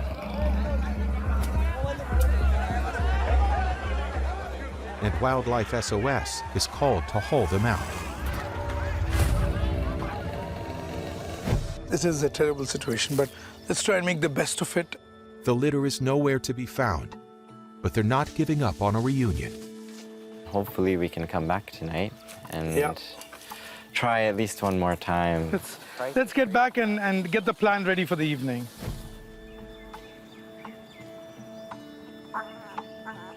Cute one. The cubs fed milk to strengthen her for tonight's final attempt at a reunion. Gently, gently, yes. In my experience, we have a very small window of a few days to reunite this cub with its mother, and after that, the chances start dropping away rapidly. We've got to get this cub back as quickly as possible. She needs her mother.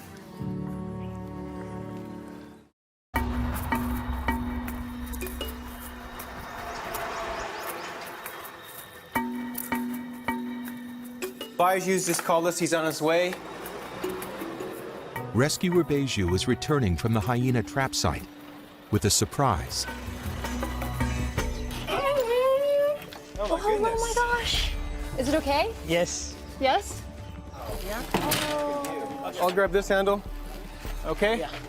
Let's go. All the way in the hospital. First of all, we have to do a visual exam on this hyena to make sure that there's no injuries that we have to attend to right now. Yeah, we can. All right. And then we'll make a plan from there. Do we have a boy or girl? He is a boy. Little boy, huh? I'm only worried about his eye. Oh, yeah. That didn't happen too long ago. This injury to his right eye is quite nasty. It looks like he's lost it. His left eye isn't looking normal either. So it's a heck of a coincidence that both eyes are injured. Yeah. It's as if someone purposely injured his eyes. One eye can be bad luck. I suspect he had got one beat on the head. Yeah. That makes sense to me for sure. because I'm a little worried about that. He's been So that's attacked. why he had come into this cage also, because he was in search of food. Yeah. This guy's days were numbered then. Yeah. But at least we are able to save him. He's a little relaxed now. Hey, ready? Here we go. Definitely this hyena is feeling really, really frightened. So now we're gonna take him to assess his vision and just take it from there. If we lift this up, he can't. There we go.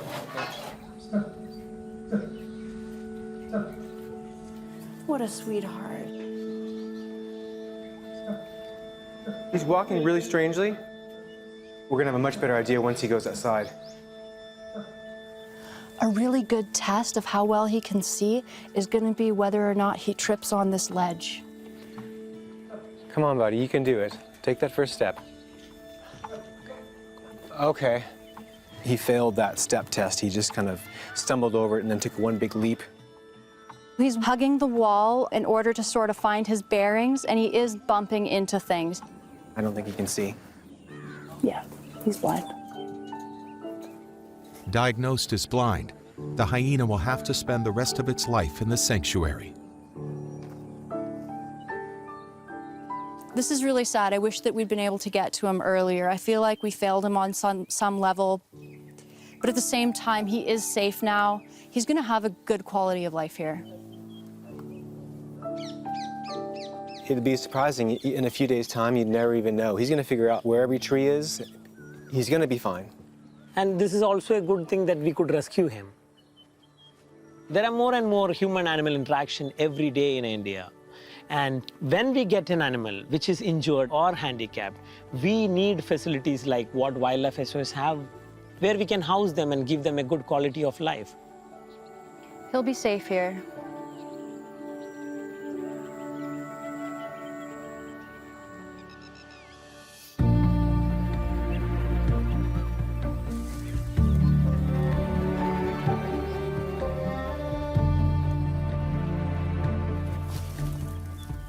Yeah, let's be really careful. Kartik and Izzy are working on their final attempt to reunite the leopard cub with its mother. This is our spot. This is our spot somewhere here. Yesterday we had the box up there, and I'm thinking it's probably a good idea for us to get it at a level where she can easily look in.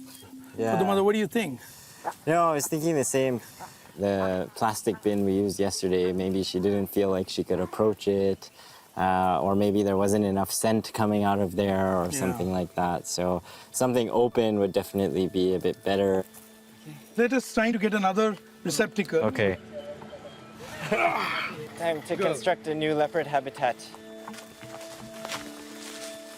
So the plan is we want to try and create an enclosure that is safe for the cub, but yet the mother can still see the cub and pick up the cub. The only local resource available was these 15 kilogram each blocks. I think just one block, so the cub doesn't accidentally climb out. You think that should be enough? Yeah, that should work. Yeah, pull it all the way to this end. We don't want any gaps. This way, it's low enough that mom can see as she's coming in, rather than have to come and peer into something. So I think we're just about good there, eh, Kartik? I think we're finished. What do you think of this? This is about 10 times the square foot area of that other box. And all she has to do is go in, pick up the cub, and go away with the cub in her mouth. But whether it is sufficient? Yeah, we think she should not be able to climb out. Let's quickly do a check of the cub. Why don't we try and collect some urine? Yeah. Oh, excellent. Yes. Let's get a syringe, guys. It's precious, precious liquid that we've been waiting for, finally here. The unique scent from the cub's urine should help to convince the mom that this baby belongs to her. That's exactly what we need. It smells quite strong, which is perfect. Do not climb out. I'm just worried that before mom comes, if she actually gets out somehow, what if she walks over to a well or gets picked up by something? Let's just take a risk. It's worth it. We've got to do it today. This is our absolute last chance. I think we should now leave and hope for the best. Feeling. Me too. Good luck, girl. Okay. Today we've given it our absolute best. This is the last window we have for this leopard baby, and if we don't get her united with her mother tonight, she goes into a lifetime of captivity. This is really our last shot.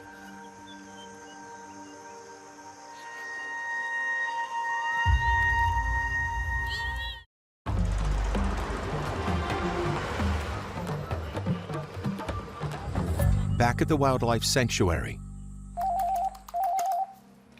Wildlife SOS. Okay, do you have some photos of the reptile?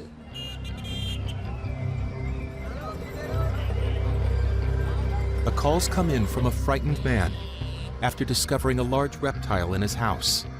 It's an interesting call. We don't know what it is, but it could be a cobra. And some people give us a call, it's a, what you call, baby dinosaur.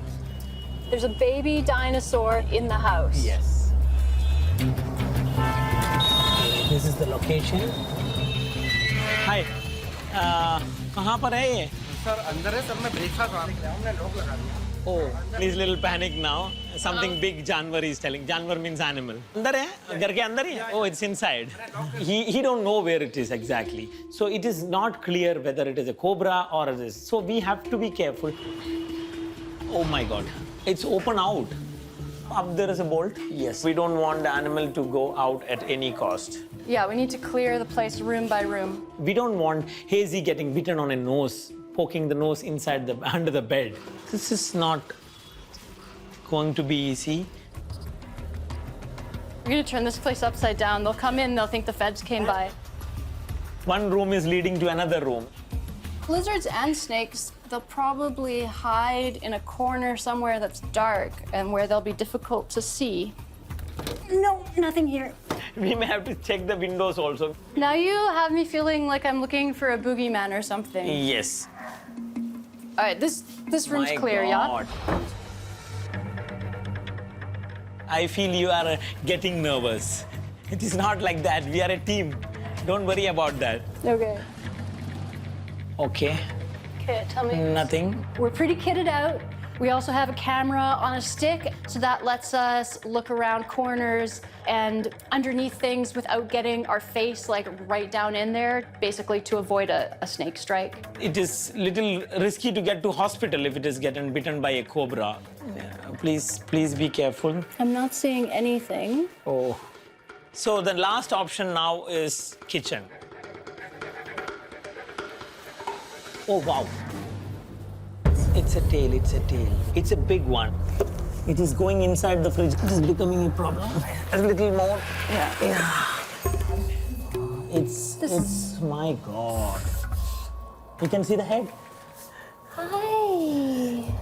I'm super relieved this is not a cobra. It's a monitor lizard. We've got a great big monitor lizard. Of all the lizards, these guys are top predators. Monitor lizards usually hide in burrows, crevices, like cracks, because they are reptiles. They're like flexible. So they just get a small space, they squeeze their head and go inside. He's really stressed out. He's very stressed out. Monitor lizards are very large reptiles with a huge amount of aerobic capacity. They're really fast runners. They stick to warm climates. I'm trying to take him. I don't want him to bite me.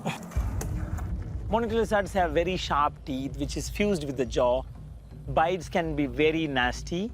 They just tear the flesh apart. I have been bitten once by a monitor lizard, and it is very, very painful. We've got the tail out. Come, baby. Wait, come here. Okay. Whoa, he's gone. No, don't worry. Wait.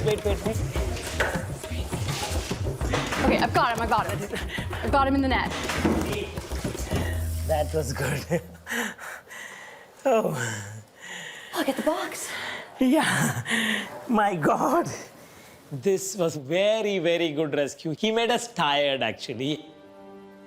Monitor lizards are coming into people's houses because of habitat destruction. There is a misconception that monitor lizards are extremely venomous and dangerous, and this isn't true. So people tend to be fearful of monitor lizards, and so when they see one, they kill it. He's not happy. He had completely defecated on me. You can see how Baiju is holding his neck very high up, because if you hold them down here, they're so flexible that they can actually turn around and bite you. I think he's okay. Yeah, he's okay. These species are commonly seen here, but they are very much poached. One of the reasons that monitor lizards are in decline is because of illegal poaching.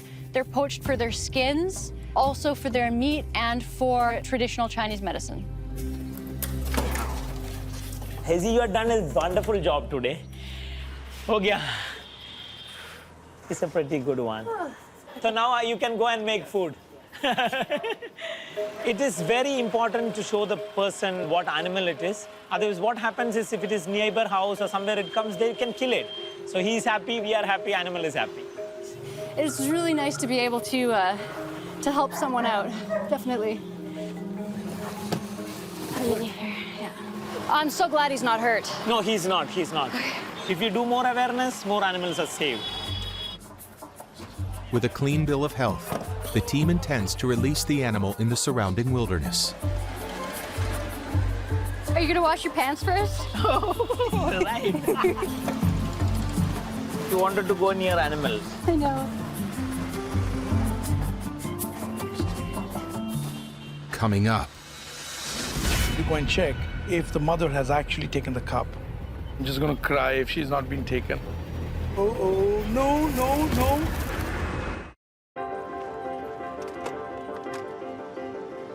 So let us go to release him. In the north of India, Hezi and Baiju set off to release the monitor lizard back to the wild. We are taking him to a beautiful area now, and he will be so happy and thrilled there.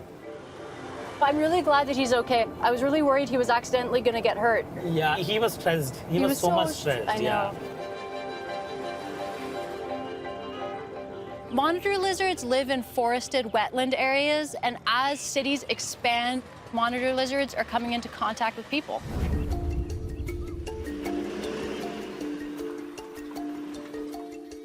We've just come to a wetlands bird sanctuary, and we're going to find a good spot to release our monitor lizard. Somewhere here near the water. Okay, sure. Monitors are carnivorous, and they eat a really large variety of prey. They'll eat invertebrates like snails or clams. They also eat frogs, and they love eggs. Okay. He is not going to struggle to survive here at all. Monitor lizards are protected by law in India. They are afforded the same amount of legal protection as tigers and elephants. I think we can slowly release him into the area where he can run. Okay, let's just hang on to him there. Wow! It was so quick. You'd had enough of us, for sure. Yeah, this is what we wanted. We don't want to lose his wildness. Yeah, no, definitely. This is a perfect place for him to live, and nobody's going to disturb him here. Right now, 5% of the land area of India is actually protected. We really need a place for wild animals to survive so that we can keep the general environment healthy enough for all of us.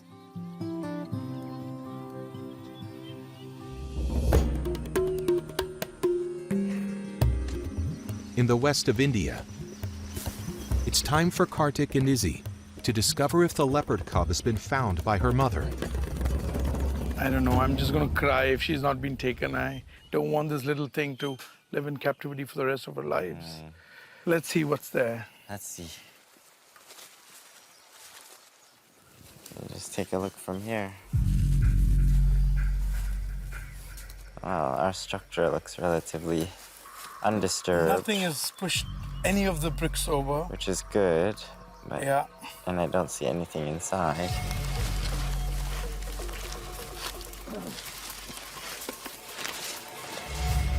I'm getting a good feeling already. Let's see. He has been taken. Oh my goodness. Oh, that's what we want. Ah! So your idea was right. I'm so glad. Everything's sort of working in our favor today. It means so much to us for all the effort that we put in that this cub has gone back to her mother, which is her rightful place. Let's check all the camera traps.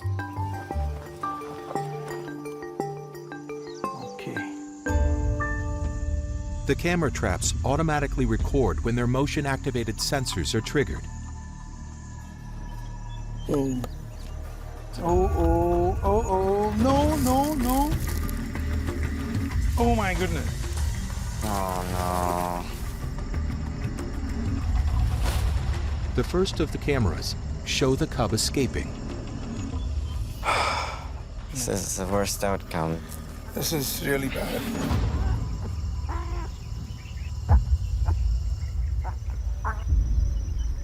Let's see if there's any other footage. The other cameras may tell a different story. There she is. That's definitely a leopard. Can you see the mother? And here she you is can again. see her walking in the far edge. Oh, here she is again. She's probably stopping here because she's smelling the cub there.